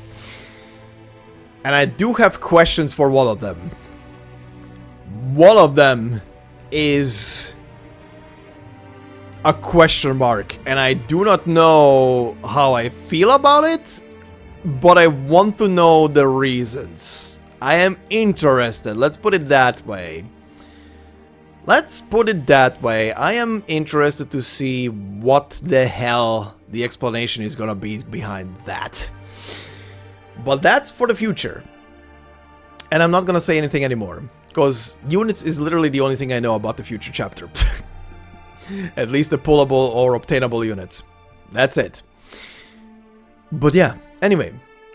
Thank you very much, guys, for listening, and if you've stuck around with this ramble on here at the end, hey, thanks! I hope it was entertaining. Oh boy. But yeah, thank you very much for watching and listening. Hope you enjoyed this entire thing through. If you did, please consider leaving a like if you did not do it already. If you did, thank you very much. Much appreciated. If you're new to the channel, consider subscribing. There's a lot more incoming. Considering when this video is going live, Zwillingsstürme is already live on the game. And I'm gonna be diving into it and slowly recording the parts. And yeah, please look forward to that. I am definitely looking forward to that story and seeing where it takes us and what is gonna be happening. So yeah, consider subscribing and stick around. There's a lot to discover. And yeah, and if you want to support me more directly, as I always say, there are memberships on the channel. However, no video will ever be behind a membership. They are literally there in different price tags just to be like a tipping jar every month. So thank you for all the members that are already using it, and much appreciated, guys. And yeah, thank you, enjoy, and I hope you have a fantastic day wherever you are, and I will see you in the next part. Until then, bye bye.